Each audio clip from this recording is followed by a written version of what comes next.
Before the darkness takes over, let's make a pact, seal our agreement with a like, and subscribe to summon the next nightmare. I have silenced the world for you. No interruptions after minute 15. Just you, the rain, and the story. In return, leave a sign of life. Tell me where you are watching from and what time it is in your world. Lock the door, and let's begin.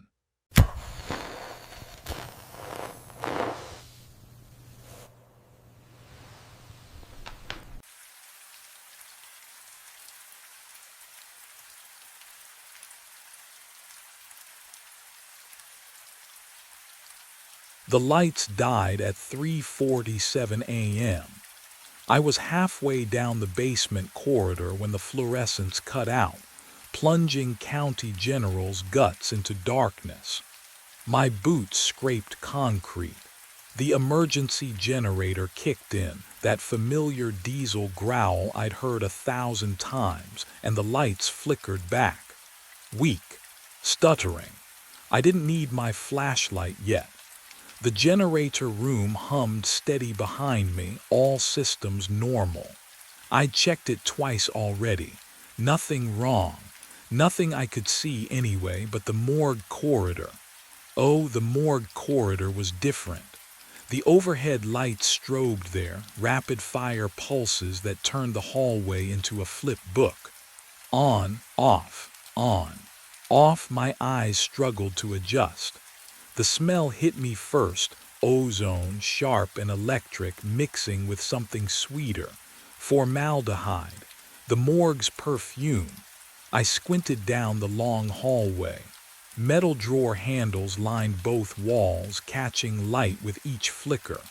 On, off, on. Someone stood at the far end. My chest tightened. I froze mid-step.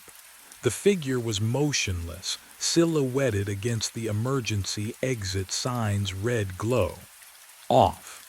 On, off, still there, not moving, just standing. I blinked hard. Hello. My voice echoed off concrete and came back wrong, too flat, too dead. The light stabilized, holding steady now with a faint electrical buzz. I could see clearly down the entire corridor. Nobody there. The hallway was empty, completely empty. Just those drawer handles and that red exit sign bleeding light into the dark. I exhaled slowly, feeling my pulse in my throat. Shift work does this sometimes, makes you see things that aren't there.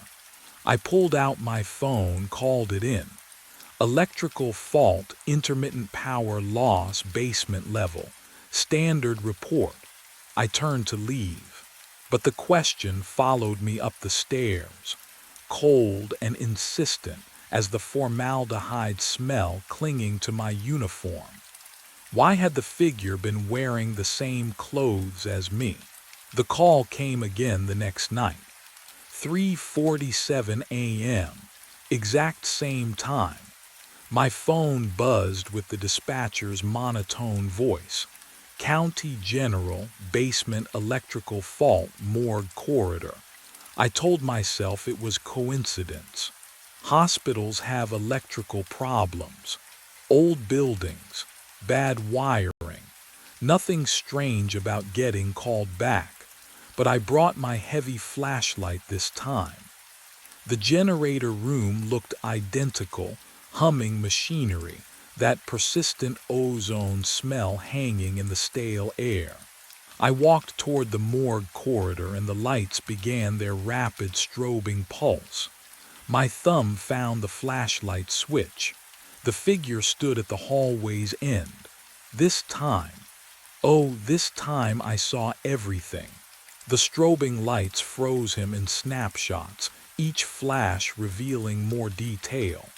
He held a red metal toolbox. My model. The exact dents in the corners matched mine. And on his chest, a badge glinted under the emergency exit sign. I squinted. The name was mine, Marcus Levy, maintenance. My breath caught. The cold down here suddenly felt wrong, too deep, like it was seeping through my skin into my bones. The lights stabilized with an electric click. Empty hallway. Just concrete and shadows. But there, dead center in the corridor, perfectly aligned with the floor tiles, sat my toolbox. The red paint gleamed under the fluorescent lights. I looked down at my right hand. Empty. I'd been carrying it when I entered. I know I had. The weight of it, the familiar worn handle. I never set it down. Would you remember putting something down? Could you forget in just seconds? I walked forward, each footstep echoing too loud.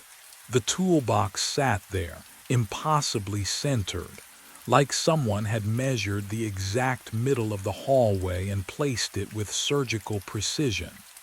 I reached for the handle.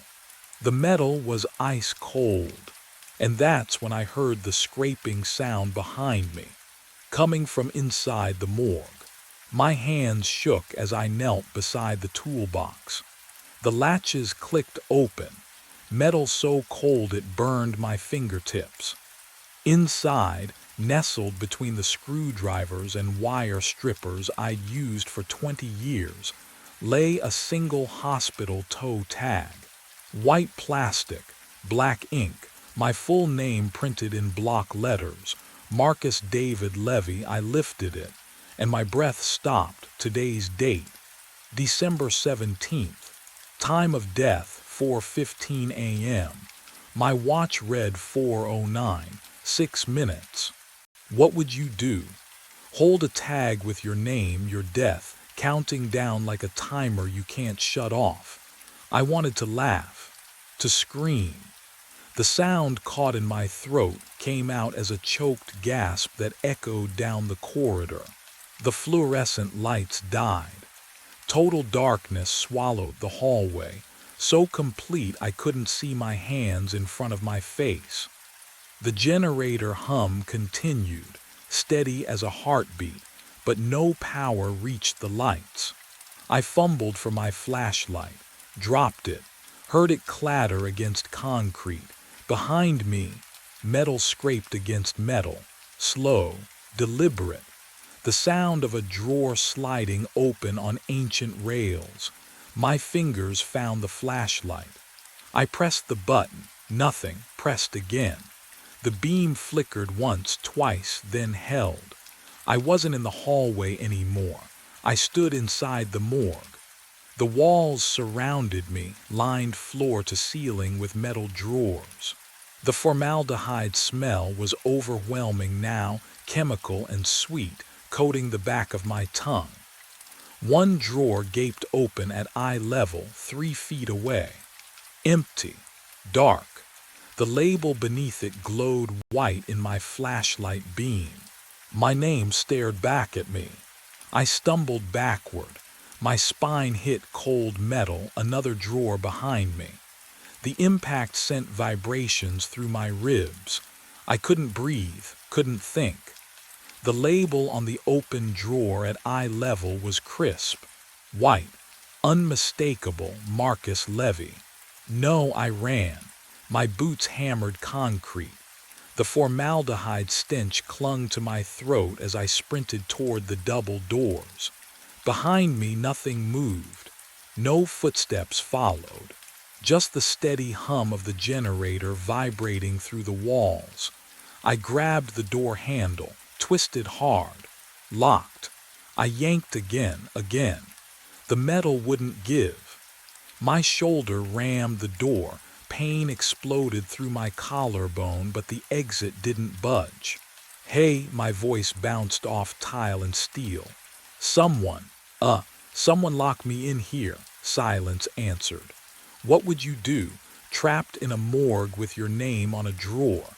My hands shook as I pulled out my phone. The screen glowed blue in the darkness. 3:47 a.m. I stared at the numbers. That wasn't right. My watch had shown 4:09 just minutes ago. 6 minutes until the time on the toe tag. 6 minutes until the phone screen didn't change. The digits stayed frozen. 3:47 a.m.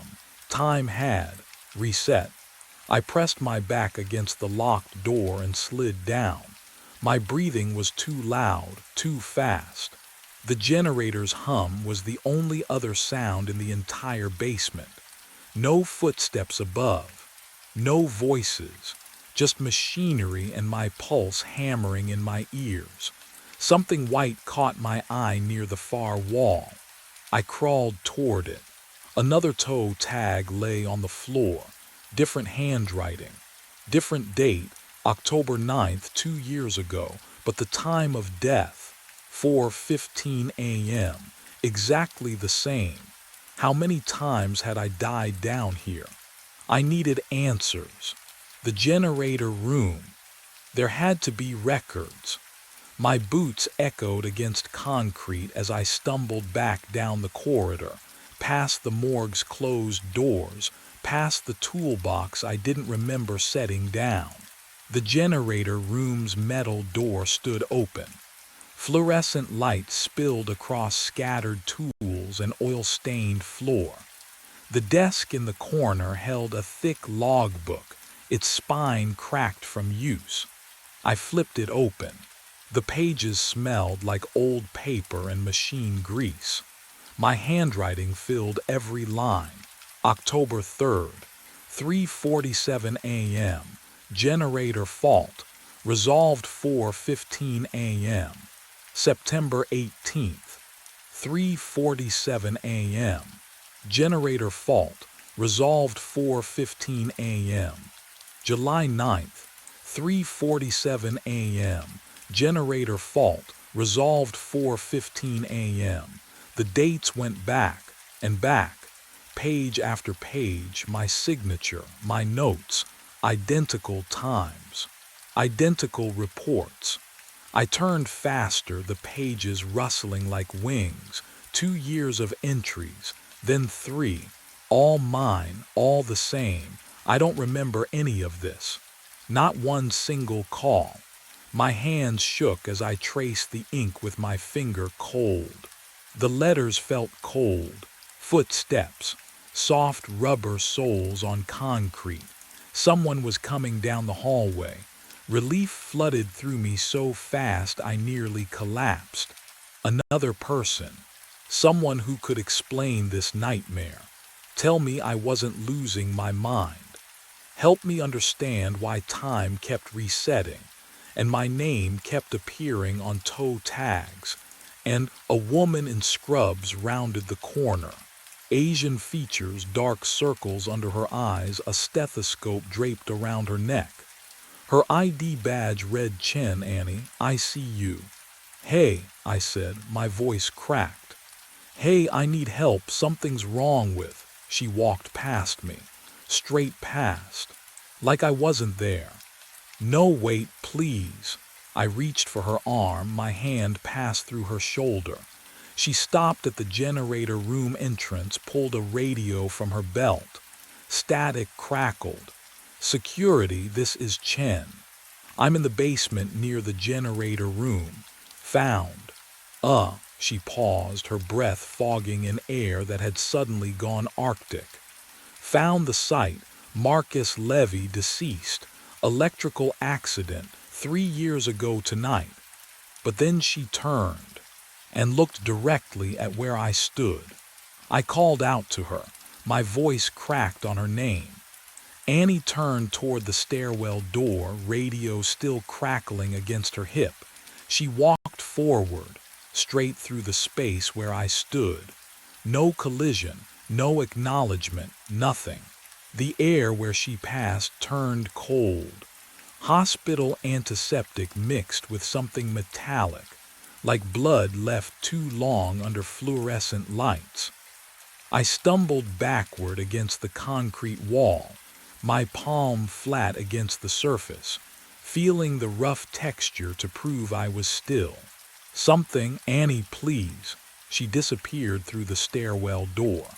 It swung shut with a heavy click. I followed. The stairs echoed with my footsteps. At least I still made sound. The fluorescents overhead hummed their constant electrical drone, and somewhere above, a ventilation system wheezed stale air through metal ducts. I climbed 2 flights, 3. My legs didn't tire, they should have. I'd always hated these stairs. 4th floor. ICU wing. The doors opened to absolute stillness. Every clock on the wall read 3:47. The second hands didn't move. A medication cart sat abandoned mid-hallway, one wheel still raised as if someone had been pushing it and simply stopped. At the nurse's station, a coffee cup sat tilted on its edge, liquid frozen mid-spill over the counter's lip. Steam rose from it in a motionless column. What would you do if time itself refused to move forward? I walked past empty patient rooms, beds made with crisp corners, monitors dark. No one here, no Annie, no doctors, no patients coded or dying or breathing, just the suffocating silence of a moment trapped in amber. I returned to the stairwell, descended. The basement generator room door hung open. Fluorescent light spilled into the corridor, painting everything in that sickly yellow-green glow. I stepped inside. He stood beside the generator, the doppelganger, my twin. Same uniform, same boots, same badge clipped to the same pocket. He held a wrench in one hand, staring at the electrical panel as if reading some message written in circuit breakers and copper wire. I moved closer. My breathing echoed in the small space, but his chest didn't rise or fall. Hey, he didn't turn. I reached out, touched the wrench in his hand. Ice shot up my arm, not cold, ice.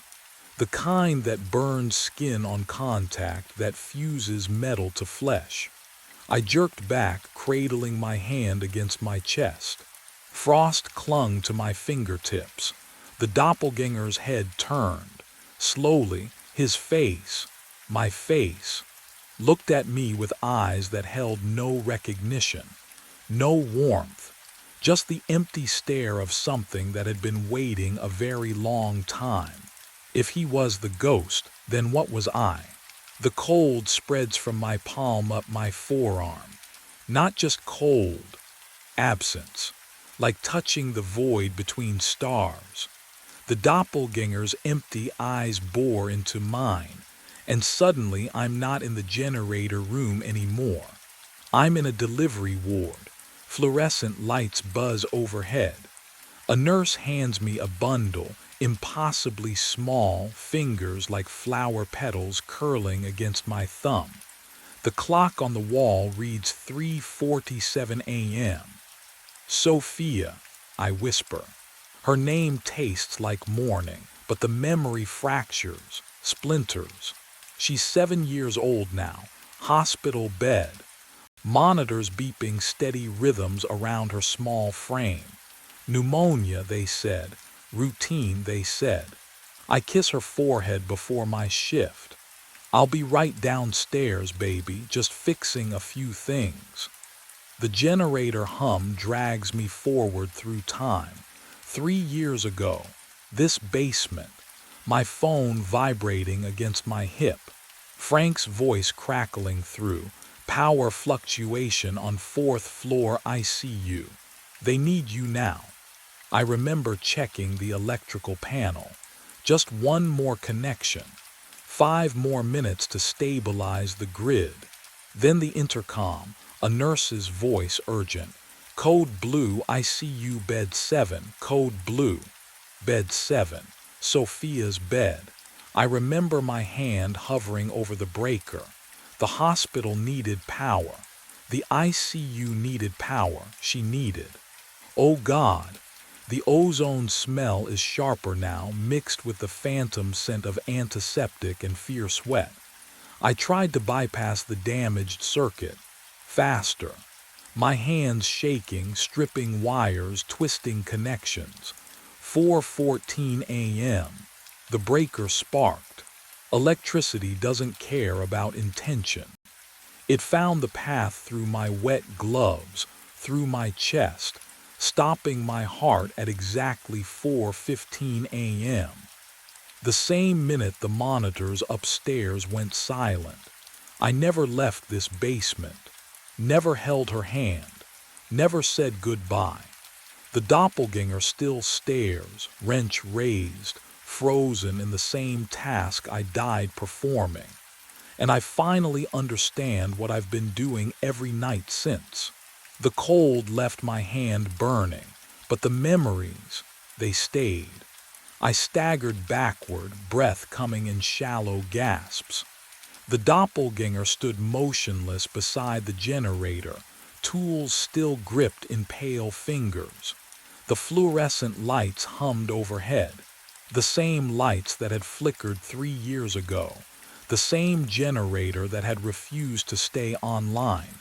Then, oh God, then it spoke. You didn't save her, my voice, exactly my voice. Every inflection, every worn edge I'd heard in recordings, in voicemails I'd left for Sophia when she was at school. The sound crawled under my skin. You stayed down here, it continued, turning its head toward me. Slow, deliberate. The lights failed at 4:15 a.m. she coded.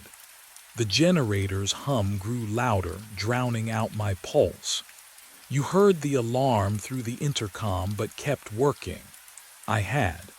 The memory crystallized now, sharp as broken glass. The crackle of static, Annie Chen's voice urgent over the speaker mounted above the breaker panel. Code blue ICU bed 7. Code blue. And my hands. My hands had stayed on the circuit breaker, trying to force the connection. Because if I could just restore power, the ventilators would keep running.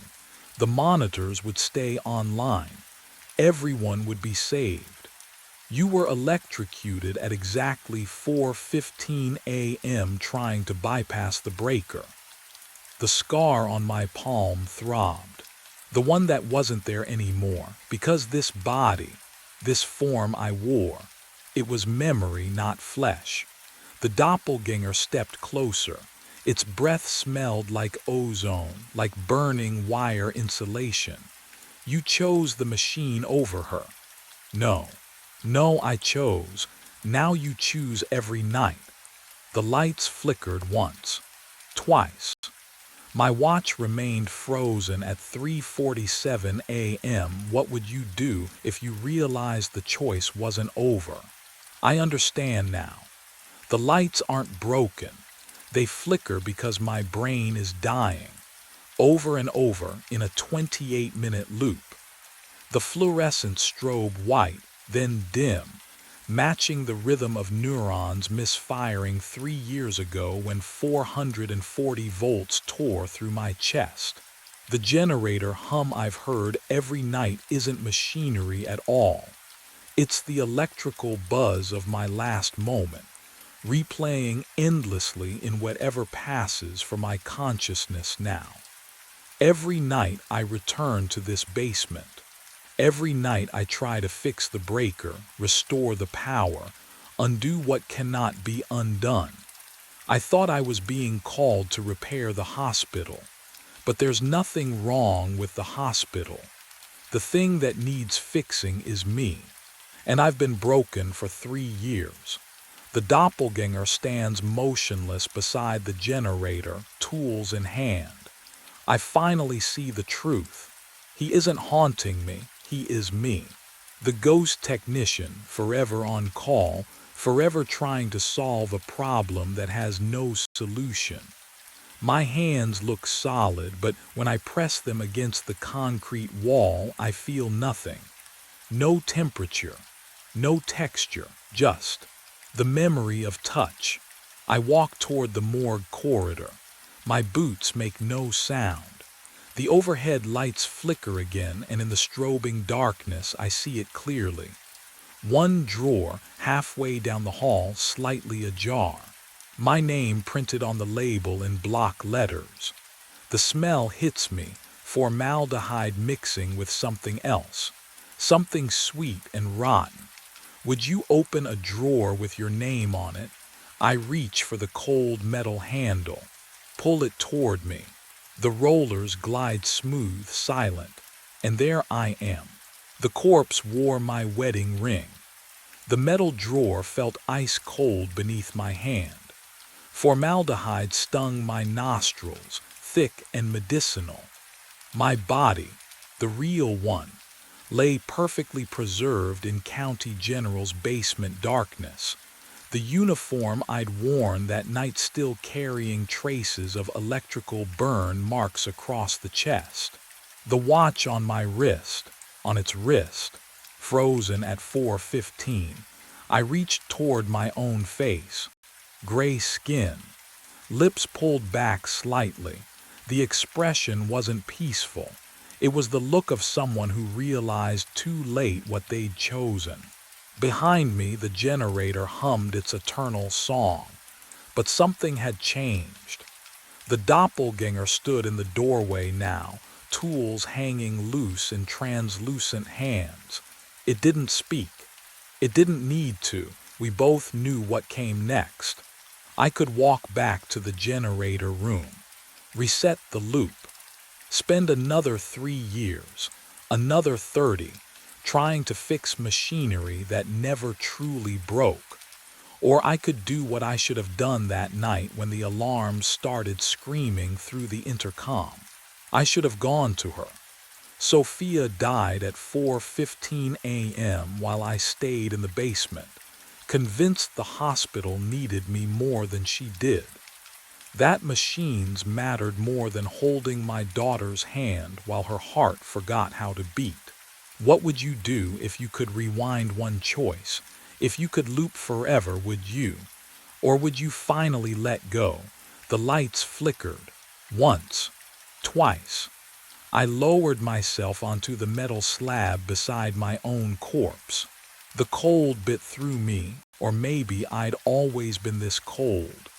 The doppelganger watched as I lay back, finally still, finally done with fixing things. The generator's hum faded, then silence. The drawer slid shut, and the hospital released its breath. The tapping started at midnight. Metal on metal, rhythmic, deliberate. 3 slow beats, pause, 3 more. I stood in the control room, coffee halfway to my lips, listening. The fluorescent bulbs buzzed overhead. Country music played low on the radio, but beneath it all that sound. Tap, tap, tap. It came from outside, from the silos. I set the mug down and stepped into the cold. March air bit through my jacket as I walked the gravel lot listening. The sound grew louder near Silo 4, 80 feet of concrete rising into darkness. I tilted my head back, staring at the peak. The tapping came from inside.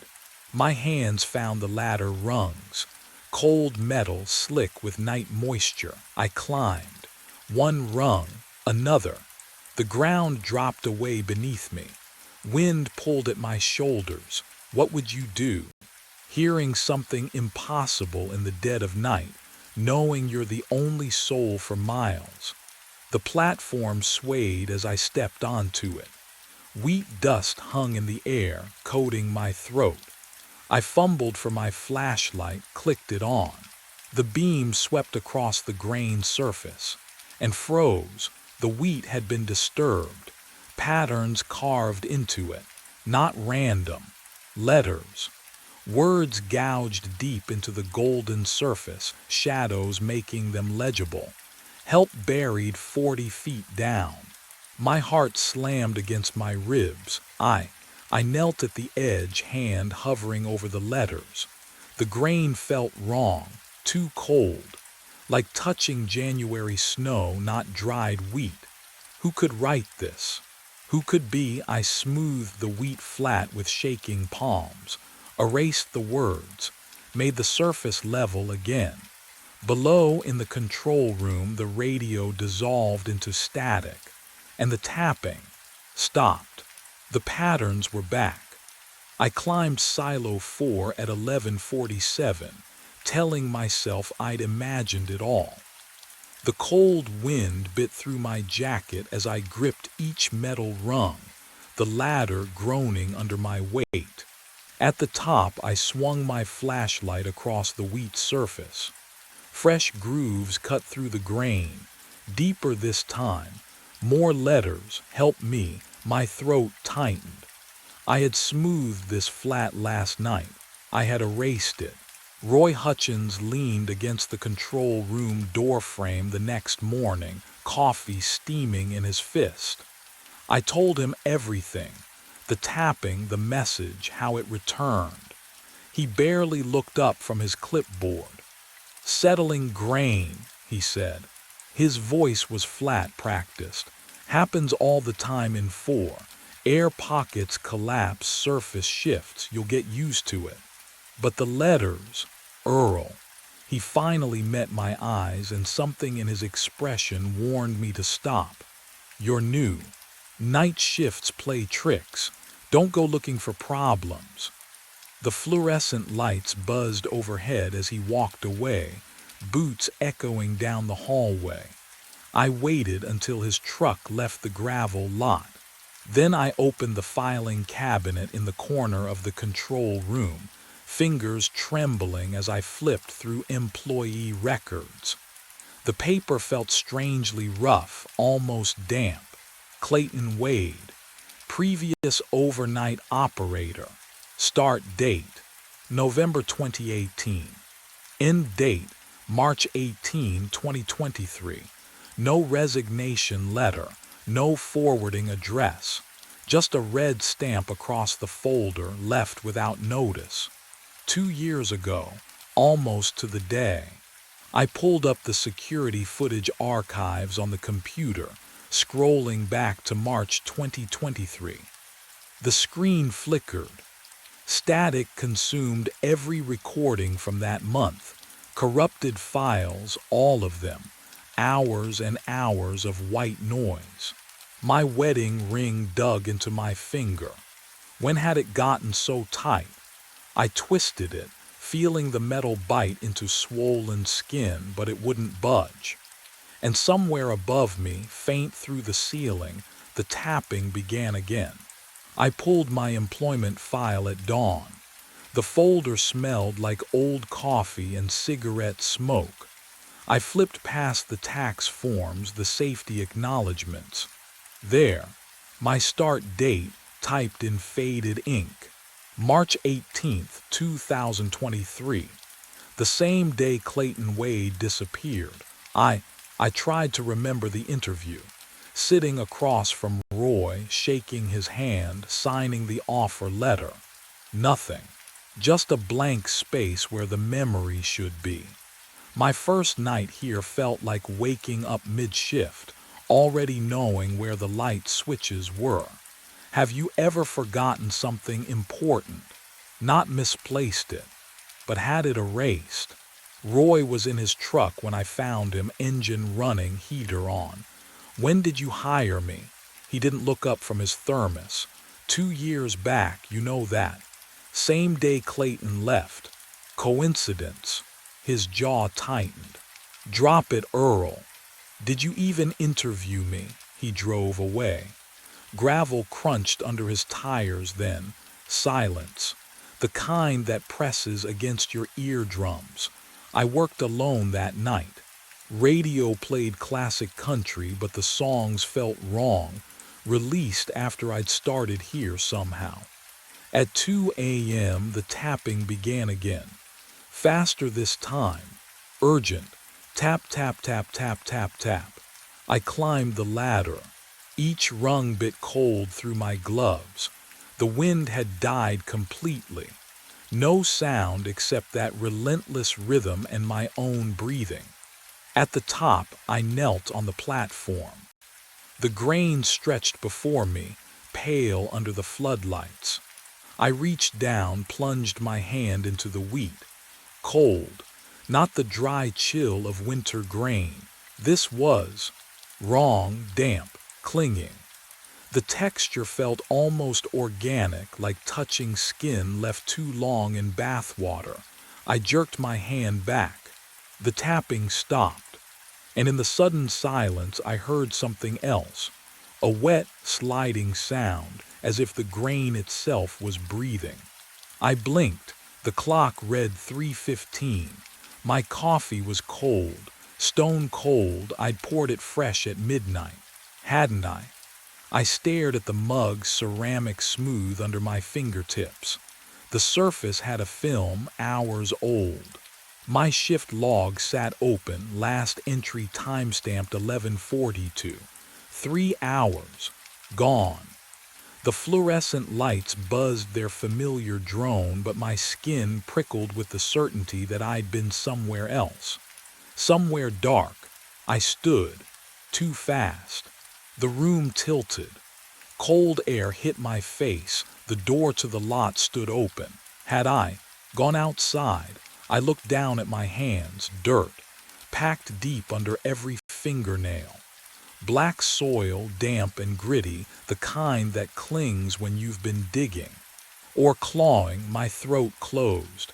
I scraped at it with trembling fingers, felt the grit roll away in tiny clumps. When had I touched dirt? The grain was wheat, clean winter wheat. The radio crackled behind me, not static this time, a song. Clear and bright, pop melody, auto-tuned vocals. I knew this one. Vera had played it last summer, 2024. But the station only played classics. 80s country, Hank Williams, Patsy Cline. I turned the dial.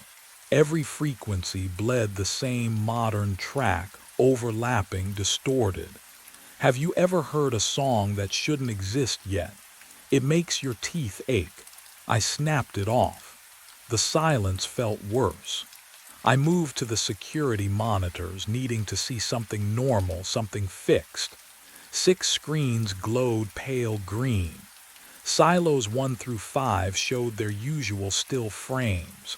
Silo 4's feed was wrong, not broken, not blank. The static swirled, slowly at first, then faster, forming a spiral, tightening inward like water circling a drain. My pulse matched its rhythm, round and round and round. I caught my reflection in the metal cabinet beside the monitors. The man staring back wore a different shirt. Flannel, green and black checks. I looked down at my chest. Blue uniform, company logo. When I looked up again, the reflection hadn't changed. They drained Silo 4 on Thursday afternoon. I stood in the gravel lot, arms crossed, watching the crew connect hoses thick as my thigh to the bottom outlet. Roy Hutchins wouldn't look at me, just signed the work order and walked back to his office, shoulders tight. The machinery groaned to life. Wheat began cascading through the transparent discharge pipe, a golden river rushing toward the transport truck. The sound. Oh, the sound was immense. A roar that filled my chest cavity, vibrated through my boots into the ground. I watched that pipe, every kernel, every shadow. The crew supervisor, a man named Dale with a clipboard, kept glancing at his watch. Roy had told him I was stressed, overworked, seeing things. I could read it in Dale's careful distance, the way he positioned himself between me and his workers. The wheat smelled wrong, not like grain, like turned earth, like something buried too long. 30 minutes in, I saw it, a shape, tumbling through the cascade, dark, human-sized, limbs twisted at angles that made my stomach lurch. I lunged forward. Stop, but it was gone. Wheat poured smooth and unbroken. Dale stared at me, hand hovering near his radio. There was. Did you see? My voice cracked. He didn't answer. Just turned to the monitors mounted on the truck bed, played back the footage. Frame by frame, we watched golden wheat tumble through the pipe. Nothing else, just wheat. Mr. Briggs, Dale said carefully, when's the last time you slept? They found nothing at the bottom. Not a bone, not a scrap of fabric. Roy made me sit in the office while they inspected the empty silo. The psychologist on speakerphone suggesting rest, maybe medication. His voice smooth as oil. By midnight, the refill trucks arrived. I watched them pump grain back into Silo 4, alone in the control room, hands shaking around cold coffee. The fluorescent lights buzzed overhead. No, wait. That wasn't the lights. That was tapping, from somewhere beneath the floor. The tapping came back louder the next night. Not the hesitant rhythm I'd first heard. This was urgent, frantic. Metal on metal, echoing up through the concrete foundation like something trying to claw its way out. I sat frozen at my desk, coffee mug halfway to my lips, the bitter liquid gone cold hours ago. I stopped sleeping after that. What would you do? Close your eyes knowing something beneath 80 feet of grain was calling your name. The coffee maker became my closest companion. Third pot by midnight, fifth by 4 a.m. My hands shook, not from caffeine, from the certainty that if I blinked too long, I'd miss something. The phone rang at 2:15. Earl, Vera's voice, but wrong. The pitch was hers, the cadence familiar, yet something underneath sounded hollow, like speaking through a long tunnel. Hey, my throat was sandpaper. You okay? Just wanted to hear your voice. A pause too long. Can't believe our anniversary's next week. 10 years, honey. My chest tightened. We got married in June, not March. Yeah, I managed. 10 years. You sound tired, just long shift. Come home soon. The line crackled, static blooming between her words. I miss. The call dropped. I stared at the phone, my wedding ring biting into swollen skin. June 14th. I'd written our vows on a humid afternoon, her father crying during the ceremony. June, not March. I was certain. Wasn't I? Movement caught my peripheral vision. The security monitor showing Silo 4's exterior. I turned my head fully to look. The camera angle was the same. The floodlights cast identical shadows. But when I glanced back at the grain surface visible through the high window, had the wheat level dropped? Just an inch, maybe 2. I forced myself to look away. Count to 10. Breathe. When I turned back, the surface had risen 3 feet higher than before. I climbed at 3 in the morning. The metal ladder bit cold through my palms, each rung slick with condensation that smelled faintly of rust and wheat dust.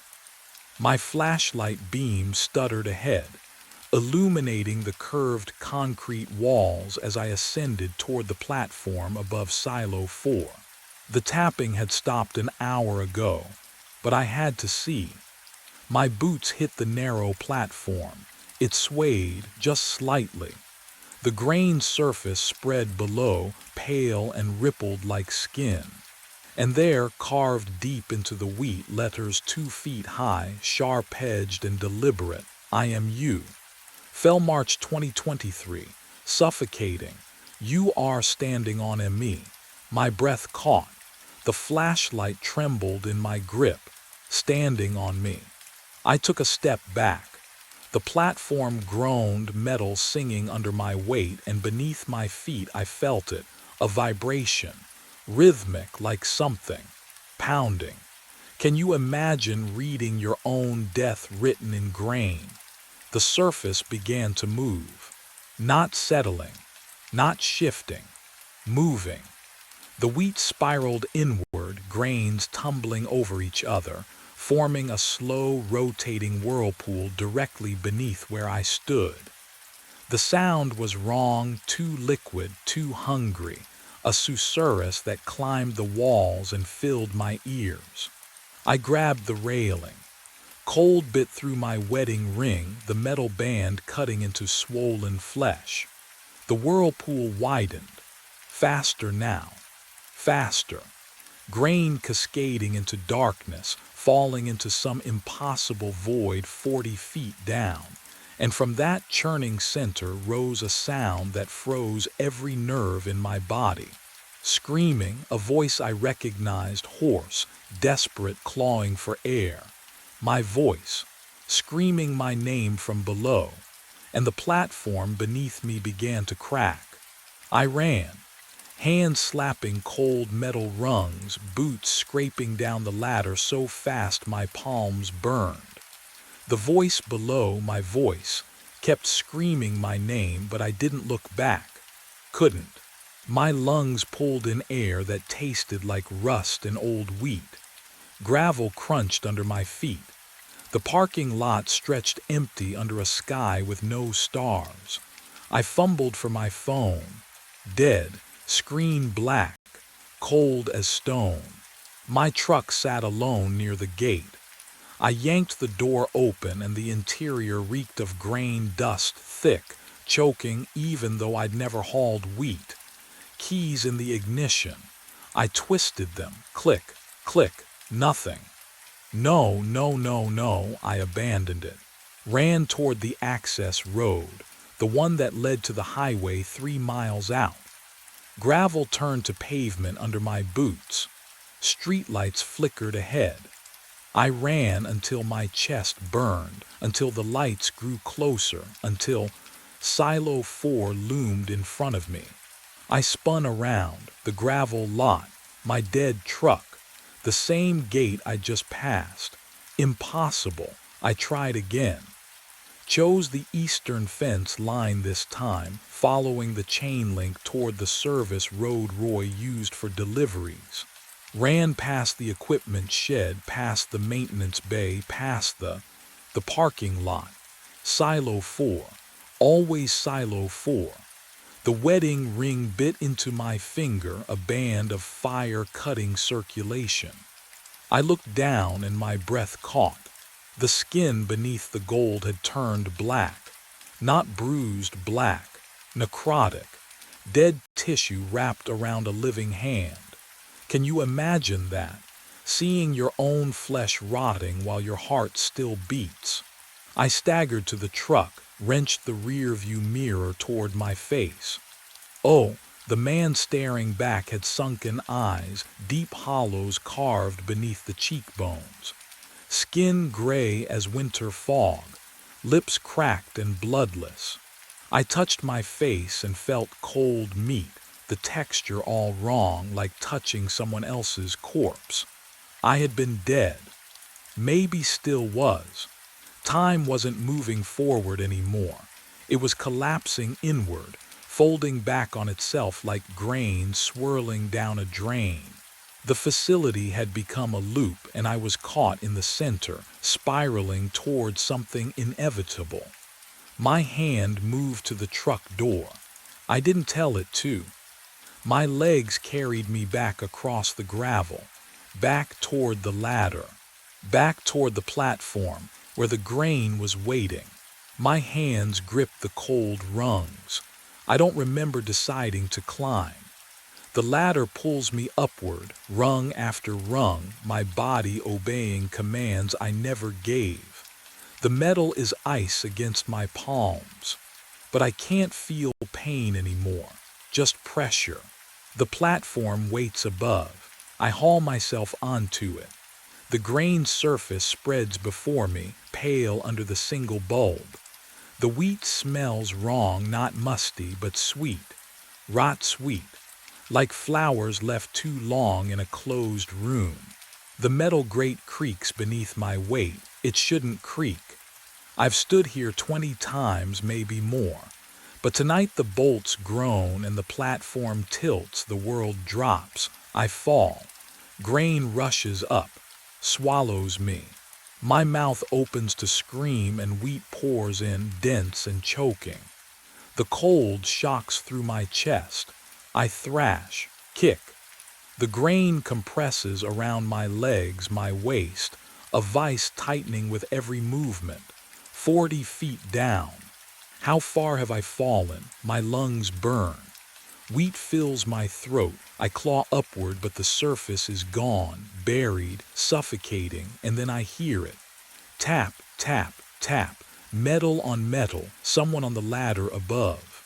Footsteps crossing the platform, the new platform, whole again, time resetting. A man's breath ragged with fear. He's looking down at the grain, at the patterns forming. I know that breathing. Oh, God, it's mine. The operator above me is Earl Briggs, arriving for his first shift, March 18th, 2023.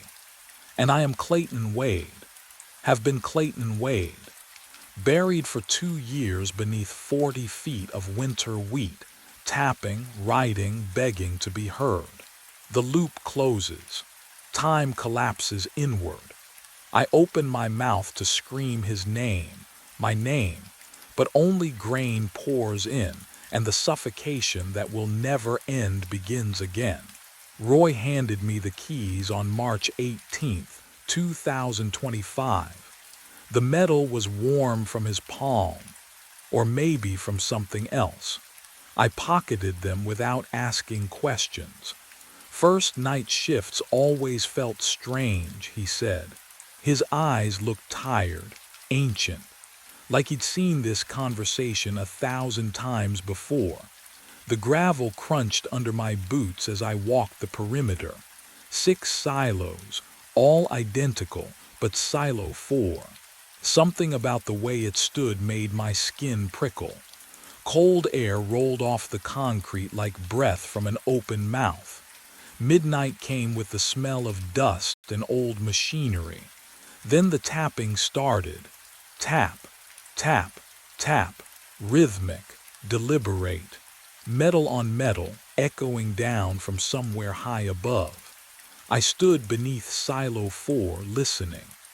The sound vibrated through my chest, matching my heartbeat until I couldn't tell them apart. I should have radioed Roy. Instead, I climbed.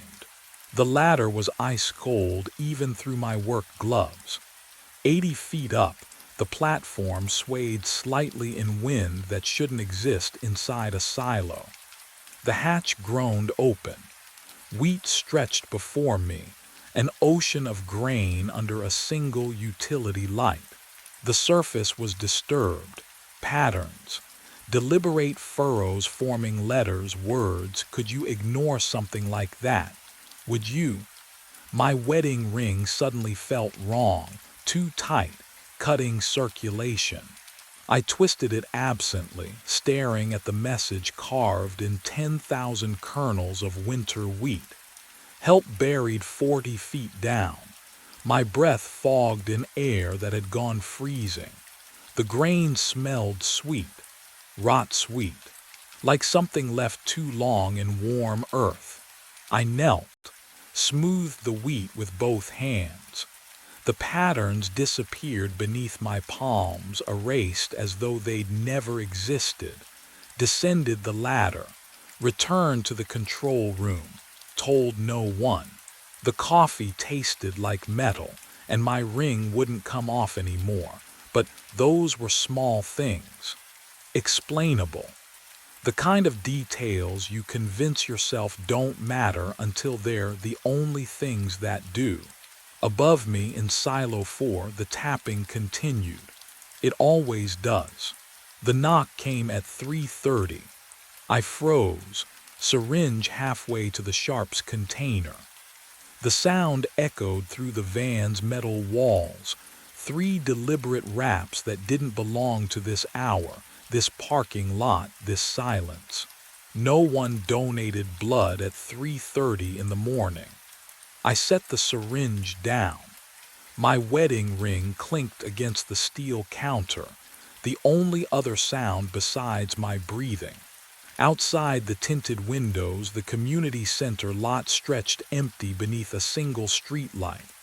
Fog crept between the painted lines. The knock came again, harder. "We're closed," I called out, but my voice sounded thin, unconvincing. "I need to donate." The man's voice outside was flat, urgent. "Right now." I glanced at the door release. Protocol said never open after hours, but something in his tone, desperation maybe, or fear. I knew that frequency too well lately. The antiseptic smell in the van suddenly seemed stronger, cut with something metallic and wrong. I opened the door. He stood in the amber wash of the streetlight, wearing a jacket identical to mine, down to the blood bank logo on the chest. His face, oh God. "Come in," I heard myself say, stepping back. What else could I do? He climbed inside, moving stiffly, and sat in the donation chair without being asked. Up close, his skin looked waxy, pale in a way that went beyond tired. "I'll need to check your vitals first," I said, reaching for the blood pressure cuff. "Don't bother." But he extended his arm anyway. I wrapped the cuff around his bicep, pumped it tight, watched the gauge. Nothing. I pressed 2 fingers to his wrist, waited, moved them to his neck. No pulse, no heartbeat, just cold skin that felt like "Stephen," he said. I stepped back. "How do you know because I'm you." He looked up and his eyes were mine, hollow, exhausted. "I died 3 months ago at 3:34, right here." He pointed at the floor, at the dark stain I could never scrub clean. "And in 4 minutes, you will too." The first spike of pain hit my chest like a fist. My mind raced back to the beginning. 3 months earlier, when I thought this job would save me. The overnight shift, 2 in the morning to 6. Walter Rhodes offered it during my interview, his eyes lingering on the pale band where Jennifer's wedding ring used to press against my finger. "Most guys can't handle the isolation," he said, "but you look like you need it." He was right. I took the wedding ring from my nightstand before my first shift, slipped it back on. The metal felt cold, unfamiliar, like wearing someone else's bones, but I couldn't let it go. Wouldn't. What would you do if everything you built just dissolved? If she walked away and you still couldn't stop hoping? The community center parking lot became my sanctuary. I'd arrive at 2, unlock the van, let the door's hydraulic hiss swallow the silence. Inside smelled like antiseptic and something else. Metal, old metal, the kind of scent that sticks to the back of your throat. The routine calmed me. Check supplies, calibrate equipment, wipe down surfaces. No one calling my name, no one asking where I'd been. Just me and the hum of refrigeration units keeping blood cold. I noticed the stain my second night, dark, irregular, near the donation chair's base. I scrubbed it with bleach. It lightened but never disappeared. The fibers had absorbed something deep. I scrubbed again the next night and the next. Walter saw me once, shook his head. "Don't bother," he said. "That's been there since before you." I asked what caused it. He walked away without answering. The isolation wrapped around me like fog. I wanted it, craved it. Out here, I didn't have to explain why I still wore the ring or why Jennifer's number stayed in my phone, unblocked, waiting. But some stains don't just mark the floor, they mark what's coming. The pain hit at 3:34, not the dull ache I'd carried for weeks. This was a fist closing around my heart, squeezing until my ribs bent inward. I doubled over near the donation chair, gasping. The antiseptic smell turned sharp and metallic in my nostrils. My wedding ring felt suddenly tight, cutting circulation. Have you ever felt your body betray you? That instant when you realize something fundamental has broken. I tried to reach for my phone. My arm wouldn't obey. The fluorescent lights above started flickering. No, that was my vision pulsing with each failed heartbeat. I stumbled backward and my knees buckled. The floor came up fast, cold linoleum against my cheek. My mouth filled with the taste of copper, thick and wet. I couldn't swallow, couldn't breathe. My eyes fixed on that dark stain I'd scrubbed for hours, the one Walter wouldn't explain. I was lying in it now, exactly in it, my vision tunneled. The edges went gray, then black, closing in like a camera iris. My heartbeat slowed, each pulse further apart than the last. I heard myself make a sound, half gasp, half whimper, and felt ashamed even as I died. Then nothing. Silence. Cold. The absence of everything. But death wasn't supposed to have sound, my alarm shrieked. That familiar, hateful beep from my truck dashboard. I jerked upright, breath tearing into my lungs. My hands gripped the steering wheel. The community center parking lot stretched ahead, empty under the single street light. The dashboard clock glowed, 2:03 a.m. I looked down at my chest. No pain, no blood. My wedding ring sat loose on my finger again. Through the windshield, the blood donation van waited in its usual spot. The door hung slightly ajar, exactly as I'd left it, or would leave it, or had just died inside it. My hands were shaking, but something else was wrong. When I exhaled, my breath didn't fog the cold air, and I could already feel the weight of routine pulling me toward the van door, like I'd done this 1,000 times before. I didn't go back the next night. Called Walter at 1:58 in the morning, voice steady, told him I had food poisoning. He grunted, hung up. Simple. I stayed in my apartment, lights on, coffee brewing, waiting for 3:30 to pass without incident. The knock came anyway. 3 metallic raps on my apartment door. Not the van's sliding panel, but my own front door, 6 miles away from the community center parking lot. My coffee mug slipped. Hot liquid splashed across my wrist, but I felt nothing. No heat, no pain. I opened the door. He stood in the hallway under flickering fluorescent lights, wearing my face like a poorly fitted mask. The technician uniform hung differently on him, looser, as though his body had deflated slightly. When he breathed, frost plumed from his nostrils despite the building's stale warmth. "You can't run from yourself," he said. His skin gleamed pale, waxy. I reached out, God help me, I don't know why, and touched his forearm. Cold.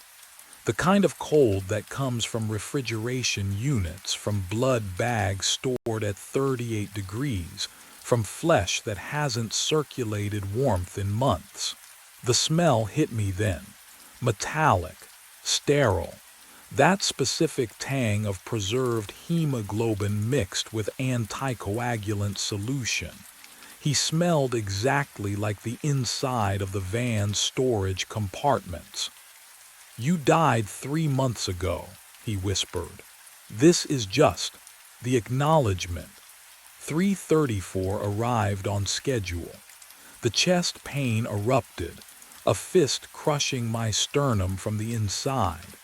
I collapsed against the doorframe, tasting copper flooding my throat, watching my doppelganger's expression shift into something almost pitying. My vision tunneled.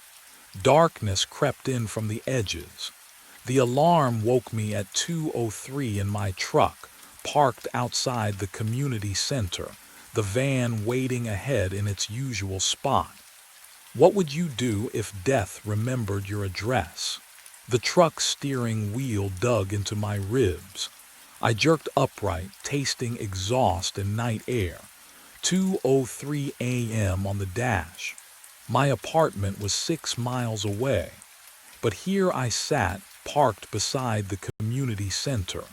The van hulked under the single streetlight, waiting like it always did. I pressed my palm against my chest, heartbeat steady, real, for now. The routine felt like drowning in slow motion. I unlocked the van doors, flipped the interior lights, checked the refrigeration units, all humming their metallic song. The dark stain on the floor had spread slightly, I was certain of it, wider at the edges. I avoided stepping on it while organizing donation kits, my wedding ring catching the fluorescent glow as I worked. 3 a.m. arrived with fog rolling through the parking lot. It pooled against the van's tires, thick and cold. I sat in the donation chair, watching condensation bead on the windows. My breath came shallow, controlled. At 3:15, I wondered if anyone would miss me if I simply ceased. Jennifer had already left. Walter barely knew me beyond paperwork and shift rotations. Would you keep showing up, knowing what waited at 3:34? 3:30 arrived without the knock. I almost laughed, a bitter, choking sound. Maybe tonight would be different. Maybe the loop had released me. I checked vitals on the monitor, my own pulse climbing. 100, 110. The copper taste crept onto my tongue unbidden. 3:34. The pressure struck my sternum like a hammer. I collapsed against the cabinet, supplies scattering. My vision tunneled. Blackness swarmed. The smell of refrigerated blood filled my lungs as I gasped. Alive. 3:35 a.m. I shouldn't be conscious. I crawled to the van door, shoved it open. The fog had thickened, but two figures stood at the parking lot's edge, perfectly still. Both wore my face, my clothes. One's head tilted at an angle just slightly wrong, mechanical and delayed. The original me watched from the shadows between them, observing my slow understanding. Each death hadn't erased me. It had doubled me, and I'd just died twice.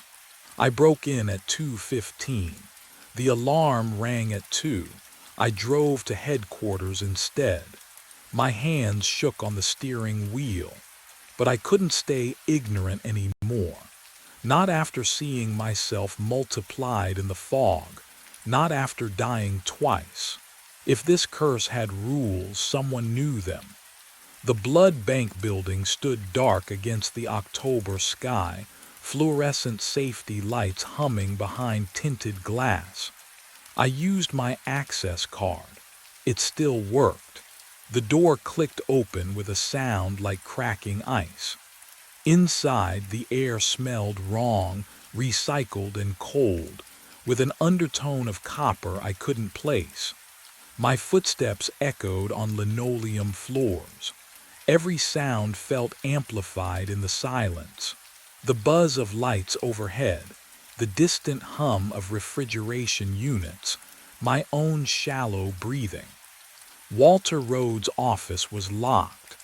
I jimmied it open with a screwdriver from my truck, metal scraping against metal until the bolt gave way. The noise made my teeth ache. His desk was pristine, too pristine, but the filing cabinet behind it, that's where I found them. Employee incident reports, dozens of them.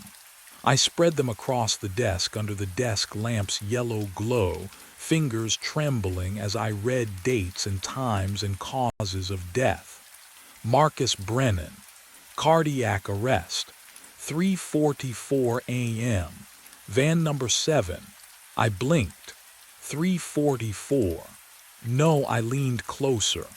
The ink was darker there, written over something else. I tilted the paper under the light. 3:34 a.m. Someone had changed it. My pulse hammered. I grabbed another file. Teresa Nguyen, cardiac arrest. 3:47 a.m. Also altered. The original time bled through the correction fluid like a ghost. 3:34. Can you imagine finding your own death, pre-written, covered up? I grabbed another file. And another. 8 technicians total over 3 months. All cardiac arrest. All in the van. All at 3:34 in the morning, their deaths clumsily disguised with different times. Then I saw the employee photos paperclipped to each report. Different faces, different ages, different skin tones and hairstyles and bone structures, but the eyes, oh God, the eyes were identical. My eyes, staring back at me from 8 strangers' faces, the same shade of gray-green, the same slight asymmetry in the left pupil. The desk lamp flickered. Once. Twice. In the window's reflection behind me, someone wearing a blood technician uniform stood in the doorway, and he was smiling with my mouth. I ran. The fluorescent lights of the headquarters building strobed past me as I stumbled through the exit. Cold air hit my face. My truck keys rattled in my trembling hand, metal biting into my palm. The parking lot stretched empty under a dying streetlight, except it wasn't empty. Not really. I didn't look back at the window where my reflection had smiled. The engine roared to life. I threw the truck into reverse, tires squealing against asphalt. The van sat alone in the community center lot, waiting for me like it always did. But tonight, this loop, this iteration, whatever the hell this was, I wouldn't go. I'd break the pattern. Geography had to matter. Distance had to mean something. The highway unspooled under my headlights. Rain began to fall, soft at first, then harder. Each drop drummed against the windshield in rhythm with my pulse. 3 miles. 5, 10. The blood bank headquarters disappeared in my rearview mirror, swallowed by darkness and distance. At 15 miles, I saw the diner. Its neon sign flickered pink and blue through the downpour. Open 24 hours. The parking lot held 2 other cars, their windows fogged. Normal people, living people. I pulled in beside a rusted sedan and killed the engine. The silence pressed against my eardrums. I checked my watch. 2:53 in the morning. 41 minutes until 3:30. Could distance really stop what was coming? The incident reports hadn't mentioned anyone leaving the van. Maybe no one else had tried. The diner bell chimed as I pushed through the door. Warm air thick with grease and burnt coffee wrapped around me. A waitress looked up from behind the counter, her eyes tired but human. No gray-green, no recognition, just a stranger seeing another stranger. I slid into a corner booth, vinyl cold against my back. The window beside me reflected the empty parking lot, rain streaking down the glass. My own face stared back, hollow-eyed, unshaven, Just me. Only me. Coffee, the waitress appeared, pot in hand. Please, she poured. Steam rose from the mug, carrying that bitter, over-roasted smell. I wrapped both hands around the ceramic, letting the heat seep into my skin. My wedding ring clinked against the rim. Have you ever run from something you knew would find you anyway? The diner hummed with artificial normalcy. A cook scraped a griddle in the kitchen. The coffee pot hissed on its burner. Rain tapped its endless rhythm, but underneath I felt it, that familiar weight. The certainty of 3:34 approaching like a train on fixed tracks. I sipped the coffee. It tasted metallic. Wrong, 3:14. The other customers had left without me noticing. The waitress wiped down the counter, her back to me. The fluorescent lights buzzed overhead, their frequency just slightly off, creating a pressure behind my eyes. I shouldn't have been able to smell antiseptic. Not here. Not 15 miles from the van. But I did. Clean. Chemical. Sharp enough to cut through the grease and coffee. The scent of refrigerated blood, of sterile medical equipment, of that cramped van interior I'd tried to escape. It had followed me, or, oh God, or I'd brought it with me. In my clothes, in my skin, in whatever part of me was already dead. 3:26. My hands started to shake. Coffee sloshed over the rim, scalding my thumb. I set the mug down carefully, watching the dark liquid ripple in concentric circles. The surface reflected the overhead light, just the light, nothing else. The rain stopped, all at once, mid-drumbeat. The sudden silence felt like pressure change before a storm, that hollow quiet that makes your ears ache. I looked out the window. The parking lot glistened under the street light, puddles perfectly still. 3:29. The waitress had vanished. The kitchen sounds had ceased. I was alone in the diner, surrounded by empty booths and the smell of something that shouldn't be there. My breath fogged the window glass. Then I noticed the coffee. Steam no longer rose from the mug. I touched the ceramic, ice cold. In the span of seconds it had frozen, not literally, but the heat had been sucked out of it like warmth fleeing a corpse. 3:30. In the window's reflection, behind my own pale face, a figure stood in the parking lot. He wore a blood technician's uniform. His hair matched mine, every strand. His posture mirrored the way I held my shoulders, the slight favor of my left side from an old injury. He didn't move, didn't blink, just watched me through the glass with eyes that caught the diner's light wrong, reflecting it back too bright, too gray-green. I spun around. The parking lot was empty, but when I turned back to the window, there he was, closer now, 5 feet from the glass. Water dripped from his uniform even though the rain had stopped. His mouth moved, forming words I couldn't hear. The same words from 3 months of loops. You're already dead. My chest tightened. Oh no, no, no, no, not here. Geography was supposed to matter. Distance was supposed to. The pain struck at exactly 3:34. A fist clenched around my heart, squeezed. I gasped, groping for the table edge, but my hands wouldn't obey. The mug crashed to the floor. Brown liquid spread across white tiles, reaching toward my knees as I collapsed. The vinyl booth seat scraped against my cheek. Cold. Everything so cold. Copper flooded my mouth. My vision tunneled, the diner lights dimming to pinpoints. Through the window, the figure smiled.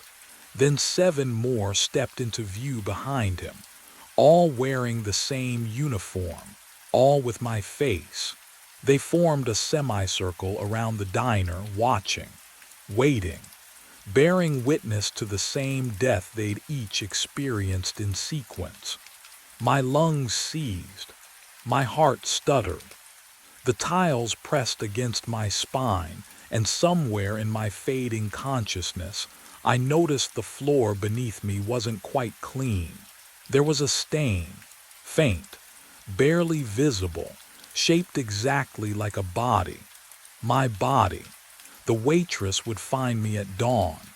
But what she'd discover scattered across the diner booths would make her question everything she thought she knew about working the graveyard shift.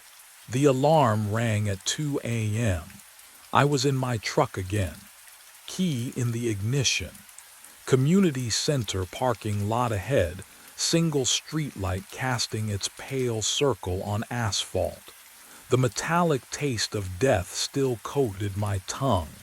But my heart beat steady, normal, alive. I gripped the steering wheel until my knuckles went white. 7 times now. 7 deaths on diner tiles, van floors, parking lot gravel, each ending at 3:34 a.m. Each beginning here at 2 with this same alarm and the cold certainty that nothing I did mattered. The van waited in its usual spot, white paint glowing under the streetlight. I stepped out. Fog pooled around my ankles, thick and wrong for October. My breath misted in front of me, too cold even for autumn. The air smelled like antiseptic and copper. And then I saw them. 7 figures, surrounding the van in perfect symmetry, each wearing a blood technician uniform. Each one, me, they stood motionless, watching, waiting. I approached slowly, gravel crunching under my boots. Their faces were mine, but emptied out, skin the color of refrigerated meat, eyes reflecting nothing. One of them tilted his head. The others mirrored the motion exactly. My throat tightened. "What do you want?" they spoke, in perfect unison.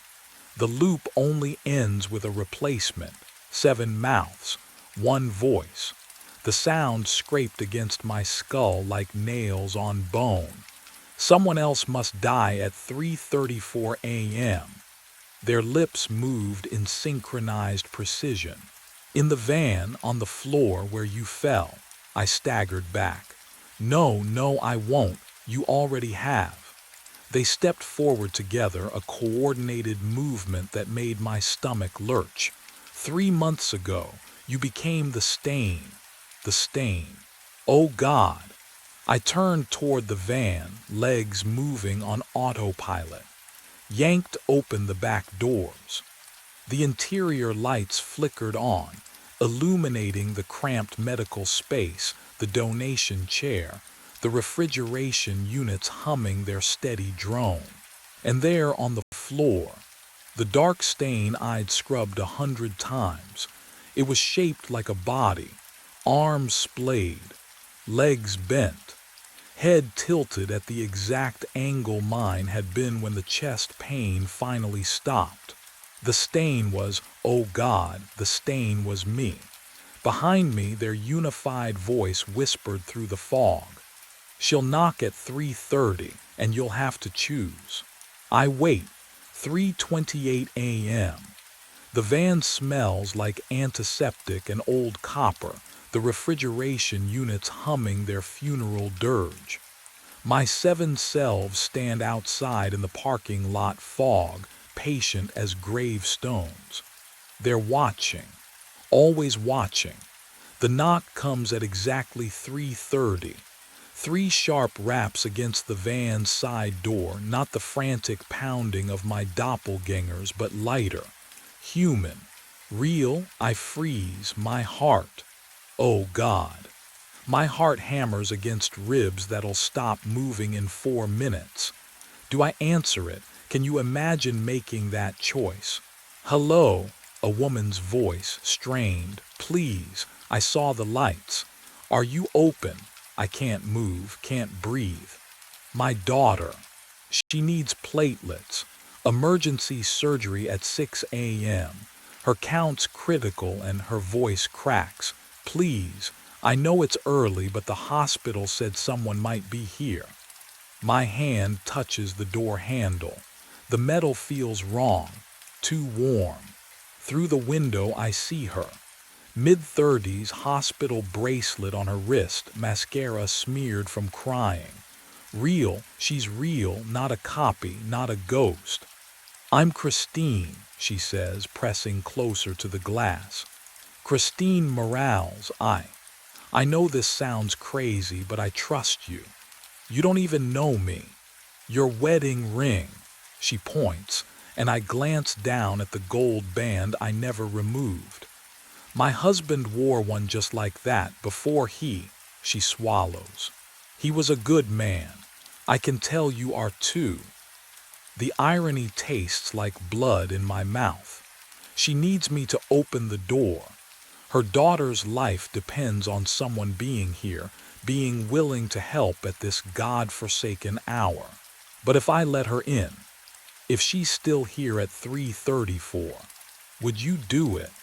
Would you trade her life for yours? My fingers tighten on the handle, and somewhere behind me, metal scrapes against pavement. The sound of my 7 selves moving closer to watch what happens next. My hand touched the door handle, cold metal, so cold it burned. Christine's perfume drifted through the gap, lavender mixed with something chemical. Desperation has a smell, I know. I've been breathing it for 3 months. Thank you, she whispered. Thank you so much. I turned the handle, or did I? The moment stretched, fractured. I saw myself opening the door wide, saw Christine step inside, saw her smile fade as she noticed the 7 figures in the fog, saw her mouth form my name as the chest pain began. But I also saw myself shake my head, watched my lips move, heard myself say no, watched her crumble, watched her daughter die 3 hours later while I reset at 2 a.m. forever, drowning in my own cowardice. Both timelines existed. Neither. I don't know which one I chose. The memory dissolved like fog under morning sun. When the first donors arrived at 5 a.m., they found the van empty, door unlocked, heater still running. The antiseptic smell mingled with something else, copper, thick and wet, but no blood on the floor. The stain had finally disappeared. 20 bags of platelets lined the counter in perfect rows. Every label bore the same name, written in my handwriting. Stephen Garrett, Stephen Garrett, Stephen Garrett.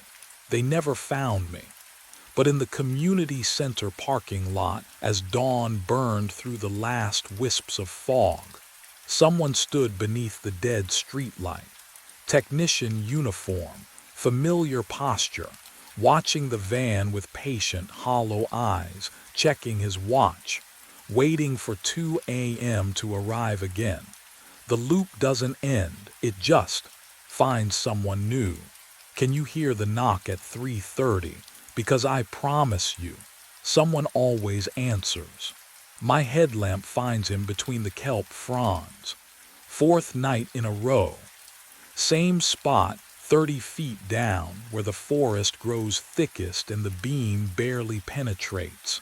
My regulator hisses with each breath, bubbles racing past my ears toward the surface. The cold has seeped through my wetsuit into my bones, but I kick harder, closer. The figure doesn't move, just hangs there in the current, suspended like he's waiting. Kelp sways around him, casting shadows that twist and writhe. I can hear my own heartbeat now, pounding against my eardrums, louder than the water pressure. He's wearing a wetsuit, black neoprene, and there, oh God, There's the yellow stripe down the left side, my yellow stripe. I reach forward, my hand trembles in the beam. The cold bites at my pruning fingers. 3 nights I've seen shadows, shapes that vanished when I got close. But tonight he's solid, real. The same scuffed yellow stripe I got snagged on the tank ladder last month. Same frayed edge at the shoulder seam. My air tastes metallic. Wrong. Has it always tasted like that? The distance closes. 10 feet. 5. I can see his tank now, the gauge, the regulator hose. My breath comes faster, sucking hard against the mouthpiece. What would you do? Turn back. Pretend you didn't see. I can't. I reach out. My fingertips brush the fabric of his suit, cold, slick, real. He turns. The movement is slow, deliberate. His mask catches the light, and behind the glass, my own face stares back, eyes wide, mouth open in a silent scream around the regulator. My face, my terror, and his hand shoots forward, grabbing my wrist with a grip that shouldn't exist underwater. 3 nights before that moment, I had just thought it was kelp. The water pressed against my wetsuit at 1:15 a.m., 200,000 gallons of darkness above and around me. My headlamp cut a narrow cone through the gloom. Sand tiger sharks drifted past like pale ghosts, their mouths hanging open in permanent grimaces. Kauno's rays rippled along the bottom. I was alone with them, the way I preferred it. My scrub pad rasped against the acrylic viewing panel. Green algae came off in cloudy wisps, back and forth, methodical. Bubbles rose from my regulator in steady streams, the only sound besides the blood pulsing in my ears. The water was cold enough that I felt it through the neoprene, a constant pressure reminding me I didn't belong here. But I did belong here. I'd done this shift 4 nights a week for how long now? The routine settled my mind. No colleagues, no small talk, just me and the work and 30 feet of water.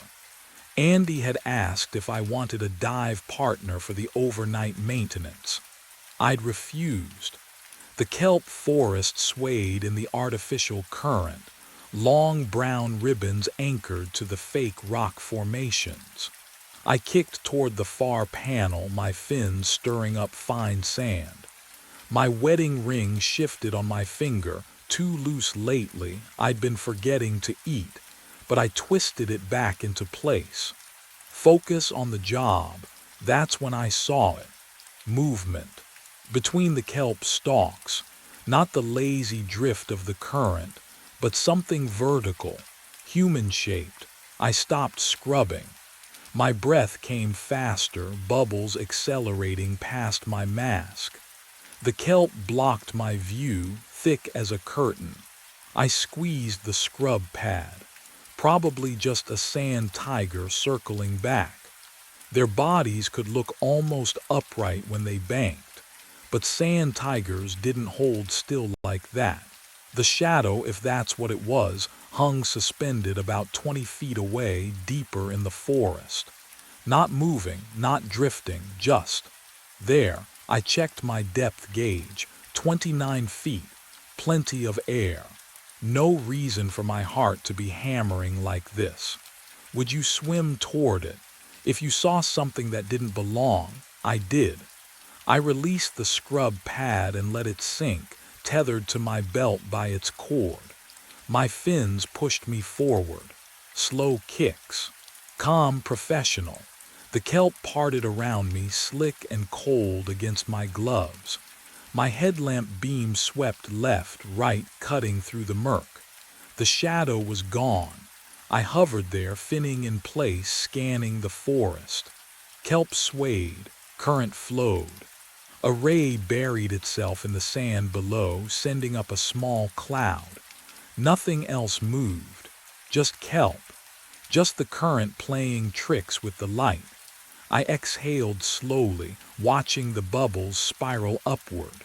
Nitrogen narcosis could start at depths shallower than this if you were tired enough. Wasn't I tired? I'd been picking up extra shifts, sleeping poorly. My wife had mentioned it. When? Last week. Maybe. I retrieved my scrub pad and returned to the panel. Back and forth, methodical, but I kept glancing over my shoulder into the kelp forest. The water felt colder now. Had it always been this cold? And somewhere in the back of my mind, so faint I almost didn't notice, I wondered why my air tasted different tonight. Slightly metallic, like rust dissolving on my tongue. But I had 3 panels left to scrub, and I'd never left a shift unfinished. The metallic taste wouldn't leave. 24 hours later, I descended again, and it was already there, coating my tongue like old pennies. The shadow appeared before I even reached the kelp forest. Closer this time, maybe 15 feet away. I froze mid-kick, regulator tight between my teeth. The figure hung suspended in the current, arms at its sides, wetsuit black against the darker water. My headlamp beam couldn't quite reach it. Then it moved, not swimming, just drifting backward into the vegetation. I chased it. Had to. The kelp wrapped around my wrists as I pushed through, rubbery stalks cold even through my gloves. My wedding ring caught on a blade, twisted, and slipped. No, I lunged for it, but gold doesn't float. It tumbled end over end, glinting once, twice, then disappeared into the sand below. Gone just like that. My chest tightened, not from the depth, but from knowing I'd have to explain this. Again. The ring had been loose for months. I told myself I'd get it resized. I told myself a lot of things. By the 3rd night, I stopped looking for the ring. There were bigger problems. The fins I spotted weren't shadows anymore. Yellow striped down the side, exactly like mine. They kicked hard behind the rock formation, and I followed, my own fins churning sand. But when I rounded the coral, nothing. Just a sand tiger cruising past, ancient eyes ignoring me completely. I checked my depth gauge, 29 feet. Nitrogen narcosis doesn't hit until 70. So why did the kelp look wrong, denser than before, rearranged? Like someone had redecorated while I wasn't watching. The metallic taste intensified, rust and copper flooding my mouth with every breath. And when I looked down at the sand where my ring had fallen, there were 3 more beside it. We hung there in the kelp, face to face, my own eyes staring back at me through scratched plexiglass. The other Trevor raised his arm slowly, deliberately, and pointed at my chest. I looked down at my air gauge. The needle sat buried in the red zone. Empty, completely empty. But my lungs filled easily with each breath, that same metallic taste coating my tongue. No resistance. No warning rasp of a starving regulator. I breathed in again, deeper this time, testing it. The air came smooth and cold. I tapped my gauge with one gloved finger. The needle didn't move, still red, still empty. When I looked up, the doppelganger was shaking his head, frantic. He jabbed his finger upward toward the surface, then pointed at me again. At my tank, at my gauge. My computer display glowed against my wrist. 20 minutes of bottom time remaining. 20 minutes of air that shouldn't exist. What would you do? Trust the gauge or trust your lungs? The other Trevor's movements became wild, desperate. He grabbed at my shoulder, tried to turn me toward the surface. His grip felt real, cold neoprene against cold neoprene. I shoved him back. He needed to explain, to tell me what was happening. Oh God, instead he reached up to his own face. His fingers found his regulator, and he pulled it out. The explosion of bubbles hit me like a scream. Silver spheres erupted from his mouth in a churning column, racing toward the surface I couldn't see. His jaw worked open and shut, trying to breathe water. His body convulsed once, then went completely slack. He sank past me into the kelp below, arms floating upward like he was reaching for help that would never come. The yellow stripe on his wetsuit disappeared into the black water beneath the forest. The bubbles stopped, and I realized I hadn't taken a breath in over a minute. I kicked hard, fins churning water into foam. Up, I needed up. Away from the body sinking into darkness, away from the kelp that suddenly felt too thick, too alive. My regulator hissed in my mouth, each breath tasting like copper and salt and something else, something wrong. The surface shimmered above me, 20 feet, 15. I didn't stop to decompress, didn't care about nitrogen bubbles forming in my blood. My limbs burned as I clawed through the water, watching that silver membrane grow closer. 10 feet. The kelp brushed my ankle and I thrashed away from it, heart hammering against my ribs. Or was it hammering? I pressed my palm to my chest.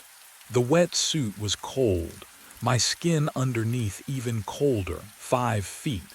I burst through the surface with a gasp except, oh God, I hadn't been holding my breath. The air in my lungs was already there, stale, recycled. Trevor, hands grabbed my BCD, hauling me toward the metal platform. The grating scraped against my knees as I was dragged from the water.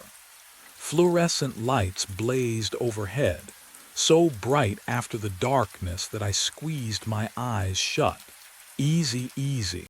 Phil Vargas's voice. The night security guard. His grip was solid, real. What the hell happened down there? I couldn't answer. My regulator dangled from my mouth, still hissing. I spat it out and sucked in air that tasted like chlorine and rust. Phil crouched beside me, his face creased with concern.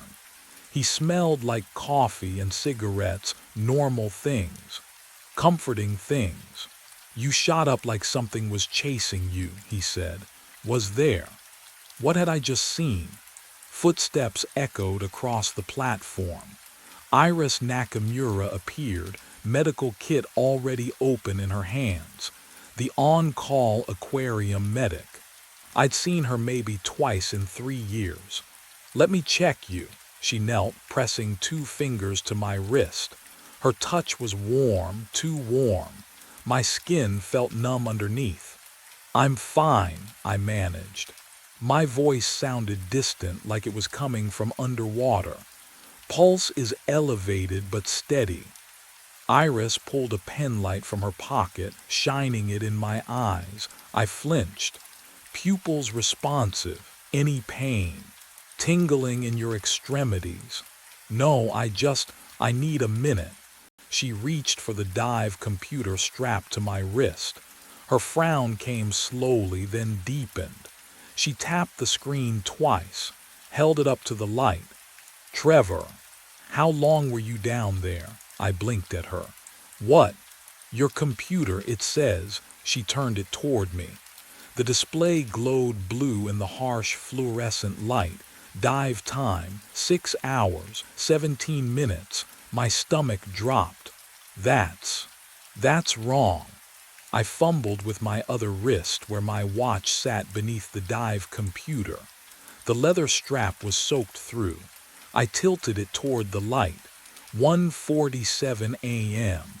I'd gone in at 1:15. I remembered checking. Double-checking the way I always did. 32 minutes. 32 minutes maximum. The computer's broken, I said, but my voice cracked. These don't just break. Iris pressed buttons on the device, scrolling through data I couldn't follow. It tracked your descent, your depth, your ascent rate. Everything's logged. 6 hours, Trevor. Phil leaned in, his coffee breath washing over me. That can't be right. I saw you go in. That was. He checked his own watch. His face went pale. Jesus. What? The word came out sharp. I started my rounds at 11 p.m., Phil said slowly. I checked on you when I passed the tank room around 1:30. You were already in the water. I figured you started early. I didn't start early. I started at 1:15. Trevor. Iris's voice was gentle now, the way you'd speak to someone in shock. If you've been down for 6 hours, we need to get you to a hospital. Decompression sickness, nitrogen narcosis. I haven't been down for 6 hours. I ripped the dive computer off my wrist. The Velcro made a tearing sound that echoed off the concrete walls. Look at my tank. Check the gauge. It'll prove. I twisted to look at the air gauge dangling from my BCD. The needle sat buried in the red zone. Empty. But I'd been breathing. The whole time. Even now, I could taste that metallic air in the back of my throat. Iris followed my gaze.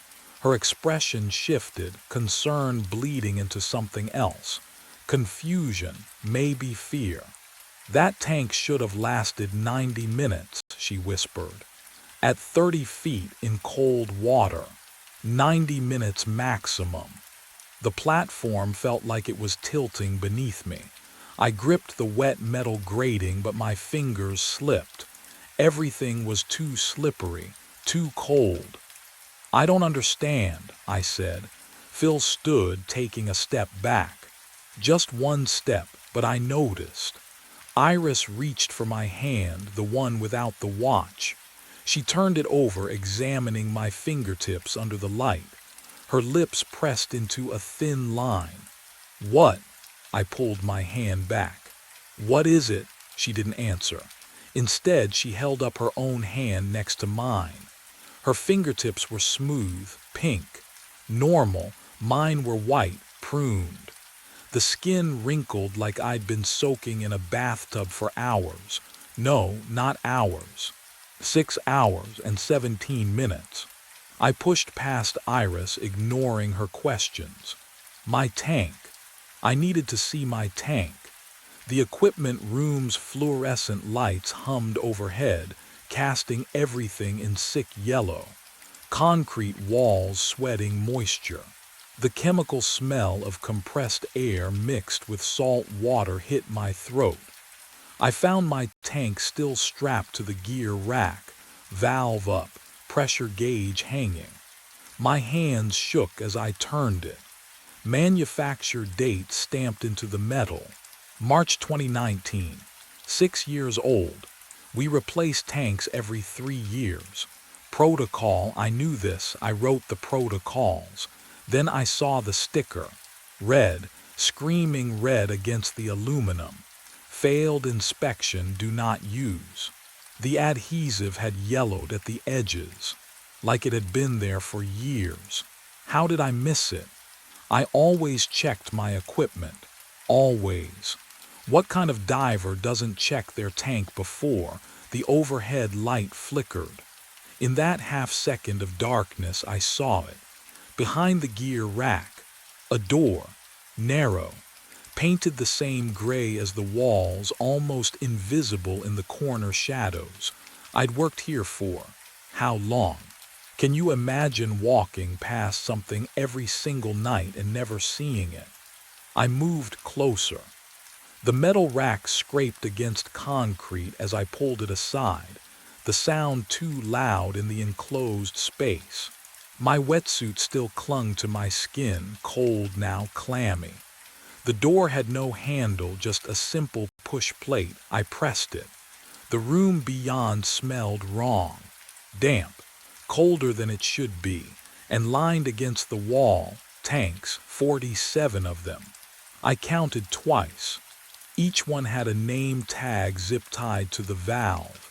Trevor Boswell, Trevor Boswell, Trevor Boswell. Every single one marked with that same red sticker. Every single one failed. And taped to the nearest tank, a handwritten note. The paper trembled in my grip as I leaned closer to read it. I peeled the note from the tank. The paper felt damp, cold. The handwriting was mine. I keep trying different tanks, hoping one will work. I drowned in 2019. You're still drowning. Stop coming back. My fingers went numb. The concrete floor beneath me felt suddenly insubstantial, like I was standing on water pretending to be solid. I read it again, then again. The words didn't change. What would you do if you found your own handwriting telling you you're already dead? I left the tanks behind, fled, really, and headed to Andy's office. The incident report binder sat on the shelf where it always did. Dust coated the spine. I flipped through pages that smelled like mildew and old coffee. March 23, 2019.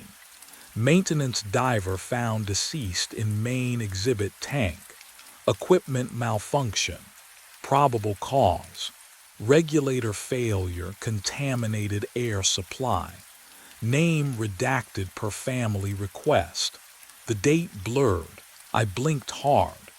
My employee file was in the cabinet. I'd never looked at it before. Never had reason to. My hands shook as I opened the folder. Hire date, April 9, 2019. 2 weeks after, and no, that's wrong. I've worked here for years, haven't I? I remember my first day. Don't I? The orientation video. Andy showing me the equipment room. My first solo dive in the memory stuttered like a scratched disc. Started over. Same footage. Same words. Oh God, I pressed my palm against the wall. It felt wet. Everything felt wet. My shirt clung to my skin, cold and heavy. How long had it been damp? Since I surfaced tonight. Since yesterday. But I realized something far worse as I stood there, water dripping from my hair onto the incident report. My skin feels wrong. Not cold, not wet. Wrong. Like fabric soaked too long, fibers swelling beyond their natural shape. I press my thumb against my forearm. The flesh gives too easily, holds the indentation. Waterlogged. The word surfaces from nowhere, and I know it's true. I'm standing in the equipment room. The fluorescent lights hum overhead. But that metallic taste, I've been tasting it since I came up. Since Phil pulled me onto the platform. Since Iris checked my dive computer and told me I'd been down 6 hours. My shirt clings to my chest. Damp. Still damp. How long ago did I surface? I walk toward the main tank viewing window, legs heavy. The glass stretches floor to ceiling, 30 feet of dark water. Sand tigers drift past like ghosts. My reflection stares back, pale under the blue emergency lights. There's something behind me. In the water, a shape, moving through the kelp. I spin around, nothing, just the glass, just my reflection and the empty corridor behind me. But when I turn back, oh God, there it is again. A figure suspended in the kelp forest exactly where I was working. Same depth, same position, wearing my wetsuit, Can you see what I'm seeing? Would you believe your own eyes? I press my palm against the glass. The cold radiates through, but it's not the cold that makes me pull back. It's the sensation of pressure. 30 feet of pressure, squeezing my sinuses, filling my ears with that muffled, cotton-thick silence. I'm breathing the metallic air, tank air, compressed, recycled, wrong. My clothes haven't dried because the equipment room tilts. No, not the room, my perception. Reality rearranging itself like the kelp forest, denser than it should be, wrong in ways I can't articulate. I never surfaced. The thought arrives fully formed, undeniable. Phil didn't pull me up. Iris didn't check my computer. I'm still at 30 feet, still breathing from a failed tank, still drowning in slow motion, my brain constructing false memories of survival as my cells starve for oxygen. I'm still down there, right now, this very second, and I've been drowning for 6 years. The water never left my lungs. I blink, and I'm back at depth, or maybe I never moved. The equipment room dissolves like ink in water. Cold pressure surrounds me again, 30 feet down. The kelp sways in lazy arcs overhead, thick as a jungle canopy. My regulator hisses with each breath. Metallic. Wrong, but I keep breathing anyway. Movement ahead, the doppelganger swims toward me through the forest, arms outstretched. That same yellow stripe down the wetsuit. But as my headlamp sweeps left, I see another. And another. 6 bodies. They float face down in the kelp like caught fish, suspended by the fronds wrapped around their ankles, their wrists. Same wetsuit on every single one. Same yellow stripe glowing in my light. They drift with the current. Gentle, almost peaceful. My bubbles sound too loud. They rise past the bodies, disturbing the kelp. One of the bodies twitches. Oh God, its head lifts, slow, mechanical. The mask catches my light, cracked, flooded with murky water.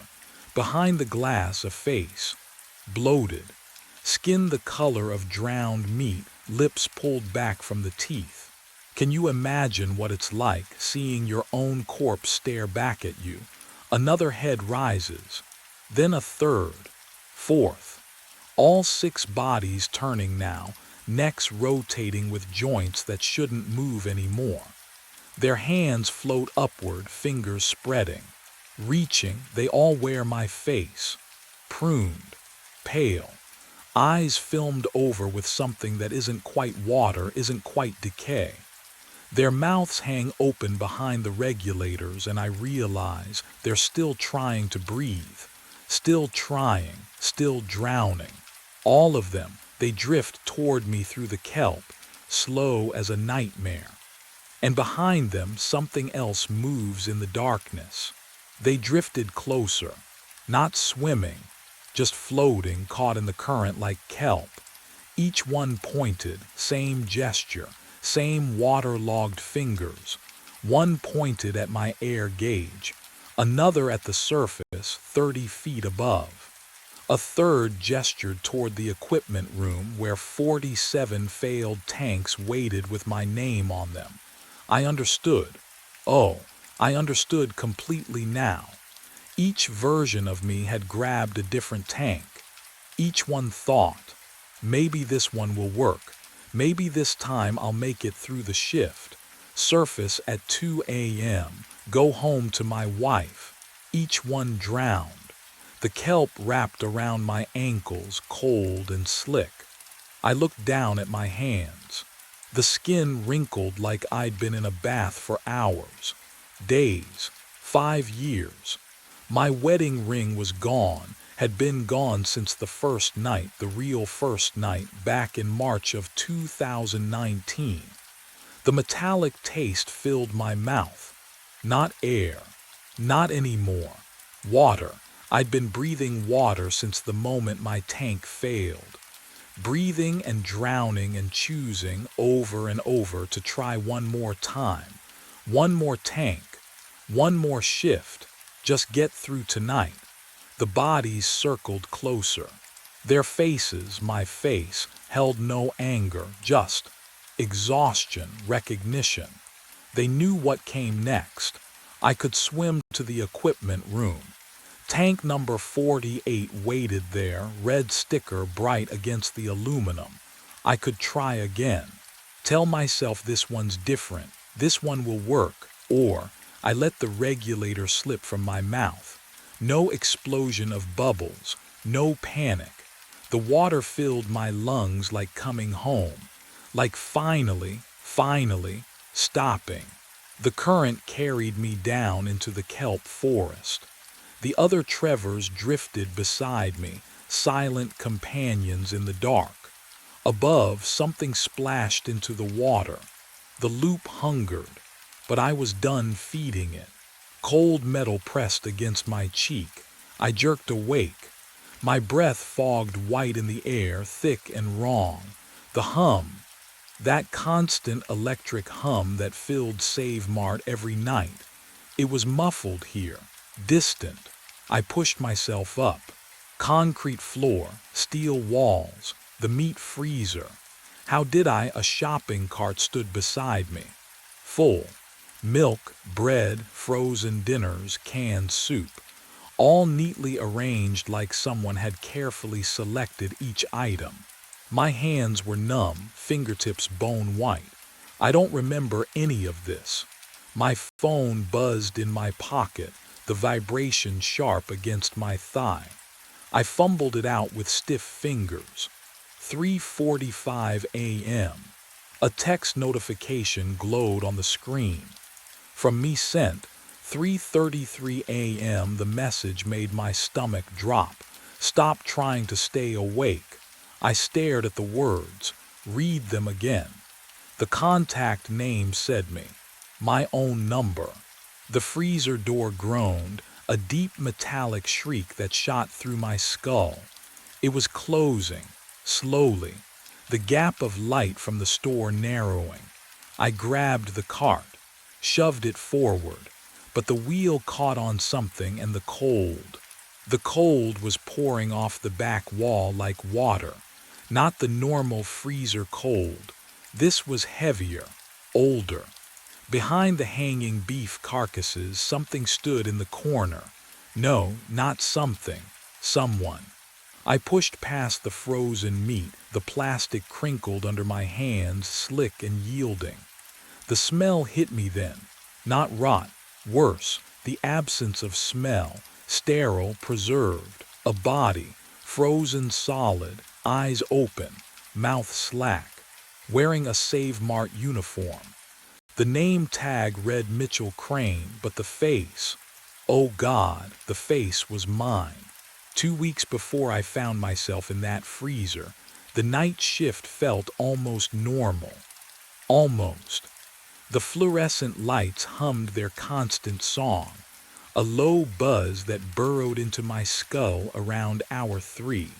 I worked alone, 10 p.m. to 6 a.m., restocking shelves in aisles that stretched longer than they should. The store was empty, always empty. Just me and the hum and the cold air pouring from the refrigerated sections. I'd taken the job because I couldn't sleep anyway. Insomnia had chewed through my life for years, leaving me hollow-eyed and functional. Why waste the dark hours staring at my ceiling when I could get paid to stack cereal boxes? The work was mindless. Scan, stock, repeat. My hands moved on autopilot while my brain drifted somewhere else. That's when the morning crew started complaining. Shay Palmer found the first cart. Tuesday morning, 6:15 a.m., sitting in the middle of aisle 7. Fully loaded. Milk, bread, canned soup, pasta, all neatly arranged. No receipt, no customer. "You see anyone?" she asked me, her voice friendly but careful. "No one comes in at night." She nodded slowly. "Weird. Wednesday, another cart. Thursday, 2 more. The inventory reports showed the missing items. Scanned, paid for. But the registers stayed dark all night and I never saw a soul." Gary Hoffman called me into his office Friday morning, his face pale under the flickering break room lights. "Jordan."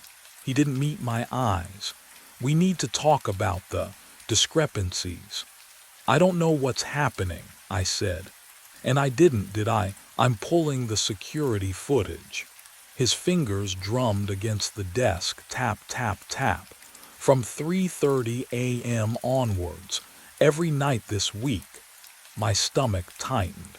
"I've been awake the whole time." "Have you?" The question hung between us like smoke, because honestly, could I say for certain I hadn't closed my eyes? Not even for a moment. Gary's office smelled like burnt coffee and sweat. He pulled up the footage without looking at me. His hand shook on the mouse. The click echoed too loud in the cramped space. "Tuesday night," he muttered. 3:30 a.m. The screen flickered. Black and white grain showed aisle 7, cereal boxes casting long shadows under fluorescent lights. Empty. Silent. The timestamp blinked in the corner, 3:33 and 0 seconds. Then I walked into frame. My stomach dropped. You know that feeling when you see yourself in a photo you don't remember taking? This was worse. So much worse. I watched myself. Move, not the way I move. Too smooth, too purposeful. The one on screen, reached for a box of pasta, placed it in the cart, moved to the next aisle. That's not. "Keep watching," Gary said. The figure on screen, me but not me, filled the cart methodically. Soup, bread, milk. The exact items Shay had found. At 3:39 a.m., I watched myself scan each item at register 3. The beeps were silent on the footage, but I could imagine them cutting through the empty store. Then I restocked the shelves. Every single item, back where it belonged. At 3:45 a.m., the figure walked off camera toward the stockroom. Gary paused the video. "You told me you were organizing inventory Tuesday night, 3:30 to 4 a.m. I had been. I remembered sorting boxes, counting soap. My hands were steady then, not like now, trembling, slick with cold sweat. I wasn't, the words caught in my throat. But the timestamp didn't lie. While I thought I was in the stockroom, I was shopping, scanning, moving like something wearing my skin. 12 minutes. Gone. Vanished from my memory like they never existed. What was I doing during those 12 minutes? And why couldn't I remember any of it? I set 7 alarms on my phone for 3:30 a.m., not 3:33. Earlier. I needed to be ready, aware, before whatever took control. The footage played on loop in my mind, my own hands selecting groceries, my own body moving through the aisles like I belonged to someone else. I wouldn't let it happen again. What would you do if you couldn't trust your own memory? The fluorescent lights hummed overhead as I stocked canned vegetables. 9 rows of kidney beans. I counted each one, stayed focused. 3 a.m. came and went. I checked my phone every 30 seconds. 3:29, 3:30. The alarms erupted, 7 overlapping beeps and buzzes. I silenced them. My heart hammered against my ribs. The stockroom door stood open behind me, boxes of cereal stacked 3 high. I planted my feet, gripped the metal shelf. focused on the hum of the lights, the chemical smell of floor cleaner, the cool air from the ventilation ducts. 3:31. Dizziness rolled through my skull like a wave. No, I blinked hard. The ceiling tiles blurred, doubled, my fingers tingled, then went numb. The shelf in my hand felt distant, like I was touching it through thick gloves.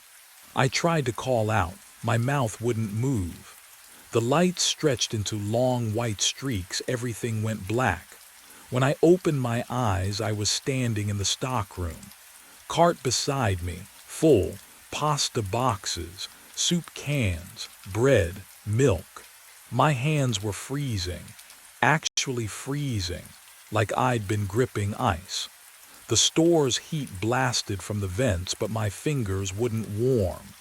3:46 a.m. 15 minutes gone. My phone buzzed in my pocket. A text from my own number, sent at 3:33 a.m. This is the only way I can leave. The meat freezer's compressor kicked on somewhere in the distance, a low mechanical groan that made my breath catch. Who had my phone during those 12 minutes? Another text arrived before I could look away from the screen. I've been dead in the freezer since 2019. Behind the meat section. Let me have my 12 minutes. My hands went numb. The phone felt slick, wet. I exhaled and watched my breath fog in the air. The store was heated, always 72 degrees. My breath shouldn't be visible. I turned slowly toward the back of the store, past the cereal aisle, past the dairy coolers humming their monotonous drone. The fluorescent lights stretched long shadows across the linoleum, and at the far end, near the butcher counter, the meat freezer door stood open. Just a crack, enough to see darkness beyond. Would you walk toward it? Knowing what the text said, I did. Each step felt heavier than the last, my sneakers squeaking against the floor. The air grew colder the closer I came, impossible but undeniable. The smell hit me next. Copper. Meat, something sterile and ancient like a hospital mixed with rot. The freezer door's rubber seal had peeled back, wet with condensation. I pressed my palm against the metal handle. Ice cold. My fingers stuck slightly when I pulled the door wider. Inside, hanging beef swayed on hooks. The plastic wrap crinkled in the freezer's motorized hum. I pushed past the first row, shoulders brushing against frozen meat. Then the second row. My phone's screen lit my path, a pale blue glow reflecting off frost-covered walls. At the back corner behind the largest side of beef, I saw it. A body, frozen solid, eyes open, skin gray with ice crystals. Wearing a Save Mart uniform, faded, old style, the logo from years ago. Wearing my face. My phone buzzed in my hand. Another text arriving from my own number, but I couldn't look away from those open, frozen eyes staring back at me. My phone buzzed again. The sound echoed off the freezer walls, off the frozen meat, off my own dead face staring back at me. The text glowed in the dim light. Don't look at me. Just let me shop. 6 more years and I can leave. I stumbled backward. My shoulder hit the metal door frame. The cold bit through my shirt, sharp and real. This wasn't a hallucination. This wasn't exhaustion, but 6 more years I ran. Past the checkout lanes, past the humming registers, straight to Gary's office. The door was locked, of course it was, but the filing cabinet wasn't. My hands shook as I yanked open the drawer labeled Personnel, 2015 to 2020. The fluorescent light above me buzzed and flickered. The smell of old paper and stale coffee filled my nose as I rifled through folders. Ellis, Jordan, my file, hired 3 weeks ago. Background check. Direct deposit form. I flipped back further. 2019, January, there, Crane, Mitchell, Night Stalker. Last shift logged January 14th, 2019. Termination reason, no call, no show. 3 consecutive nights. Status, abandoned position. No investigation. No missing person report, just gone. Can you imagine just vanishing and nobody caring enough to ask why? I gripped the folder. The paper crumpled under my fingers. Mitchell Crane disappeared the same way I was about to. I had to see it again. Had to be sure. The freezer door hung open like a mouth. I pushed past the hanging beef, my breath clouding in front of me even though I was holding it. There the body, still frozen, still watching, but now I looked lower, at the name tag stitched into the uniform.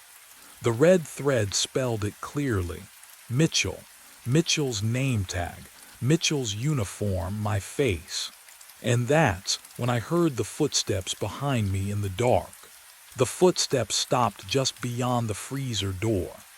"Jordan," Gary's voice cracked. You shouldn't be in there." I spun around, heart hammering against my ribs. He stood in the doorway, backlit by the fluorescent glow of the meat section. His face looked 10 years older than yesterday, gray skin, shadows pooling beneath his eyes. "Mitchell Crane." My voice came out steadier than I expected. "Tell me about Mitchell Crane." Gary's hand gripped the doorframe. His knuckles went white. "We don't talk about Mitchell." "Why not?" I stepped toward him, boots crunching on frost. "Why isn't there an investigation report? Why did you just mark him as abandoned? You don't understand. Then make me understand." The cold air burned my lungs. "Because there's a body back there wearing his name tag, and it has my face." Gary flinched like I'd struck him. He stepped back, hand trembling as he pulled the freezer door shut behind us. The hydraulic hiss echoed too long in the empty store. "My office," he whispered. "Now." He moved through the aisles like a man walking to his execution. I followed, watching the rigid set of his shoulders, the way he kept glancing at the clock. 3:51 a.m. The numbers glowed sickly green. His office smelled like stale coffee and something else, something sour, like fear sweat dried into the furniture. Gary collapsed into his chair and pulled up the security system on his ancient desktop. The monitor flickered, casting blue light across his sagging features. "I should have quit in 2019, he muttered, fingers shaking over the keyboard. "Should have walked away like the manager before me did, before Mitchell. There was someone else." Gary pulled up archived footage. January 7th, 2019. The timestamp read 3:33 a.m. On screen, a young man walked the aisles. Dark hair, hollow eyes. He moved like a sleepwalker, filling a shopping cart with items, cereal, canned soup, frozen dinners. The cart overflowed. He scanned each item at register 7. Then he restocked everything, precise and mechanical, before returning to the stockroom. "That's Mitchell," Gary said. His voice had gone flat, dead. "Every night for 2 months. Same routine. 3:33 to 3:45. 12 minutes exactly." The footage quality was poor, grainy, but I could see Mitchell's expression. Vacant, absent, like watching a puppet with cut strings still trying to dance. He told me he was blacking out, Gary continued. Said he'd find carts he didn't remember filling. I told him he was just tired, overworked. He laughed, a bitter, broken sound. Then one morning he didn't clock out, didn't leave. We searched everywhere, except the freezer. Gary's silence was answer enough. He scrolled further back in the archives. 2013. Different footage, same store. Another night worker. A woman this time, red hair pulled into a ponytail. She walked the aisles at 3:33 a.m., filling a cart, scanning items, restocking. The exact same movements. Before Mitchell, there was Rebecca Torres, Gary said. Before her, I don't know. The manager before me kept his mouth shut. Just handed me the keys and said, "Don't hire anyone for nights if you can avoid it." My mouth went dry. How long between them? Gary met my eyes. The look there made my stomach drop. 6 years, he whispered. Rebecca vanished February 2013. Mitchell vanished January 2019. He checked the calendar on his desk. You started 2 weeks ago. February 20th, 2025. 6 years. The number echoed in my skull. They all claimed they saw themselves, Gary continued, voice barely audible. Rebecca told me she found her own body in the freezer. I thought she'd had a breakdown, then she disappeared and I looked. There was nothing there, nothing. He swallowed hard. Until Mitchell, and when I finally checked after he vanished, the body was gone, just gone. The fluorescent lights hummed overhead. That constant electric drone I'd learned to ignore. But now it sounded different. Wrong. Like the frequency had shifted half a note flat. Can you imagine what that does to you? Knowing you hired someone to die, why didn't you warn me? My hands clenched into fists. Why didn't you tell me before? Because I hoped it wouldn't happen again. Gary's eyes glistened. I thought maybe it skipped. Maybe the pattern broke. But then you found the carts and I knew. He pulled up one more file. Security footage from last week. My first midnight shift. There I was on screen, walking the aisles at 3:33 a.m., filling a cart, scanning items, restocking. The same vacant expression Mitchell had worn. The same mechanical movements Rebecca had made. I'd already been doing it for 2 weeks, every single night. You're next, Jordan, Gary said quietly, and I don't know how to stop it. The monitor flickered. For just a fraction of a second, the timestamp glitched, jumping from 3:33 to 3:45 and back again. 12 minutes that didn't exist. 12 minutes I'd been living without knowing. And somewhere in that missing time, something was claiming me piece by piece, preparing the space I'd occupy for the next 6 years. I tore through the stockroom like someone drowning. Metal shelves rattled under my hands. Boxes crashed to the concrete floor. Dust swirled in the flickering fluorescent light, coating my throat with the taste of abandonment. Mitchell had to have left something. A note, a warning, anything. Gary said they boxed up his belongings 6 years ago, never picked up, never claimed, but where? Where would they keep the ceiling vent? I dragged a ladder across the floor, climbed until my face pressed against the dusty grate. Cold air breathed against my cheek, carrying the chemical smell of freezer units running somewhere in the walls. My fingers pried at the metal slats. One corner gave way with a screech that made my teeth ache. Inside, wedged between ductwork, a spiral notebook. The cover felt wrong in my hands, too real. The pages crinkled as I opened them, and I saw Mitchell's handwriting, tight, panicked loops that grew worse with each entry. Day 43. I black out every 3:33 a.m. Can't stop it. Tried caffeine, tried pain, nothing works. My chest tightened. I kept reading. Day 67. I found my body. It's not me, it's the one before me. Rebecca's name tag. My face. How was that possible? The paper trembled, or maybe that was my hands. Day 89. The 12 minutes are all I have left. If I don't shop, I disappear completely. 6 years to pay the debt. The debt to the rest was scratched out. Black ink gouged through paper, except for one final line written in a different pen. Shaky, desperate. It's not the store, it's what lives in the cold. I'm not sleeping tonight. The break room door scrapes shut behind me.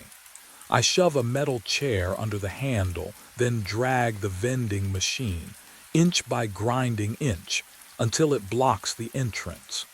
My phone reads 3:21 a.m.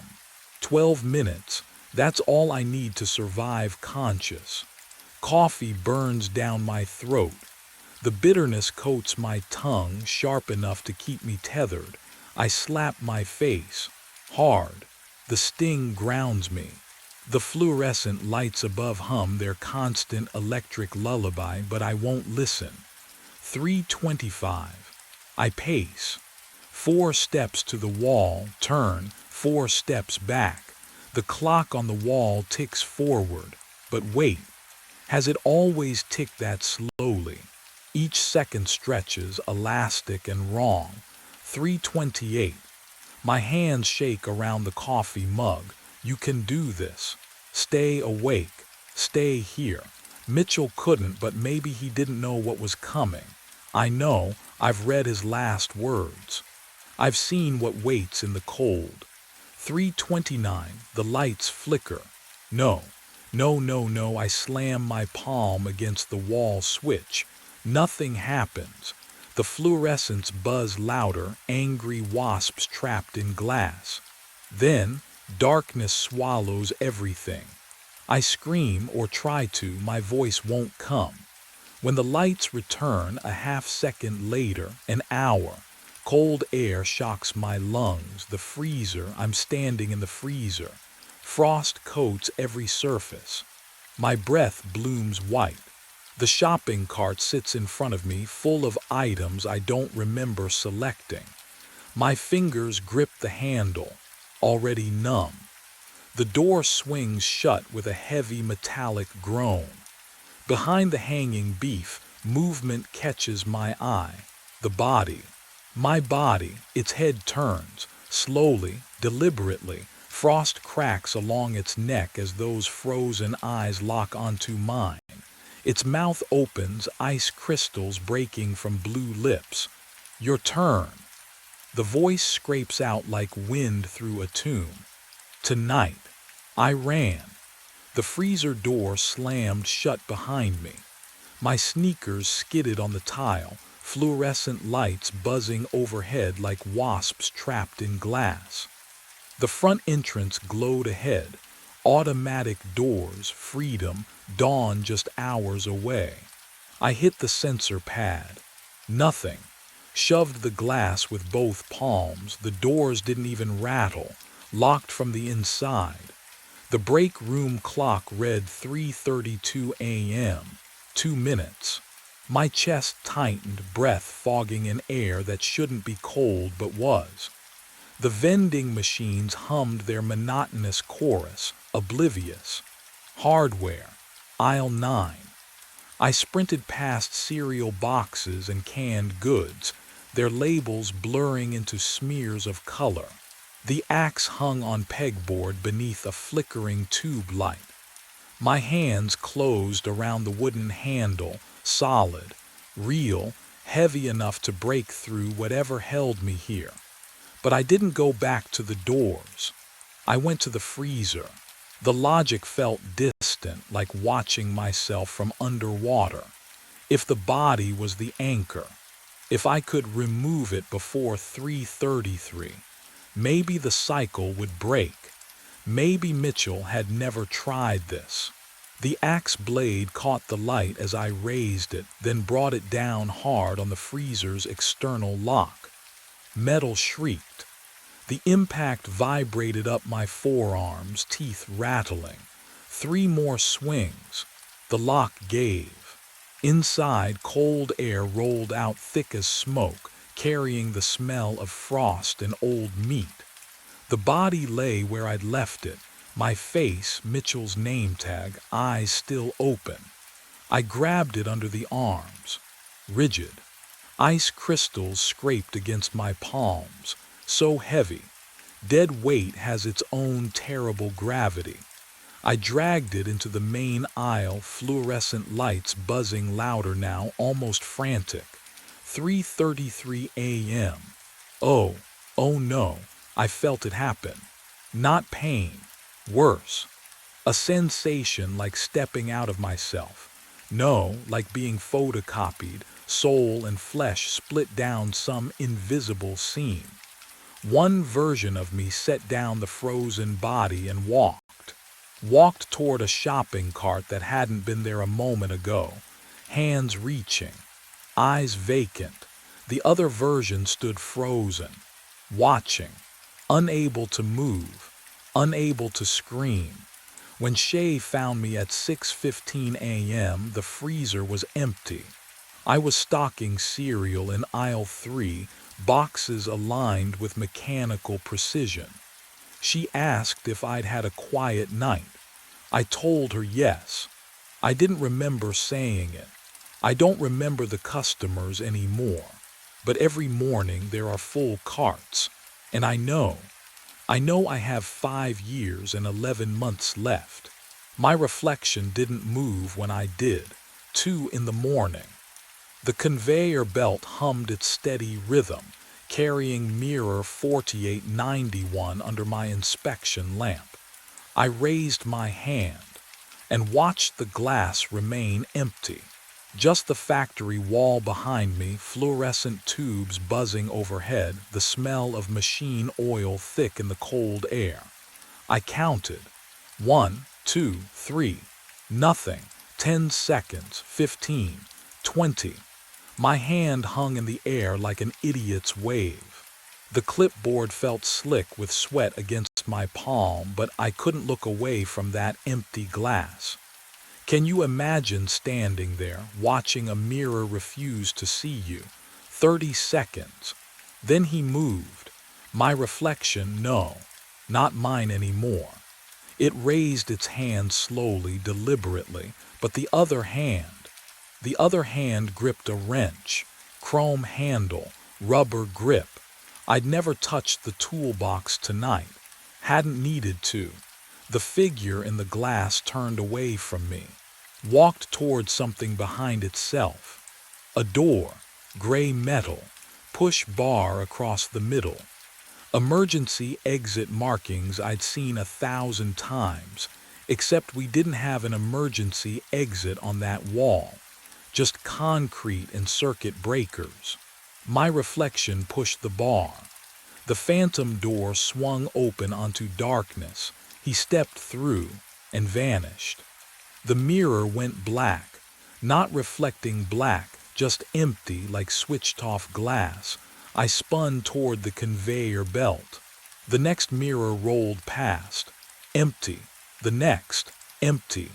20 mirrors on the line, and every single one showed nothing but the factory behind me. Then I heard it. Footsteps behind me. Boots on concrete, matching my rhythm exactly. But I wasn't moving. 3 weeks earlier, I didn't know what I'd become. 11 p.m. The conveyor belt rumbled to life beneath fluorescent lights that hummed like dying wasps. I clocked in, grabbed my clipboard from the metal desk, and walked to my station at the quality control line. 20 mirrors per hour. 8 hours. Alone. The factory smelled like machine oil and cold concrete. November air seeped through cracks in the loading dock doors, raising goosebumps on my forearms. I preferred the isolation. No small talk. No questions about why Diane left or why I never saw Emmy anymore. Mirror number 4719 rolled past my inspection lamp. I leaned in, checked the edges for imperfections. The surface was flawless, commercial grade, destined for some hotel bathroom or department store. I blinked to refocus my eyes under the harsh light. My reflection blinked back. 1 second late, I froze, waited, blinked again deliberately, counting in my head. 1 Mississippi. Then my reflection's eyelids dropped and rose. The lag was impossible. Light it doesn't wait. I marked the clipboard with a red X defective, moved it off the line. The next mirror arrived. I waved my hand left to right, watching. The delay happened again, 1 second behind, and the next mirror, same thing. I checked 12 mirrors in a row, my heart climbing into my throat. Every single one showed me my own face, my own movements, but delayed, like watching myself on a television broadcast with bad lag. The conveyor belt's rhythm felt suddenly wrong, too slow, dragging each mirror past me like evidence I didn't want to see. What would you do? Call your supervisor at midnight over a timing trick your exhausted brain invented. I marked them all defective. I told no one. But that night, as I drove home through empty streets at dawn, I couldn't shake the feeling that my reflection had been studying me just as carefully as I'd been watching it. By the 7th night, I counted to 3. 1, 2, 3. Then my reflection moved. The lag had been growing since that first shift, creeping forward like frost across glass. 7 nights of inspecting mirrors alone while the factory slept around me. And now the delay stretched long enough to feel deliberate. I raised my hand at 11:42 p.m. beside mirror number 5006. The conveyor belt hummed its endless rhythm, rollers clicking against metal, but my reflection stood motionless in the glass, waiting. 1, 2, 3. It raised its hand. The cold hit me then, not the usual chill of concrete floors and poor insulation, but something else. Something that settled in my chest like water in my lungs. I exhaled and watched the fog of my breath hang in the air longer than it should. The break room coffee tasted like rust. I sat alone at the chipped formica table at 1:15 a.m., staring at the vending machine's dull glow. My phone vibrated. Diane's name lit the screen. I let it ring. What would I even say? That I was losing time between myself and my own image. That mirrors were breaking the speed of light in an Ohio factory that smelled like machine oil and 40 years of defeat. The voicemail chime beeped. I didn't listen. On the table sat a casserole dish wrapped in aluminum foil, still warm when I'd found it on my desk 2 hours ago. Brenda from day shift. She always left food, lasagna, pot roast, things that required care to make, things that said someone noticed I existed. I peeled back the foil enough to see the congealed cheese on top, then covered it again. I couldn't eat, couldn't remember the last time I'd been hungry. The fluorescent lights above me flickered once, twice. When you work nights long enough, you stop expecting anyone to fix things like that. Management didn't care what happened between 11 p.m. and 7 a.m. as long as the mirrors kept moving down the line and someone marked them good or defective. That someone was me. Only me. Roy Tennant had hired me 6 months ago with a handshake that lasted half a second and a gruff comment about liking guys who didn't talk much. Perfect for graveyard shift, he'd said. No distractions. He was right.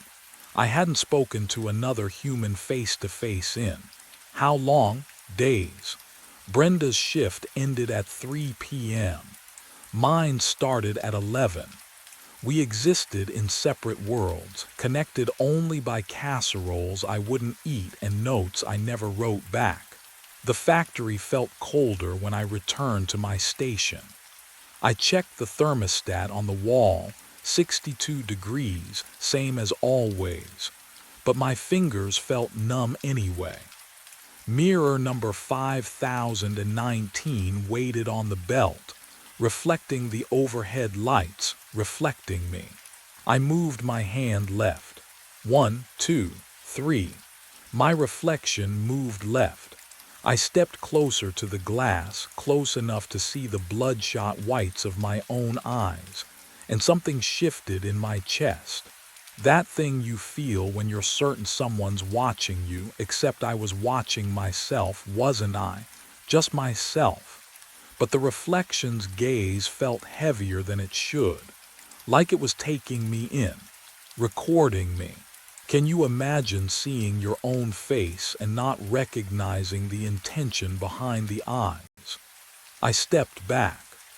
The reflection stepped back 3 seconds later, and in that gap between action and echo, I understood something I hadn't wanted to admit. I wasn't inspecting mirrors anymore. I was being inspected. The conveyor belt clicked forward. Another mirror rolled into place.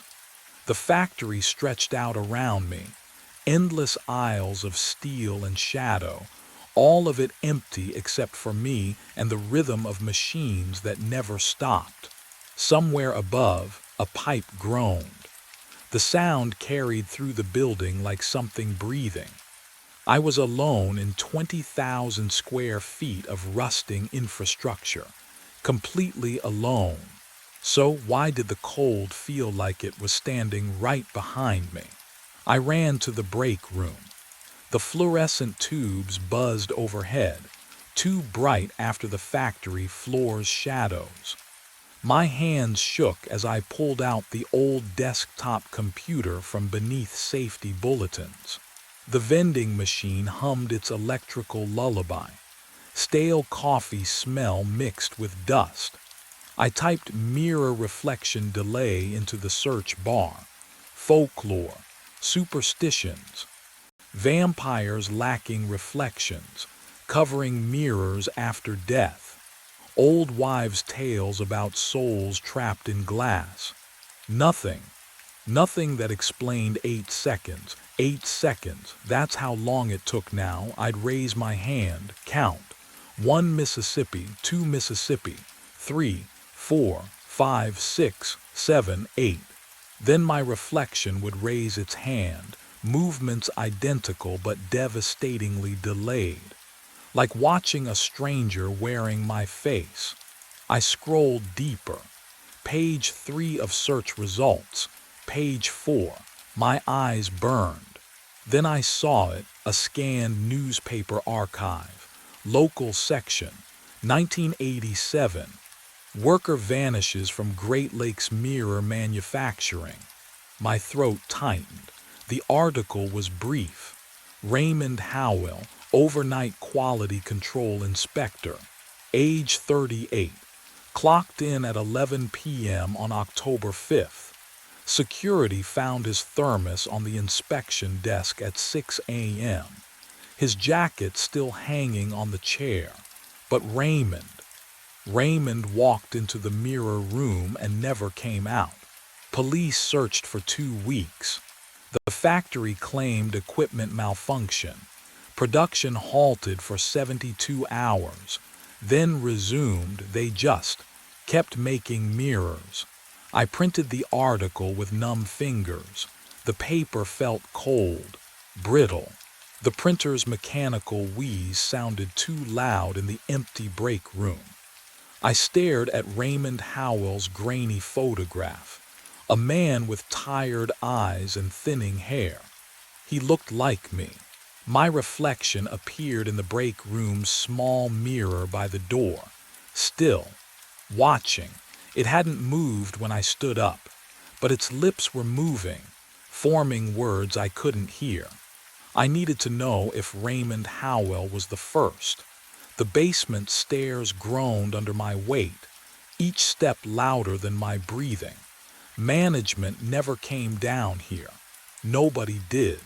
The smell hit me halfway down, mildew and rust, thick enough to taste. A single bulb swung from a wire, throwing shadows that moved wrong across water-stained concrete. Old equipment crowded the space.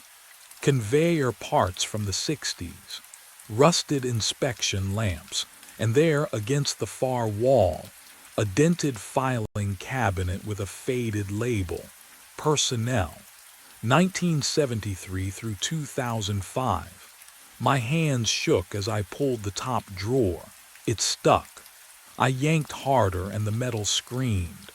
Inside, folders slouched against each other, their tabs yellowed and peeling. I flipped through them, searching for anything marked quality control. Overnight shift. Then I found it. The first file felt damp in my fingers. Thomas Lentz. Disappeared April 1979. Last seen inspecting mirror line below body recovered. Investigation closed. My throat tightened. Angela Prout. Vanished October 1983. Overnight QC. Found her clipboard on the factory floor. Coffee still warm. Raymond Howell. November 1987. I already knew his name. Two more. Kenneth Voss. March 1995. Sarah Chen. January 2003, 5 people, all overnight quality control, all inspecting mirrors. The factory kept running. New workers hired. Roy had been supervisor since. I checked his file. 1998. He knew. Oh God, he knew. I pulled out my phone with trembling hands and photographed every page. The flash lit up the basement like lightning. For just a second, I saw something in the corner behind me, a shape that shouldn't exist in an empty room. When I lowered the phone, the corner was dark again. But I could hear breathing now, and it wasn't mine. I fled the basement and returned to my station, photographs burning in my pocket like evidence of my own death sentence. Mirror number 5002 waited on the conveyor belt. I raised my hand, counted.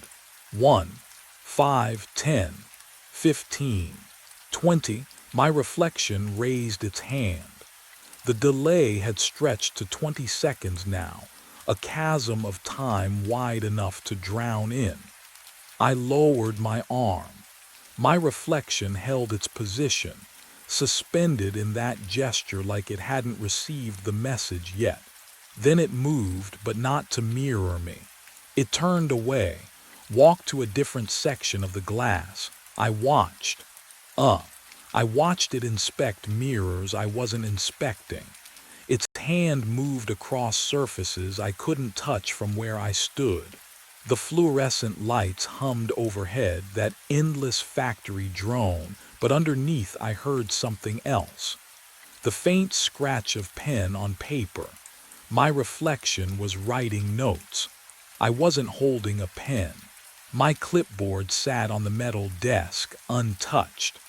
But in the mirror, my double scribbled something on its own clipboard, methodical, thorough. The way I used to work before the delays started, before I realized I was being replaced. Would you keep watching, or would you run? I couldn't move. My reflection turned toward something beyond the frame of the mirror, That door. The one that didn't exist in the real factory. The phantom door from my nightmares. It looked back at me. Smiled. Oh God, that smile, too wide. Wrong angles. Like someone who'd learned to smile from diagrams but never understood why. My reflection reached for the door handle, pulled it open. Cold air rolled off the glass. I felt it from 6 feet away, tasted metal and something rotten. It stepped through. The mirror surface frosted over instantly, white crystals spreading like infection. Within seconds, the glass turned opaque. My reflection was gone. Every mirror on the production line went dark. And behind me, in the empty factory, something whispered my name. I pressed my palm against the frosted glass. The ice melted under my body heat, revealing nothing, just empty space where my face should have been. I moved to the next mirror on the conveyor line, wiped away the frost with my sleeve. Empty. The next one, empty. Mirror after mirror, I scraped away crystalline patterns, smearing condensation across cold surfaces. Nothing stared back. Gone. Every single one. Can you imagine standing in front of 20 mirrors and seeing nothing? Not darkness, not distortion. Just the factory wall behind you, the fluorescent lights overhead, the conveyor belt stretching into shadows. Everything except you. I existed everywhere but in the glass. My hands trembled as I checked the inspection station mirrors. The small ones mounted above my desk.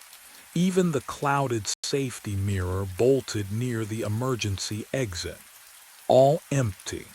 I was alone in this factory, working a shift no one else would take, and now I didn't even have myself for company. The photographs from the basement felt heavy in my pocket. 5 workers, all vanished. Then I heard it. Boots on concrete, deliberate, steady. The same rhythm as my heartbeat. I froze, listened. The sound came from somewhere behind me past the conveyor line near the loading bay. I wasn't moving, but the footsteps continued. Step, step, step. Matching the pace I'd walked moments before, like an echo arriving 30 seconds late. I spun around. Nothing. The factory stretched empty before me. Conveyor belts motionless. Inspection lamps casting pools of yellow light on oil-stained concrete.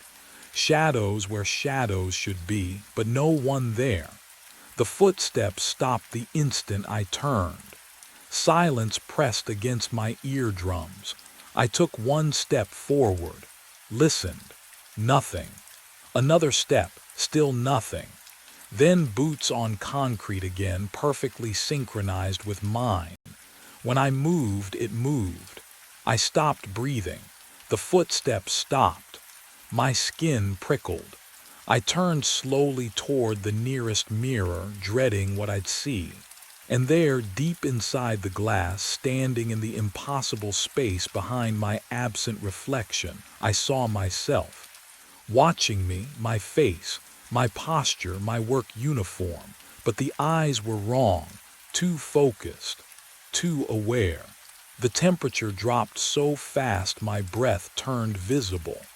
And in every mirror down the line, my reflection stood motionless inside the glass, staring out, waiting for something I couldn't name. I grabbed the wrench from my station. Mirror number 4719 hung on the line where this all started, 3 weeks ago.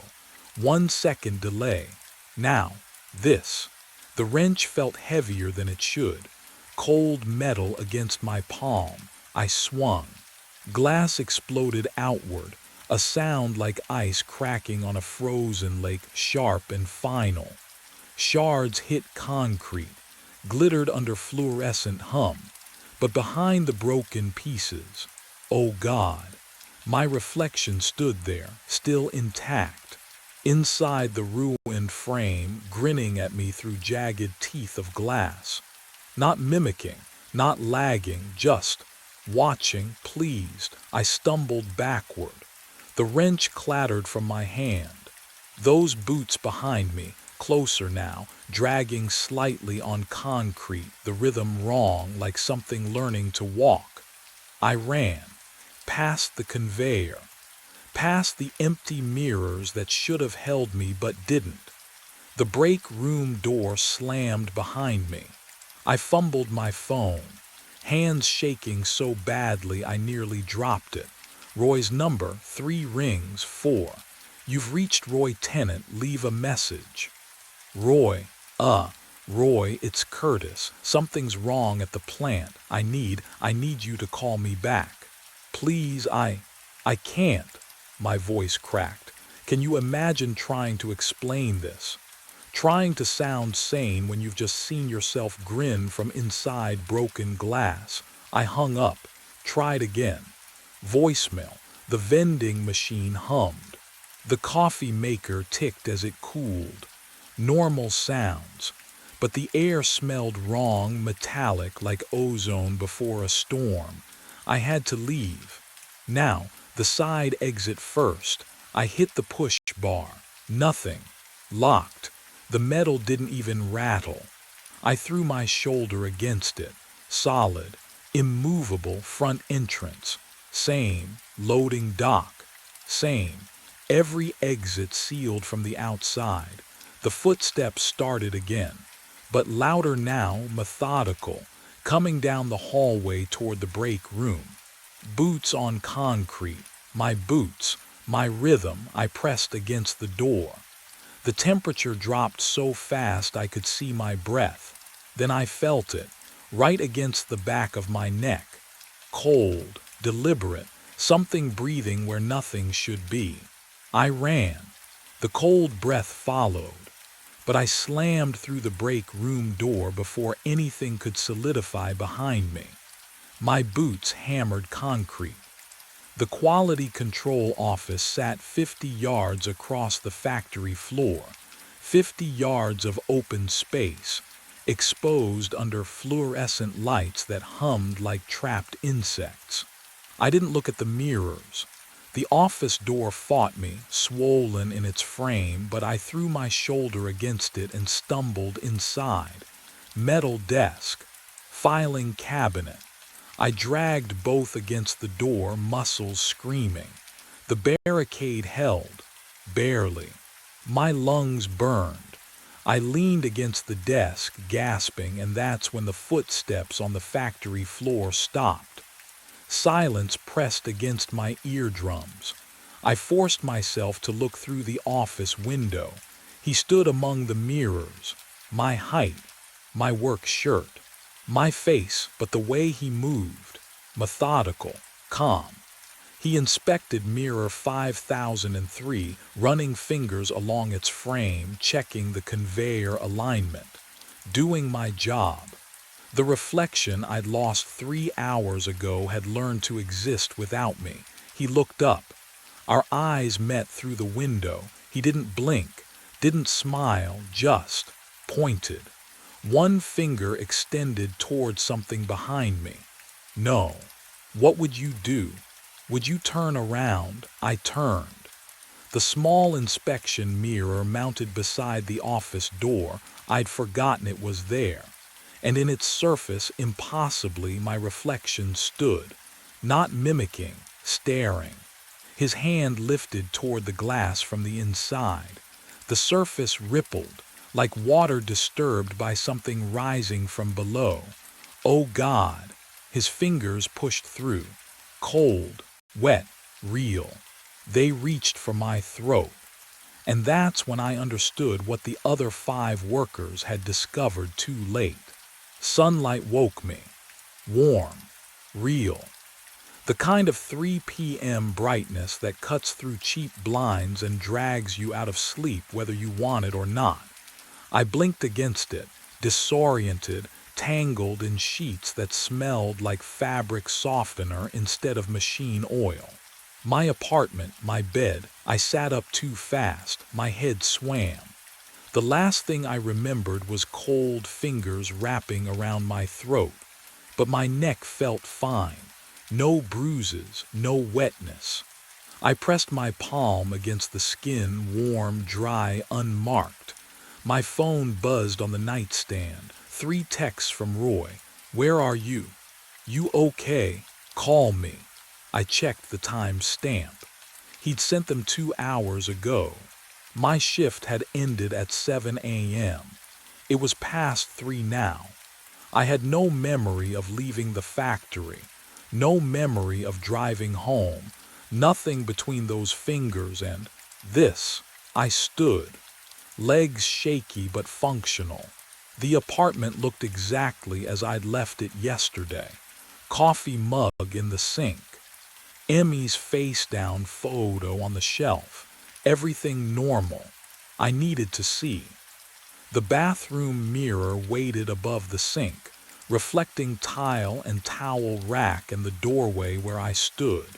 I stepped closer, held my breath, raised my hand. My reflection raised its hand. No delay, perfectly synchronized. I exhaled hard, relief flooding through me like warm water. Just a nightmare. Just stress and isolation and too many graveyard shifts playing tricks on my mind. Can you imagine that relief? That desperate, grasping hope that maybe none of it was real. I smiled at myself. My reflection smiled back. Then its eyes shifted. Left, towards something behind me in the glass.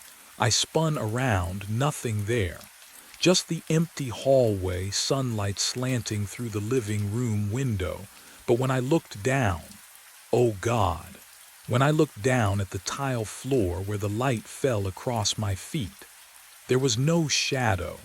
The man on the monitor looks exactly like me. Same wrinkled blue shirt, same coffee stain on the collar, same scar above my left eyebrow from when I was 12 and Laura pushed me off the porch. I lean closer to the screen and the glow paints my face the same cold blue as the figure on display. But this is the telescope feed, the observatory telescope, the one pointed at the stars, the one that should be transmitting images of distant galaxies and empty space. Not this, not the control room, not me sitting in this chair. The image updates, a flicker, a refresh. And now there are 2 of me on screen, one sitting, one standing behind the chair. The standing version holds something in his right hand. I squint at the pixelated edge. Metal, long handle, the wrench from the tool cabinet. The one I used 3 days ago to tighten the mounting bolts. The standing Carson raises it slowly, deliberately, above the seated Carson's head. My throat goes dry. The seated version on screen does not turn around, does not see, just stares at the monitor like I am staring now, watching himself. Watching me. I should move, should stand, should do something. But my hands grip the armrests. The vinyl is cold, too cold, the kind of cold that seeps through skin and into bone. How long have I been sitting here? The wrench rises higher. I open my mouth to shout to warn the Carson on screen, but the air tastes wrong. Metallic, sharp, like ozone after a lightning strike. That smell that means something burned, something broke. Then I hear it, breathing, not mine, behind me. Can you imagine that? The exact moment you realize the thing you are watching is watching you back. I spin in the chair, fast, too fast. The room tilts. And there it is, metal falling through fluorescent light. A wrench, descending toward my skull. I throw my hands up, feel nothing. Then I am sitting in the chair again, hands on the armrests, Facing the monitor, on screen a body crumples, my body. The standing Carson drops the wrench. It clatters. He bends down, grabs the body by the ankles, and drags it toward the corner where the shadows pool. But I am still sitting here, still breathing, still watching myself disappear into the dark. My mind claws backward. 14 nights before that monitor showed me dying. The control room was empty when I arrived. Cold air leaked through the narrow windows. I unlocked the tool cabinet, counted the wrenches by habit. 3. The same 3 that had hung there for 6 months. Equipment hummed its usual lullaby. I logged in at 11:58, 2 minutes early. Always 2 minutes early. The telescope was in standby mode, exactly where I'd left it.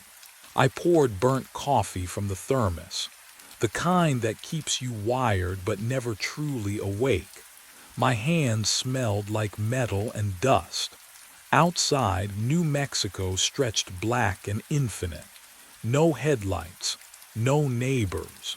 Just me and 8 tons of steel pointed at nothing. The monitor flickered. I glanced up. The telescope status had changed. Active, coordinates locked, deep space sector ZK7. I stared at the screen. I hadn't touched anything. My fingers moved to the keyboard. Override command. Enter. The cursor blinked. Nothing happened. I typed abort. The system ignored me like I wasn't even there, like my commands were coming from some other timeline. The telescope motor engaged with a low grind. Through the window, I watched the massive barrel pivot, smooth, deliberate, aiming at coordinates I absolutely did not program. My chest tightened. 40 light years out, empty space. No cataloged objects. What could you even see out there? I tried pulling the power cable. My hands actually shook. The screen stayed bright. The download bar appeared. 0%, 1%, rising. Behind me, metal clinked softly against metal. I turned. The tool cabinet hung open, swaying slightly. Inside, 2 wrenches remained on their hooks. The third was gone, but I was alone, wasn't I? The progress bar reached 100%. The image bloomed across the monitor in crisp detail, and for 3 heartbeats I forgot to breathe. A planet hung there against the black, blue and white and familiar. City lights clustered along coastlines. Geometric grids of streets, the glow of civilization spreading like fungus across dark continents. I leaned closer. The screen's pale light washed over my face, cold as moonlight. My fingers found the zoom controls and the image sharpened. There, the unmistakable sprawl of Lowe's Angels, the distinctive curve of New York Harbor, Chicago's perfect grid, Earth, but the coordinates blinked in the corner, 40 light years out, deep space sector ZK7. I pulled up the archive maps, hands trembling now. 1985 topographical data, overlaid them on the telescope image. The match was perfect. Every coastline, every city boundary, down to individual highway systems that hadn't existed in 1970 and wouldn't survive past 2003. 40 light years away, which meant 40 years ago. Light speed, simple math. I was looking at Earth from 1985. Except I pivoted in the chair, stared through the narrow window at the telescope's massive silhouette against the New Mexico stars. The barrel pointed northeast, toward empty space, toward nothing. The air tasted like copper and ozone. My breath came shallow now, loud in the silence.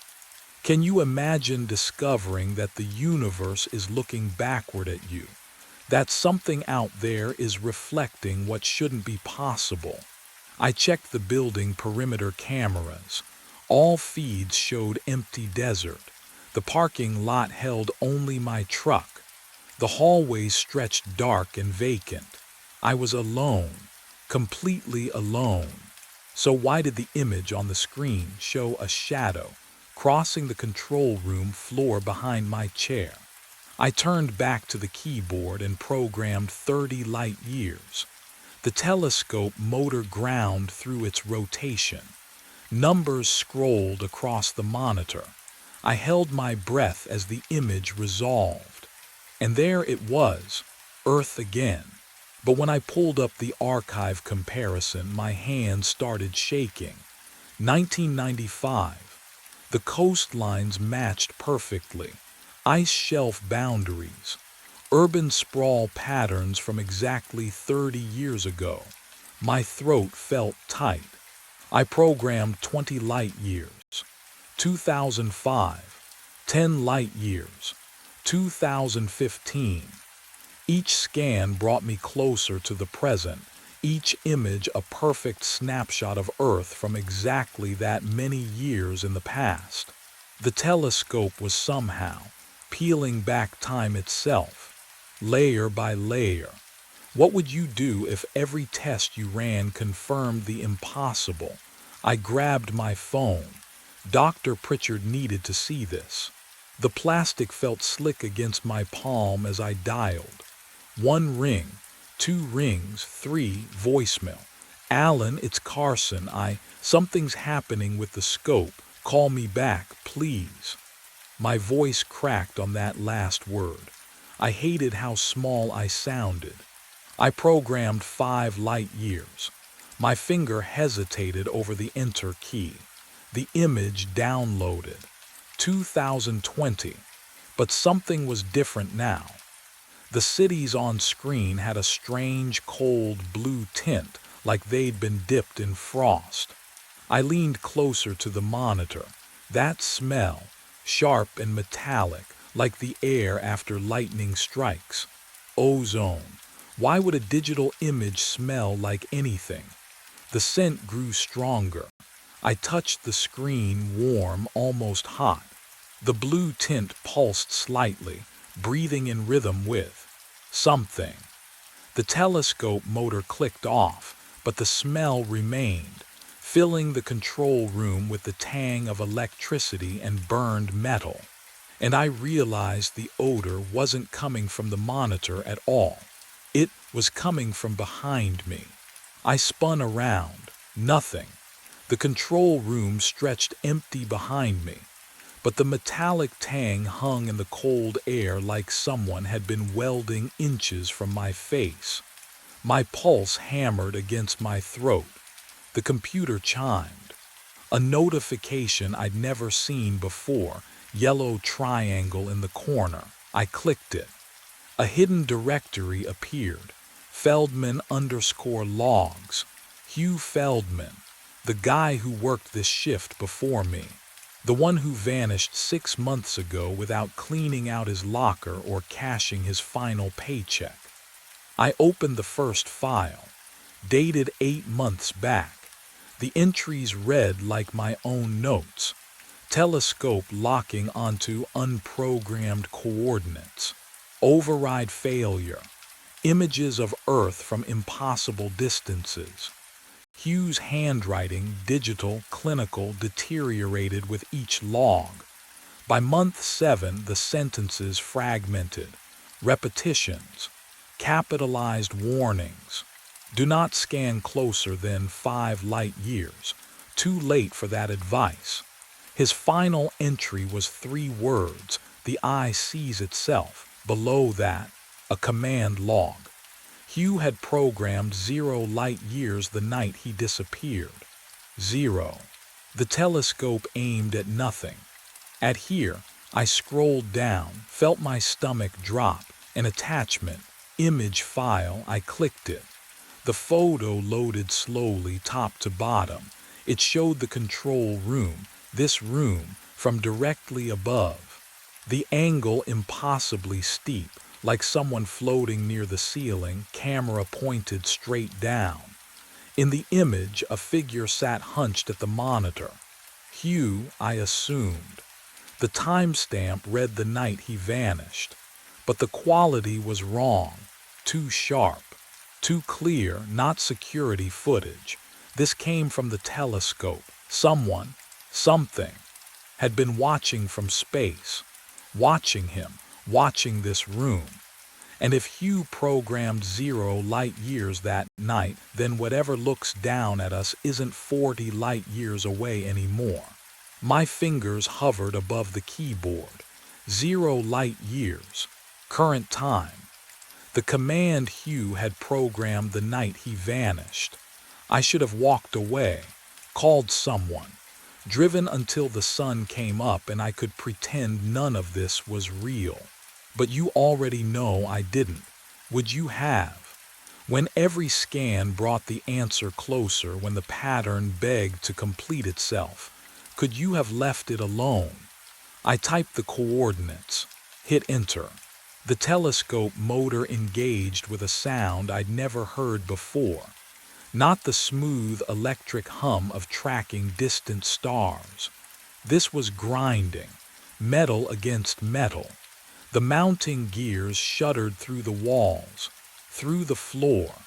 I felt it in my teeth. The whole structure groaned as the telescope pivoted, downward, pointing at the ground beneath me. The image began to load, line by line, top to bottom, cold blue light washing across the monitor. That ozone smell flooded the control room, sharp, electric, wrong. I tasted copper on my tongue. The temperature dropped. My breath came out in clouds. The image resolved.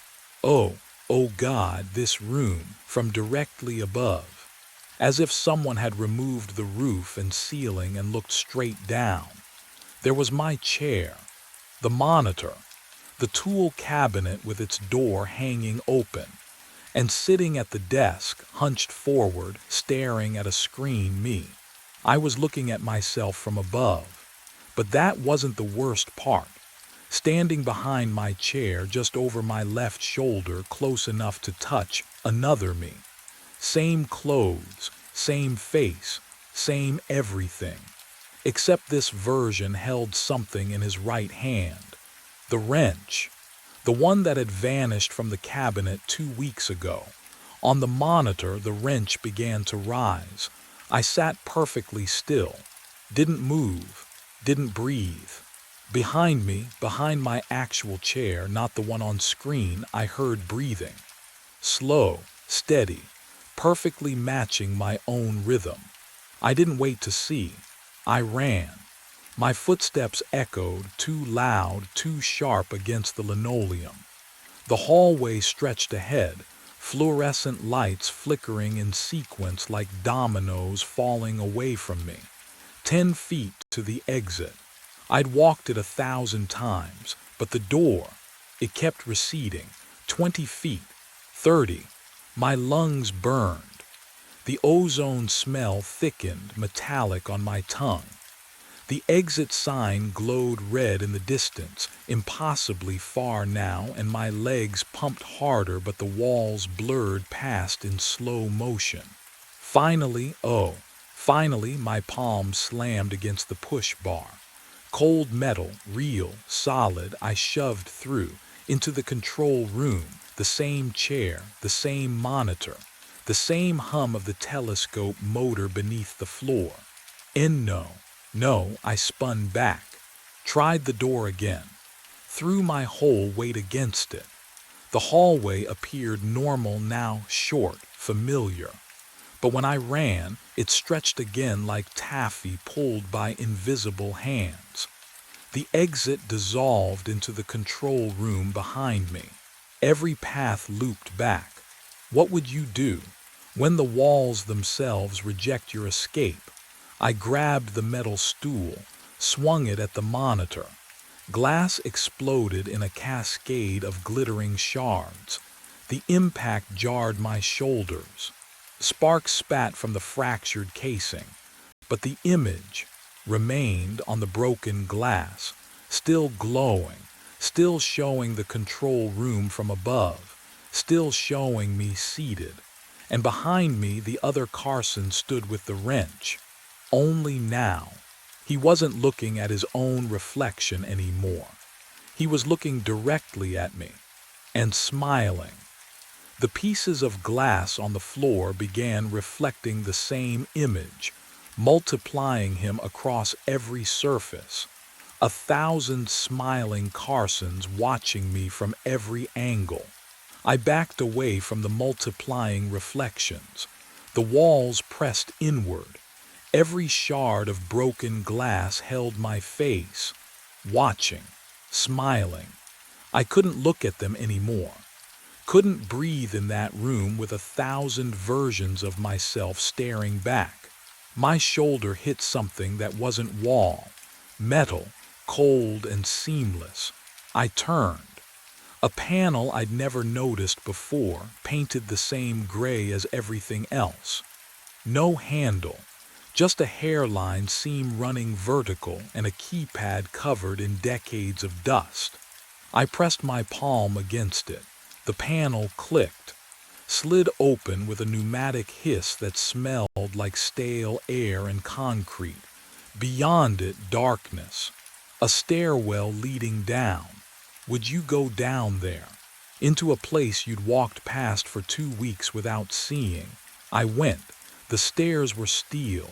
Each footfall echoed wrong. Too long, like the sound traveled farther than the space allowed. 15 steps down. Then a corridor. Fluorescent tubes buzzed overhead, half of them dead, the others flickering in patterns that almost felt deliberate. At the end of the hall, a door marked Archive Records Only. The handle was ice against my skin. Inside, file boxes lined metal shelves from floor to ceiling. The air tasted like old paper and something else. Mildew, maybe, or fear left to ferment for decades. I pulled the nearest box down. The label read Project Mirror Array Personnel FILES DCLASSAFIED 1998. 1998. 27 years to declassify something from 1952. I opened it. Photographs spilled out, black and white. Men in ties and women in pencil skirts standing before equipment I didn't recognize. Satellite dishes arranged in geometric patterns, mirrors suspended on cables, and in the background, this building, younger, rawer, but unmistakable. The first document had a header stamped in faded red ink. Quantum Causality Observation Experiment Final Report. My hands started shaking before I understood why. I read faster. The words blurred together. Reflective satellite geometry. Space-time observation collapse. 18 researchers assigned. The experiment was terminated after 72 hours. No explanation given. Just a single line. All personnel unaccounted for as of OH 300 hours October 9, 1952. 18 people. Gone. I flipped to the personnel roster. Alphabetical. Names I didn't know. Alastair Chen. Dorothy Kern. Marcus Vaught. No Hugh Feldman, but there. 3 names from the bottom. Carson Mitchell. Research assistant. Age 34. The paper slipped from my fingers. That wasn't possible. I wasn't born until 1991. The math couldn't. But the photograph clipped to the file showed a man in a white shirt and thin tie standing beside the telescope array. Same jaw, same eyes, Same scar on his left hand from when I was 12 and tried to climb a fence. The fluorescent lights buzzed louder. Or maybe that was just my pulse in my ears. How do you find your own name in a file from 73 years ago? The photograph slipped from my fingers. Behind me, footsteps, not echo, not memory, real weight on concrete. I turned. He stood in the archive doorway, wearing my face, my clothes. The same coffee stain on the left sleeve I'd gotten 3 days ago. His eyes tracked mine with surgical precision. No lag, no hesitation. "You found the files," he said, my voice, exact timbre. The air between us tasted metallic. Ozone. Like the monitor upstairs when the anomaly first appeared. "What are you?" The words scraped out of my throat. He stepped closer. His shoes made no sound now. "The telescope doesn't observe light, Carson. It observes causality itself." I backed against the filing cabinet. Cold metal bit through my shirt. That's impossible. Observation collapses possibility." He tilted his head. "You programmed 0 light years." The telescope turned inward, and the wrench, he paused, smiled without warmth. The wrench already struck. My skull throbbed. A phantom ache behind my right ear. "You've been dead since that moment," he continued. "But consciousness cannot observe its own ending. Can you imagine that? The mind refuses to process the final instant, so it loops, creates recursion. The observer becomes the observed." He gestured upward toward the control room. "Forever falling." And no, I touched my face, warm skin, pulse hammering beneath my jaw. "You feel real," he said softly. "That's the cruelest part. The loop preserves everything except the truth." The archive lights flickered. In the strobe, I saw him standing closer, then closer still. He hadn't moved. Hugh Feldman learned this. The 18 researchers in 1952 learned this. His hand extended toward me. "Now it's your turn to understand." His fingers brushed my shoulder, and the temperature dropped 20 degrees. "What would you do if you realized you'd been watching your own death on repeat?" I opened my mouth to scream, but his hand was already reaching for something behind me. The wrench. It had always been there. The wrench falls, I don't feel it. The cold air shifts around me, but there's no impact, no pain, just the sound of metal hitting the floor too far away to be real. Then I'm sitting again, in the chair, facing the monitor. The ozone smell burns my throat. The telescope motors were to life. On screen, the control room door opens. Another Carson walks in, tired eyes, rumpled shirt, the same stain on my collar I haven't washed out in weeks. He sits down, right where I'm sitting. His hands move across the keyboard, programming coordinates. Behind him, another figure materializes from the shadows. Me, holding the wrench. I watch myself raise it, watch the angle, the trajectory. Would you stop it if you could? Would you scream a warning to yourself, knowing he can't hear? But I understand now. The loop doesn't trap me, it requires me.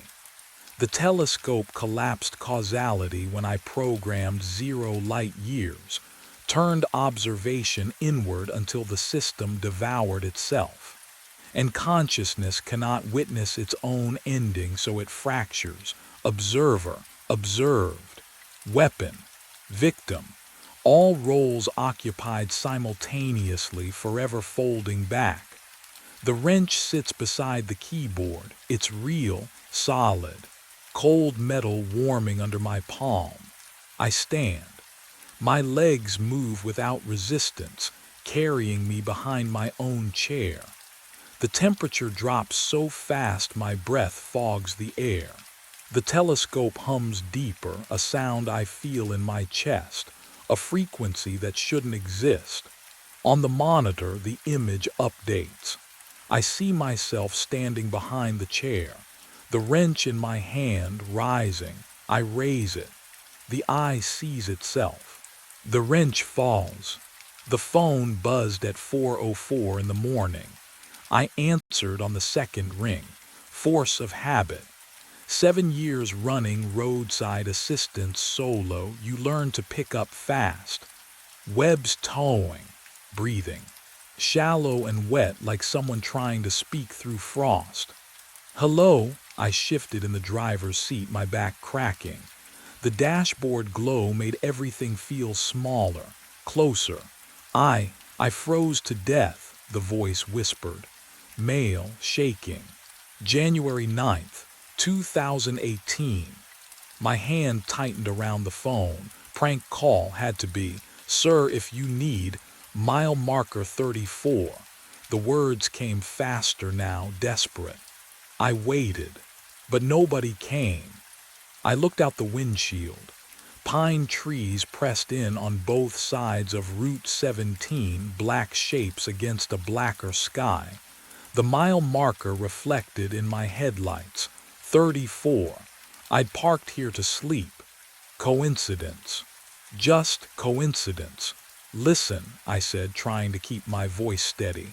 I don't know who, please. His breath rattled. It's so cold. The line went dead. My rearview mirror caught my eye. 2 headlights glowed behind me, maybe 50 yards back. High beams, unmoving. I twisted in my seat to look through the rear window. Nothing. Empty highway, darkness. But when I glanced back at the mirror, the headlights were still there. Closer now, 40 yards. What would you do? My radio crackled to life, static, then words cutting through like ice. I can see your truck. The temperature dropped. I could see my breath. Then, oh God. Then the back door handle began to turn. My mind raced back to 6 nights earlier when it all started. The phone rang at 4:04 in the morning. I remember because the clock on my dash had just clicked over. That specific minute when the world feels most abandoned. I'd been parked behind a shuttered gas station off Route 17. Sleeping bag bunched against the passenger door. Coffee gone cold in the cup holder. Oil slick rainbows floating on the surface. Have you ever been so alone that even your own breathing sounds too loud? I answered on the 3rd ring. Roadside assistance. Static crackled. Then a voice, thin and desperate. I need help. My car broke down. Mile marker 34. I sat up, rubbed my eyes. How long you been waiting? Too long. It's so cold. The line went dead. I drove there. 20 minutes through empty darkness, pine trees pressing close on both sides. The highway stretched out like a grave. When I reached mile marker 34, I slowed, flipped on my spots. Nothing. No car, no tire tracks, no person shivering in the ditch. I radioed in. Wrong location, probably. Prank call. Drunk kid with nothing better to do. But the smell lingered in my cab, something sharp and metallic like winter air forced through a heating vent. The next night, 4:04 again, the phone rang. Same voice, same location, same desperation. Please, I'm still here, mile marker 34. I went, found nothing. The 3rd night I didn't answer. The phone rang anyway, 14 times. On the 4th night I picked up just to tell him to stop. He spoke before I could. Why won't you come? I can see your truck right now. But I was parked 30 miles away, wasn't I? I drove to mile marker 34 at noon. Daylight made cowards brave, or so I told myself. The June sun hammered down on the asphalt, heat shimmering off the road in waves. Pine trees lined both sides, their shadows short and sharp. I pulled onto the shoulder where I'd stopped 4 times in 4 nights, finding nothing. But this time I saw them. Tire tracks, not fresh. Deep grooves pressed into the asphalt itself, as if the weight of a vehicle had melted through the surface. I stepped out of my truck, the heat hitting me like a physical thing. Sweat formed immediately on my neck. The smell of hot pine resin hung thick in the air. I knelt beside the tracks, ran my fingers along the grooves. They were cold, not cool, cold, ice cold. In 90-degree heat, the rubber imprints felt like I'd pressed my palm against a freezer door. I jerked my hand back, heart hammering against my ribs. What kind of heat leaves ice behind? The question followed me to the county administration office 20 minutes later. I told the clerk I needed records for mile marker 34, Route 17. Stranded vehicles. She typed with 2 fingers, her computer screen casting a blue glow across her bored expression. How far back?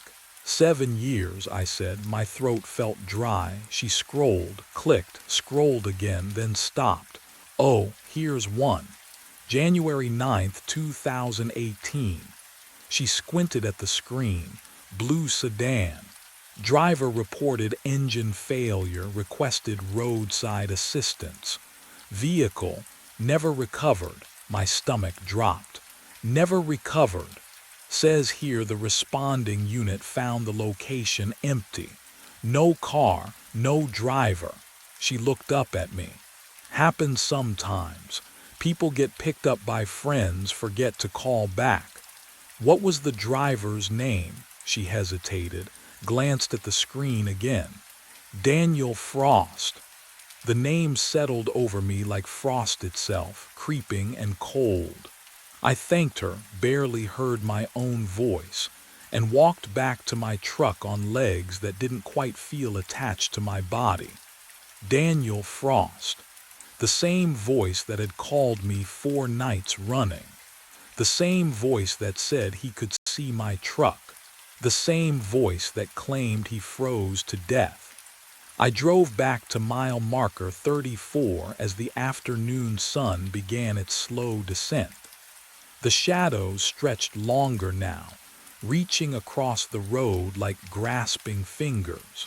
I parked in the exact spot where the frozen tire tracks marked the asphalt.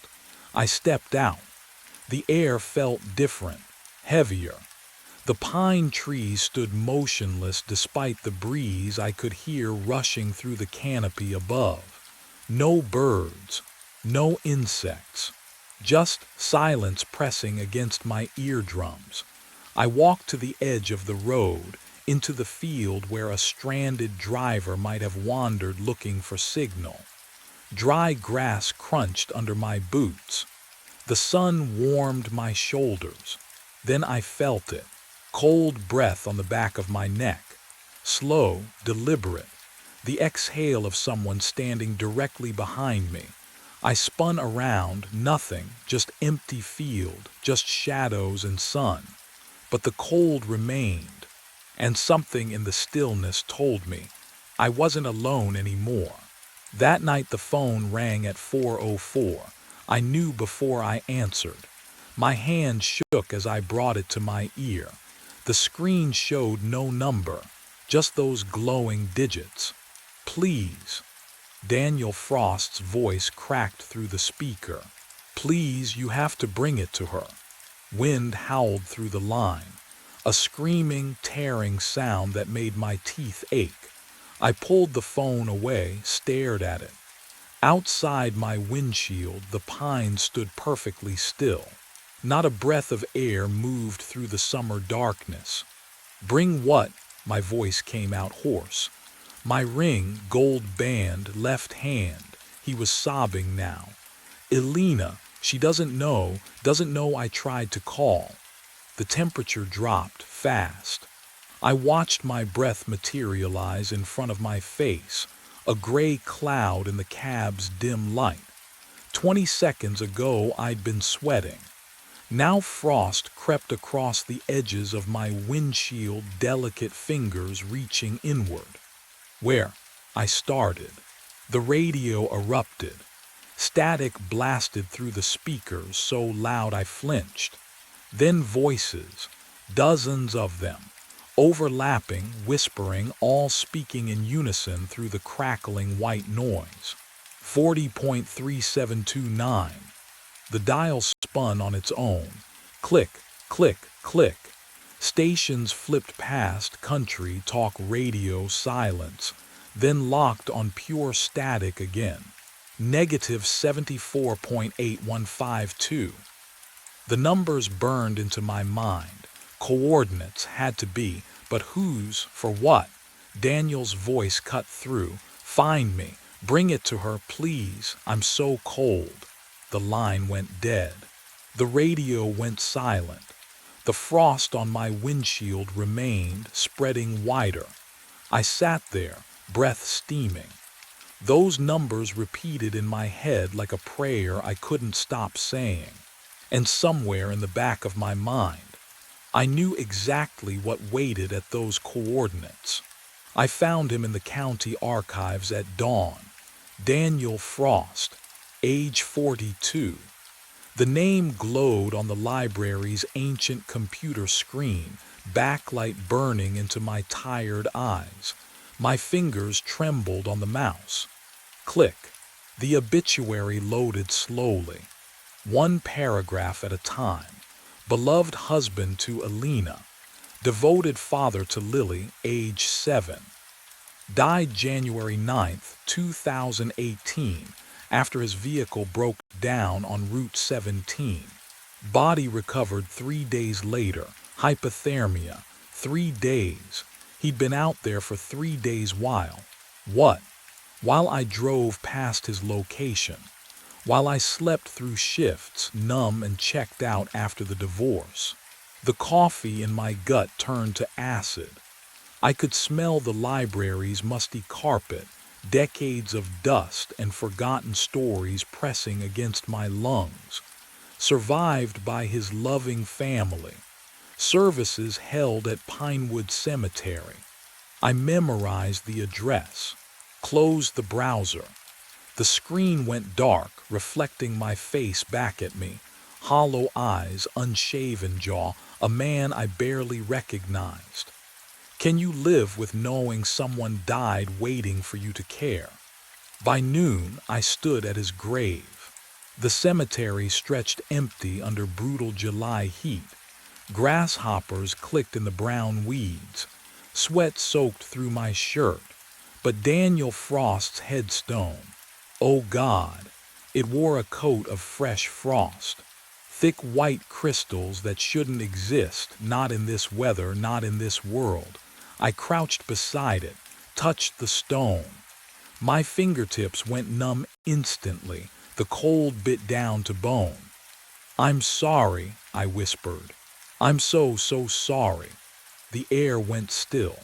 No grasshoppers, no breeze then. Tap, tap, tap from inside my truck. Behind me, against the windshield from the inside. I turned slowly, heart hammering against my ribs. Through the glass I saw nothing, just the steering wheel. The empty cab, but the tapping continued, deliberate, patient, impossibly wrong. And the frost on the headstone began spreading toward my feet. I fled the cemetery with frost still clinging to my boots. That night they appeared, headlights in my rearview mirror, 2 pale orbs floating a quarter-mile back, steady as a heartbeat. I was on Route 17 heading north, no other traffic for miles. I pressed the accelerator. The engine roared, 60, 70, 80. The headlights kept pace. I slammed the brakes. Rubber screamed against asphalt. My truck shuddered to a stop, hazards blinking orange into the darkness. The headlights stopped too, same distance, same position, not gaining, not fading, just there. I threw the truck into reverse, tires smoking as I hurtled backward down the empty highway. The headlights reversed with me, maintaining that impossible fixed distance like we were tethered by invisible wire. My hands shook on the wheel. What would you do? Keep driving or pull over and face whatever was back there? I didn't have the courage to find out. The second night they came earlier, 9 p.m., same stretch of road, same twin lights materializing from nowhere. The third night my mirrors began to fog, not from outside, from within the glass itself, as though something cold pressed against the other side. I wiped at the rear view with my sleeve, but the condensation bloomed from beneath the surface, spreading like frozen breath across the reflection. Through the fog, those headlights gleamed. By the fifth night, I stopped trying to outrun them. They were always there, patient, waiting. The temperature inside my cab dropped until I could see my breath curling white in the dashboard glow. Then came 4:04 in the morning. My phone vibrated before the ringtone sounded. Impossible. The screen lit up, and then the call connected. Daniel's voice cracked through the speaker, small and exhausted and utterly human. "I just want to go home." The line went dead. Behind me, the headlights flared bright enough to burn. I stopped running on the sixth night. At 4:03 in the morning, I pulled off Route 17 and let the truck idle at mile marker 34. Engine ticking, headlights off. The temperature gauge read 78 degrees outside, but my breath clouded the air inside the cab. I kept my hands on the wheel and waited. 1 minute.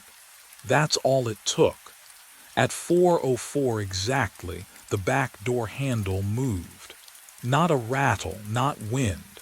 A deliberate twist. Metal grinding against metal, the sound sharp enough to make my molars ache.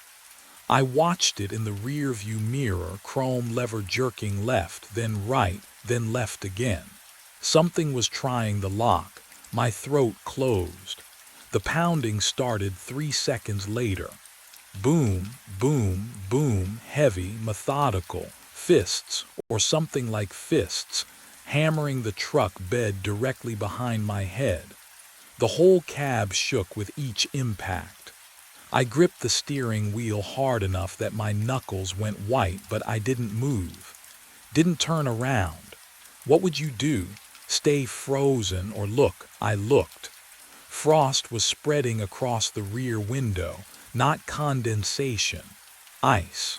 Crystalline patterns blooming outward from the center, fast and geometric, like time-lapse footage of a frozen lake. The temperature inside plummeted. My skin prickled. That metal-cold smell filled my nose, the scent of winter locked in a freezer too long. And then, oh God, then I saw it. A handprint, blue-tinged. Fingers splayed wide against the glass from the outside. The whorls of a palm pressed flat, surrounded by a halo of frost. It was ice-cold to look at. My spine locked up. The radio exploded to life. No static this time. No crackling. Just a voice, Daniel's voice, screaming through every speaker. "Let me in. Let me in. Let me in. Let me in." Over and over and over, rising in pitch and desperation, the words blurring together into a howl that wasn't quite human anymore. My hands flew to my ears, but it didn't matter. The sound was inside my skull now, vibrating through my teeth, my ribs, my bones. The pounding intensified. The frost climbed higher, swallowing the windows. And the door handle, it stopped moving. The silence that followed was worse than the screaming, because I realized something terrible. Daniel wasn't trying to get in anymore. He already had. I found the ring on my passenger seat when the frost finally melted. Simple gold band, still cold. The address came from the obituary I'd memorized 3 nights ago. Elena Frost lived 20 miles south, in a neighborhood where willow trees bent over ranch houses and sprinklers ticked through the morning heat.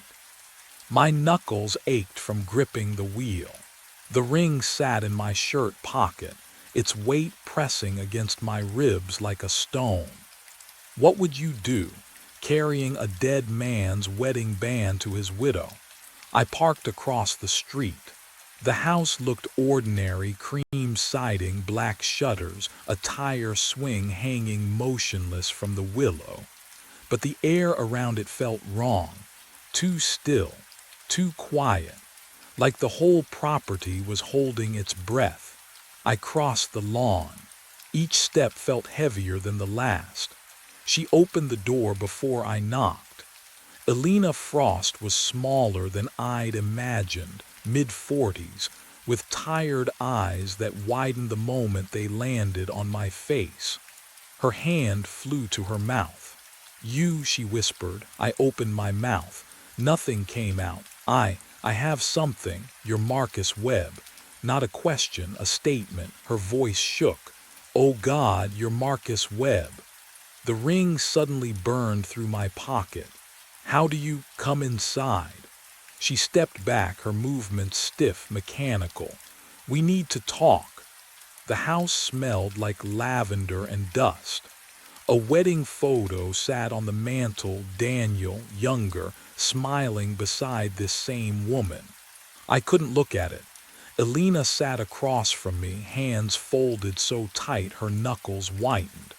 January 9th, 2018. Her eyes never left mine. "Do you remember that date?" My throat closed. "You were the dispatcher," she continued, each word deliberate, cutting. "You logged Daniel's call, stranded motorist. Mile marker 34, you told him help was coming. No, then you forgot." Her voice cracked. "Your shift ended. You went home, and my husband froze to death waiting for you." The room tilted.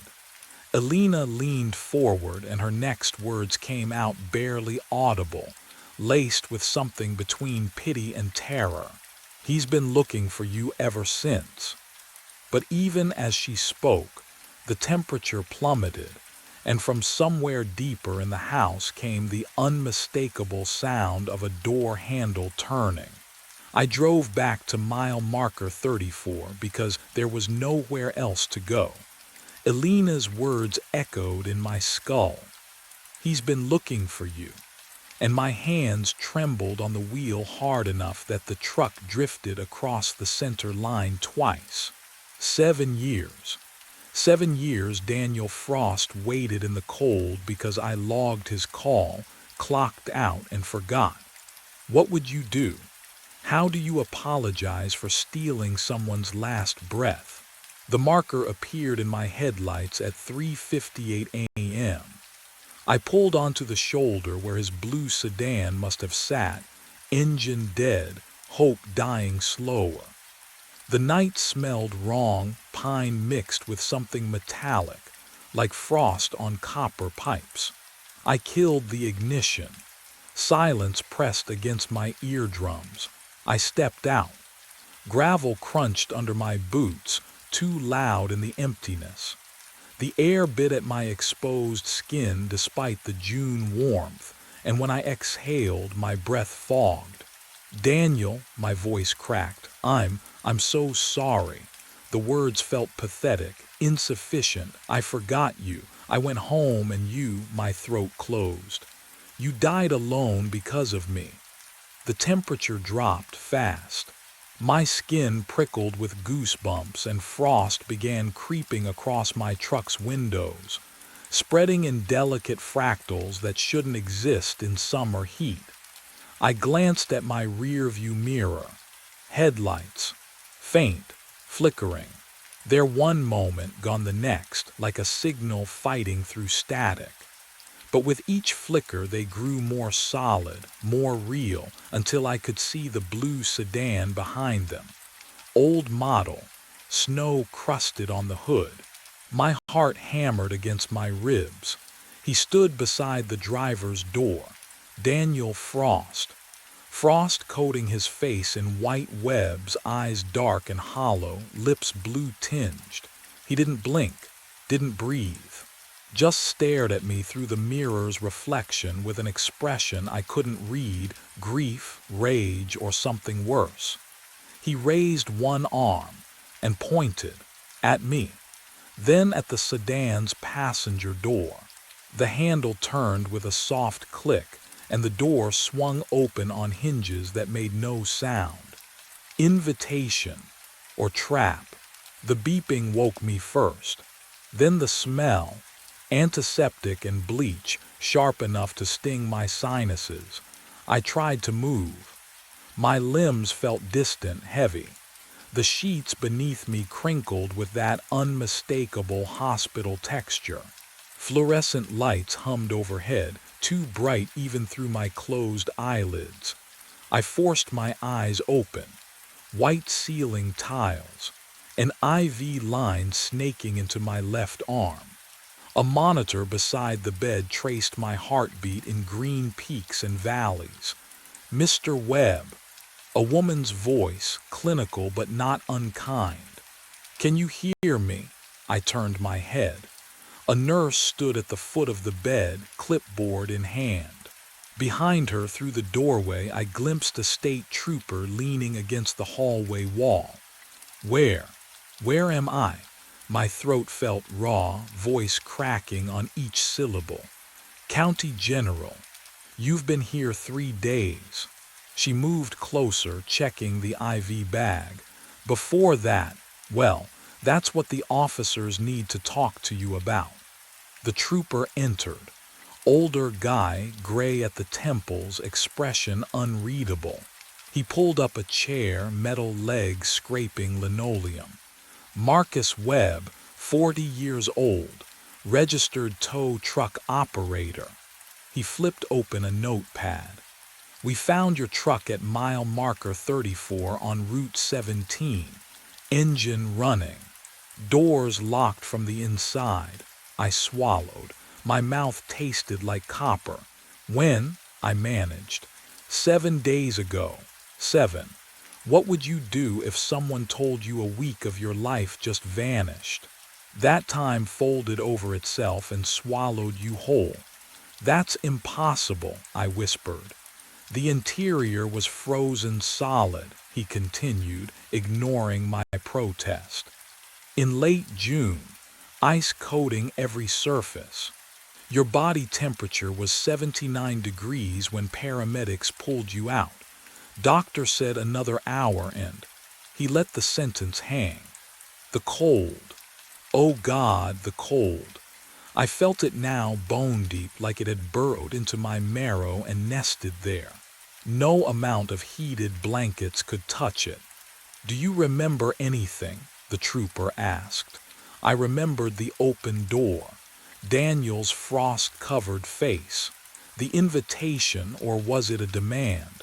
I remembered reaching for the handle. I went to apologize. My voice sounded hollow, even to me. At mile marker 34, there was someone I needed to tell I was sorry. The trooper exchanged a glance with the nurse. She excused herself quietly. "Mr. Webb, there was nobody else at the scene, just you, locked inside your truck." He leaned forward. "But we did find something unusual."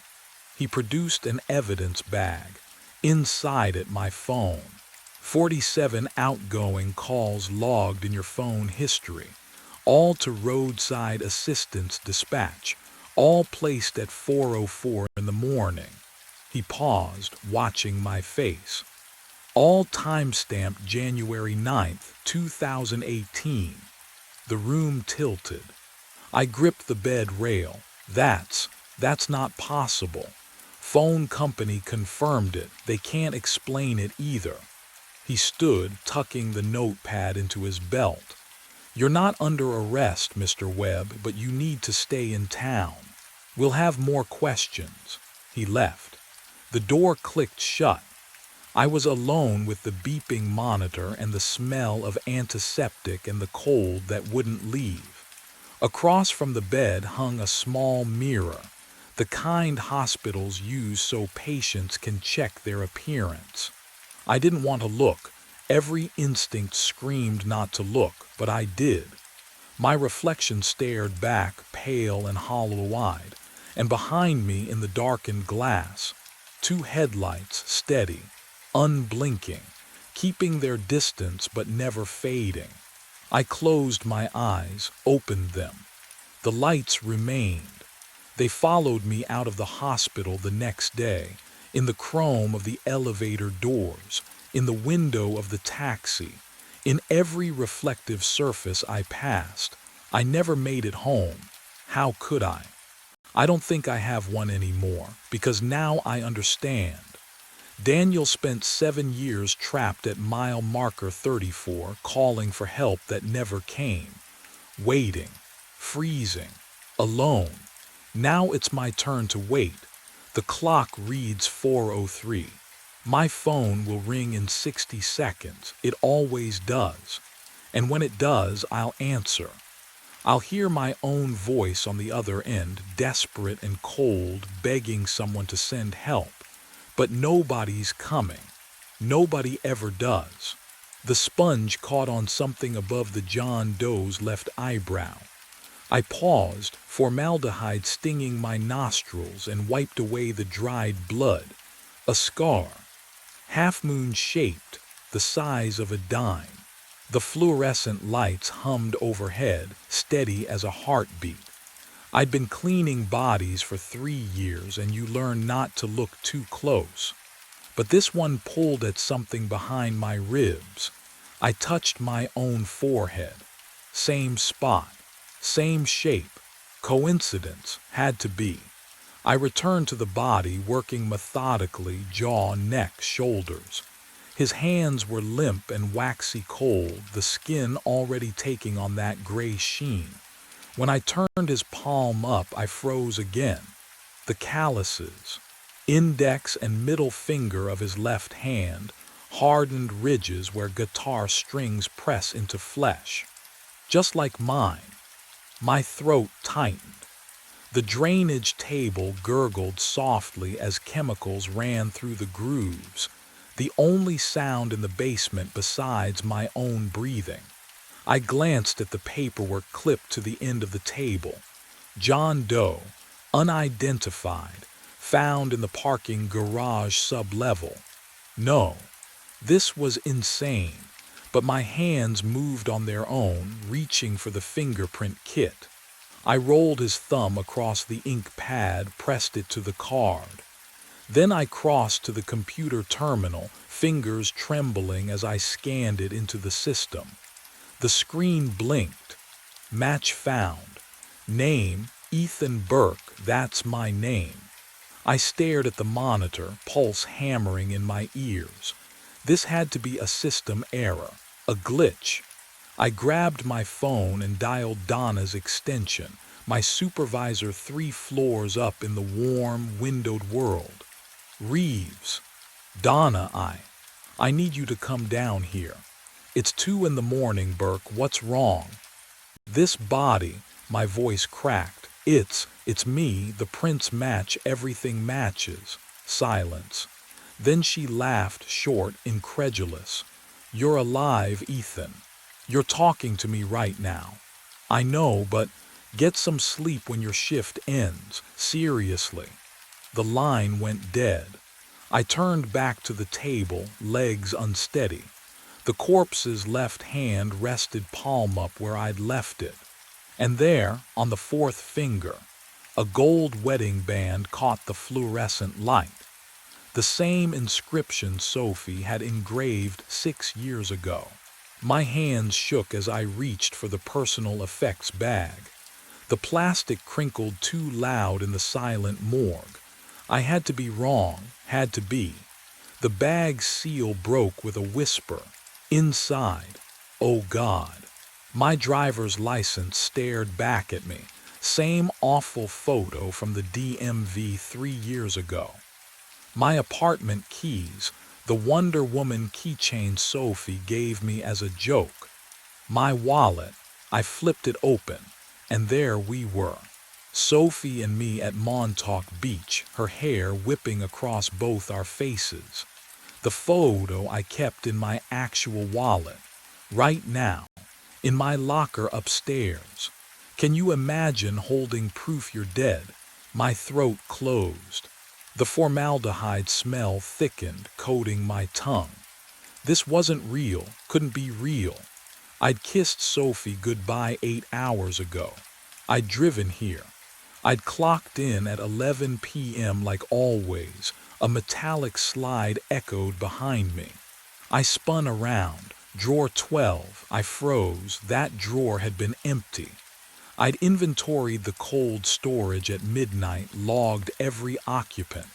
12 had been vacant, but now it hung open 6 inches, waiting.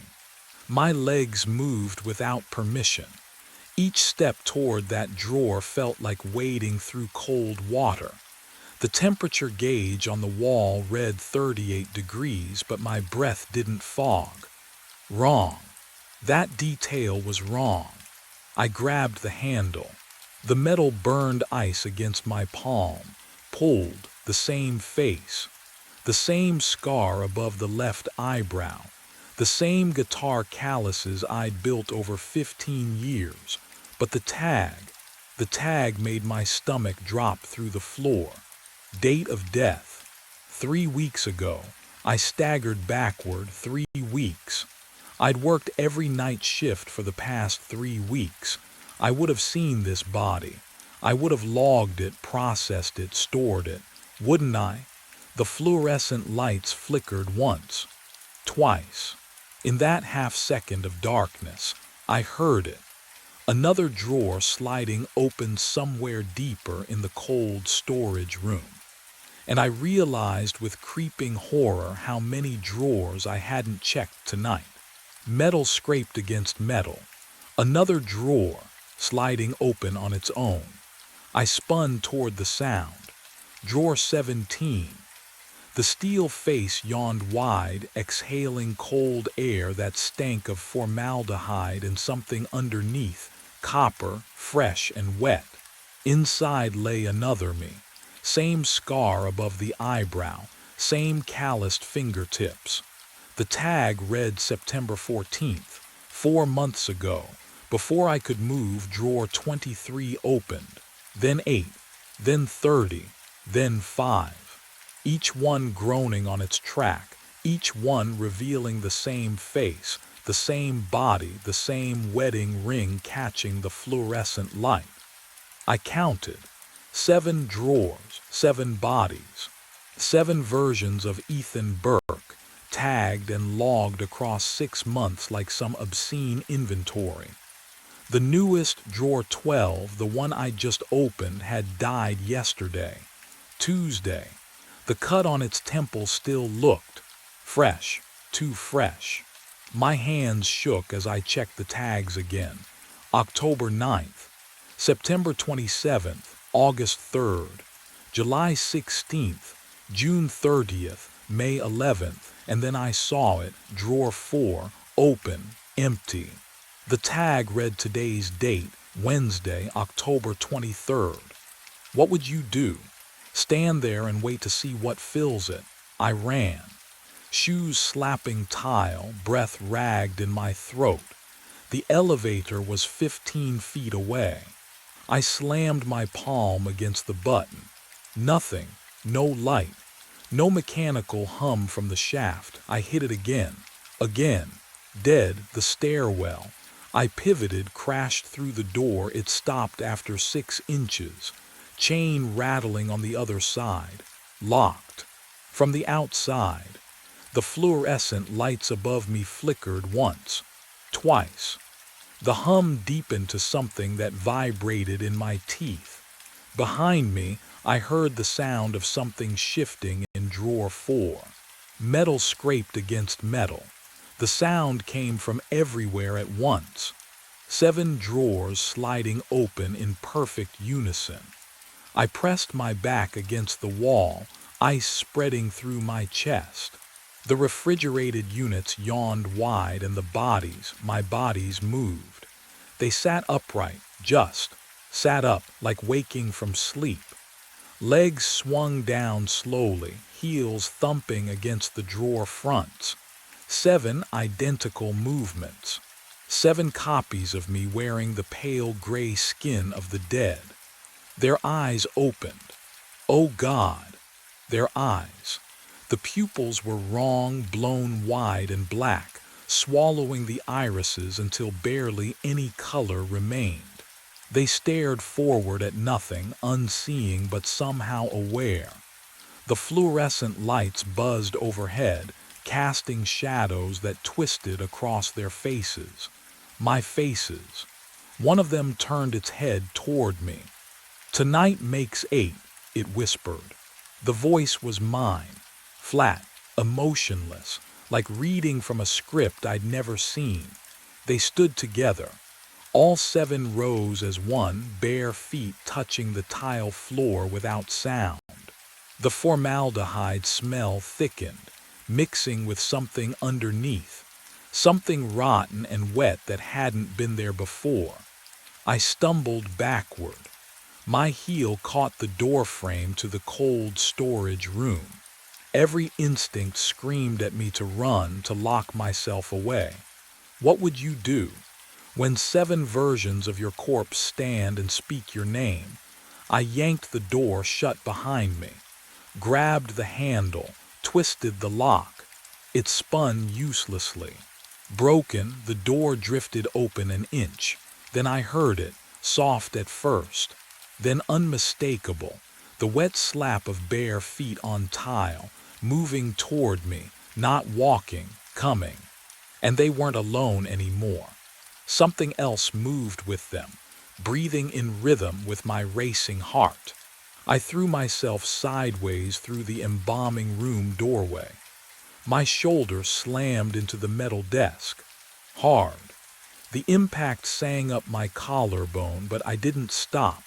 I dropped behind the stainless steel station, knees hitting cold tile. Bare feet slapped closer in the hallway. Breathing. 7 sets of lungs moving in perfect rhythm. I pressed my spine against the cabinet, tasting copper at the back of my throat. The overhead lamp swung slightly, casting shadows that stretched and contracted across the drainage grooves in the table above me.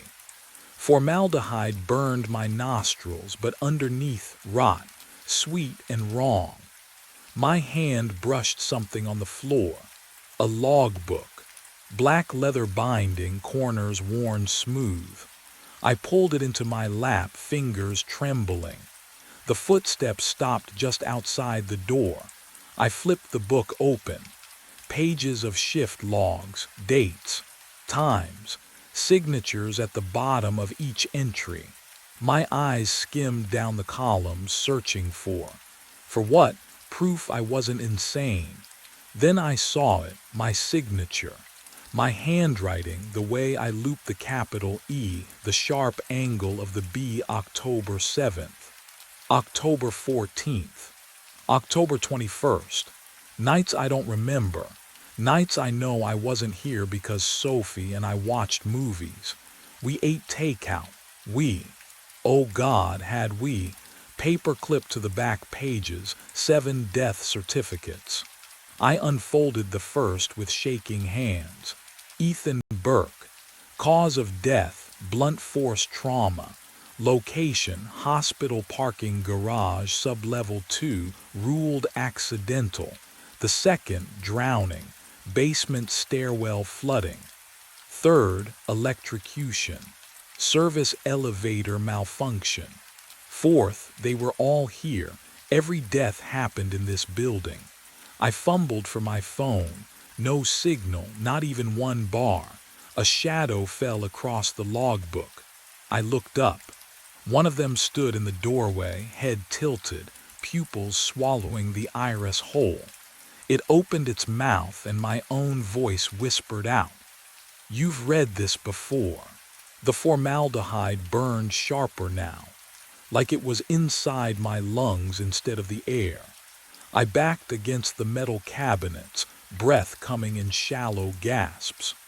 The creature, no, the thing wearing my face, tilted its head at the same angle I'd seen in mirrors 1,000 times. But I wasn't doing it. I wasn't moving at all. Then the smell changed.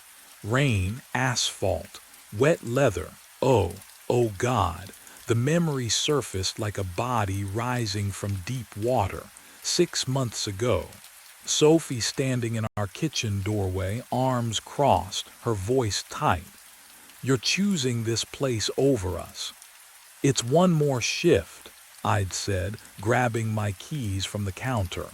"We need the money. We need you here." But I'd walked out anyway. Drove through rain that hammered the windshield so hard the wipers couldn't keep up. The parking garage ramp was slick. I remember descending into the sub-level, the fluorescent lights flickering orange and sickly. I remember pressing the elevator button. Then, nothing, not sleep, not unconsciousness, just absence. Like someone had cut that entire night from my memory and spliced the film back together wrong. Have you ever lost time like that? Not forgotten, lost. Where the hours just vanish, and you wake up somewhere else with no idea how you got there. I pressed my palms against the cold metal of the cabinet behind me. The chill bit through my scrubs, grounding me in the present. The thing, the duplicate, remained motionless at the end of the hall, watching. If I couldn't trust my memory, maybe I could trust documentation. Donna's office. The personnel files were kept in there, locked in a gray filing cabinet behind her desk. I'd seen her pull them out before when the hospital auditors came through. Every employee, every hire date, every signature. I had to know. Moving slowly, I edged along the wall toward the corridor that led to the administrative wing. The duplicate didn't follow, it just watched, breathing in sync with me. The office door was unlocked. It shouldn't have been. Donna always locked it when she left the basement. Always. But tonight, the knob turned easily under my hand. Inside, her desk lamp cast a yellow pool across scattered paperwork. The filing cabinet stood open, just an inch. Like someone had been here recently. Like someone knew I'd come. I found the personnel drawer. Found the B section. Burke Ethan. The folder was thicker than I remembered. I pulled it out, spread it on the desk under the lamp. Start date 6 months ago. March 15th. No, that's wrong. I've worked here 3 years. 3 years of night shifts and formaldehyde and signing logbooks. I remembered my first week, training with the previous assistant before he transferred. I remembered, but the date stared back at me. Official. Typed. Stamped with Harold Chen's signature. My hands shook as I flipped through the pages. Orientation checklist, benefits enrollment, background check, then a photo paperclip to the inside cover. It showed someone in morgue scrubs, same height, same build, but the face wasn't mine. And beneath the photo, in handwriting I recognized as my own, was a note I didn't remember writing. Tonight you'll understand why you can't leave. The file slipped from my fingers. Paper rustled to the floor. A sound echoed down the hallway, metal sliding on metal. Once, twice, 7 times, the drawers. I backed out of Donna's office, pulse hammering in my throat. The fluorescent lights flickered overhead, casting jittering shadows along the basement corridor. Formaldehyde hung thick in the air, but underneath, oh God, something else. Rot, fresh rot, like meat left out in summer heat. The duplicates were moving. I pressed myself against the cold cinder block wall, straining to hear. Nothing. No footsteps. No breathing. Just the electric hum of the lights and my own ragged gasps. How could 7 bodies move without sound?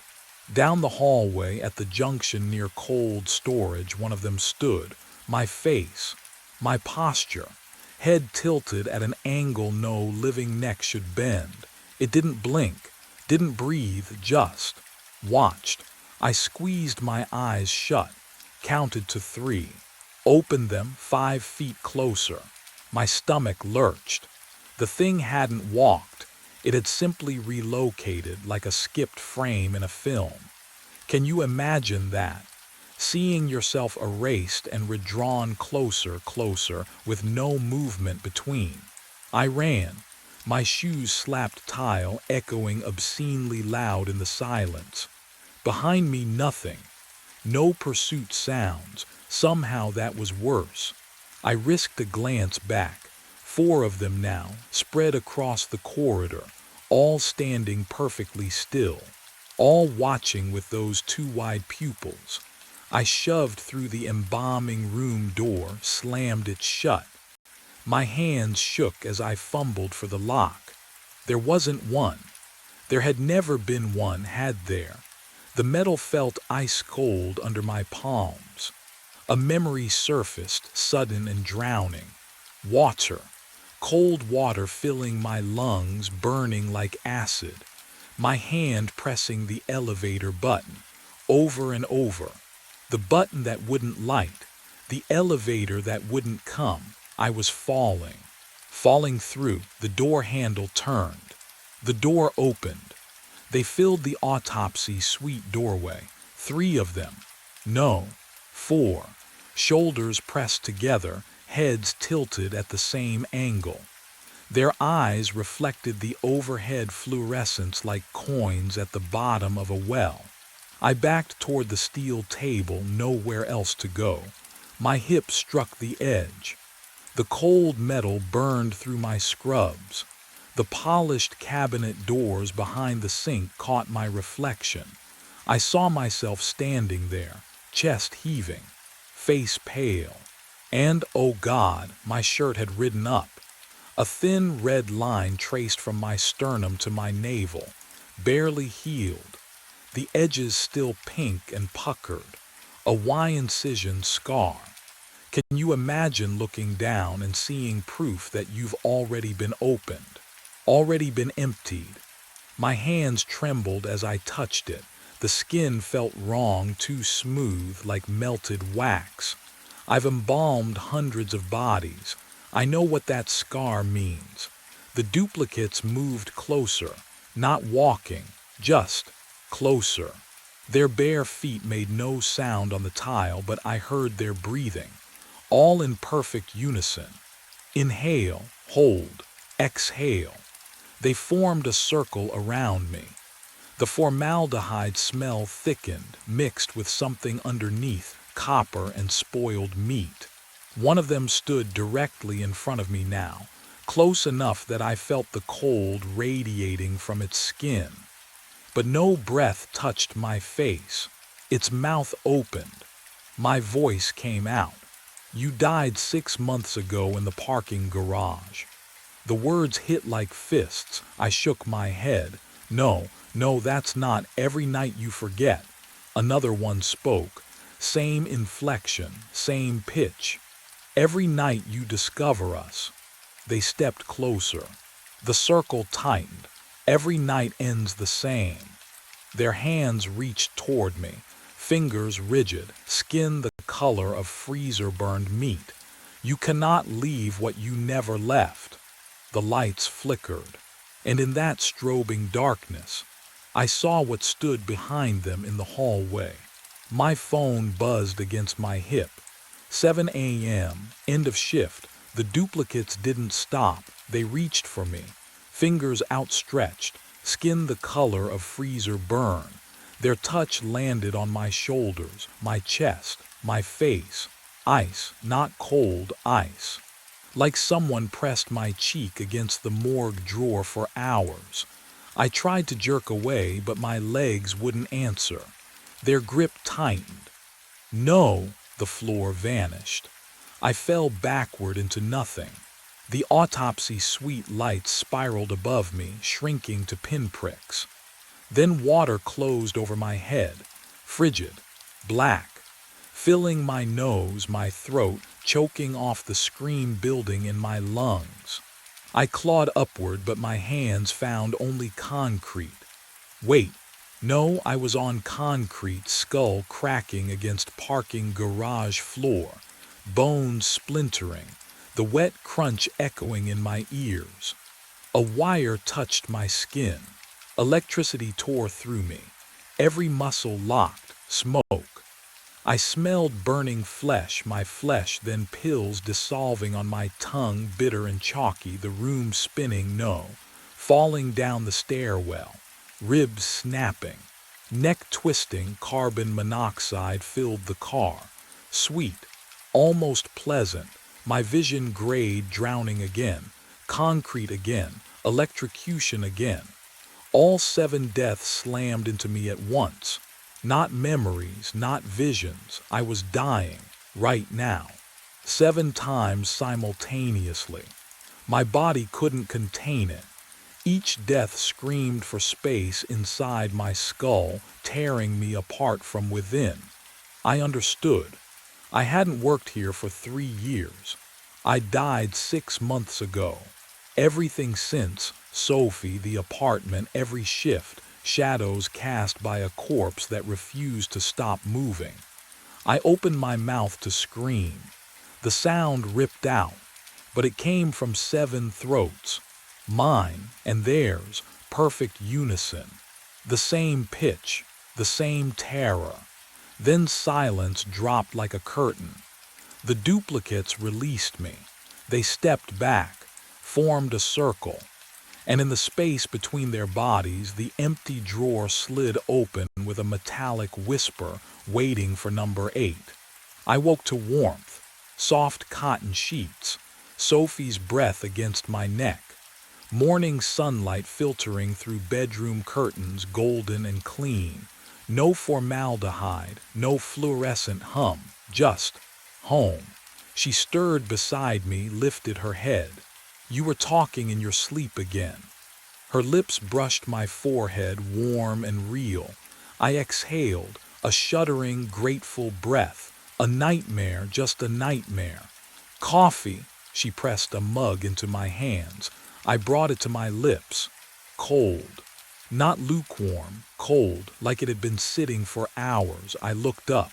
Sophie smiled, but the morning light behind her seemed flat, too bright, too still. You okay? She asked. Yeah, I'm. Her left hand rested on my shoulder. The wedding band caught the light, gold glinting on her right hand, the wrong hand. We'd been married 6 years and she'd never switched it, not once. My throat tightened. Sophie, you should get ready, she said. Don't want to be late. Late. It was morning. I glanced at my phone on the nightstand. The screen glowed. 11 p.m. My alarm buzzed sharp, mechanical. Time to go to work. I stood, legs unsteady. The bedroom door was ahead, familiar white paint and brass handle. I reached for it, turned the knob. Fluorescent light spilled through. Not the hallway to our living room. Not the narrow apartment corridor with wedding photos on the wall. A long, sterile hallway, white tile, buzzing overhead lights. The smell hit me, antiseptic and formaldehyde. I turned back. Sophie sat on the bed, hands folded, watching, waiting. "Time to go to work," she said again. Her voice was mine. The hallway stretched ahead, cold, endless. And I understood, finally, there would be no waking, no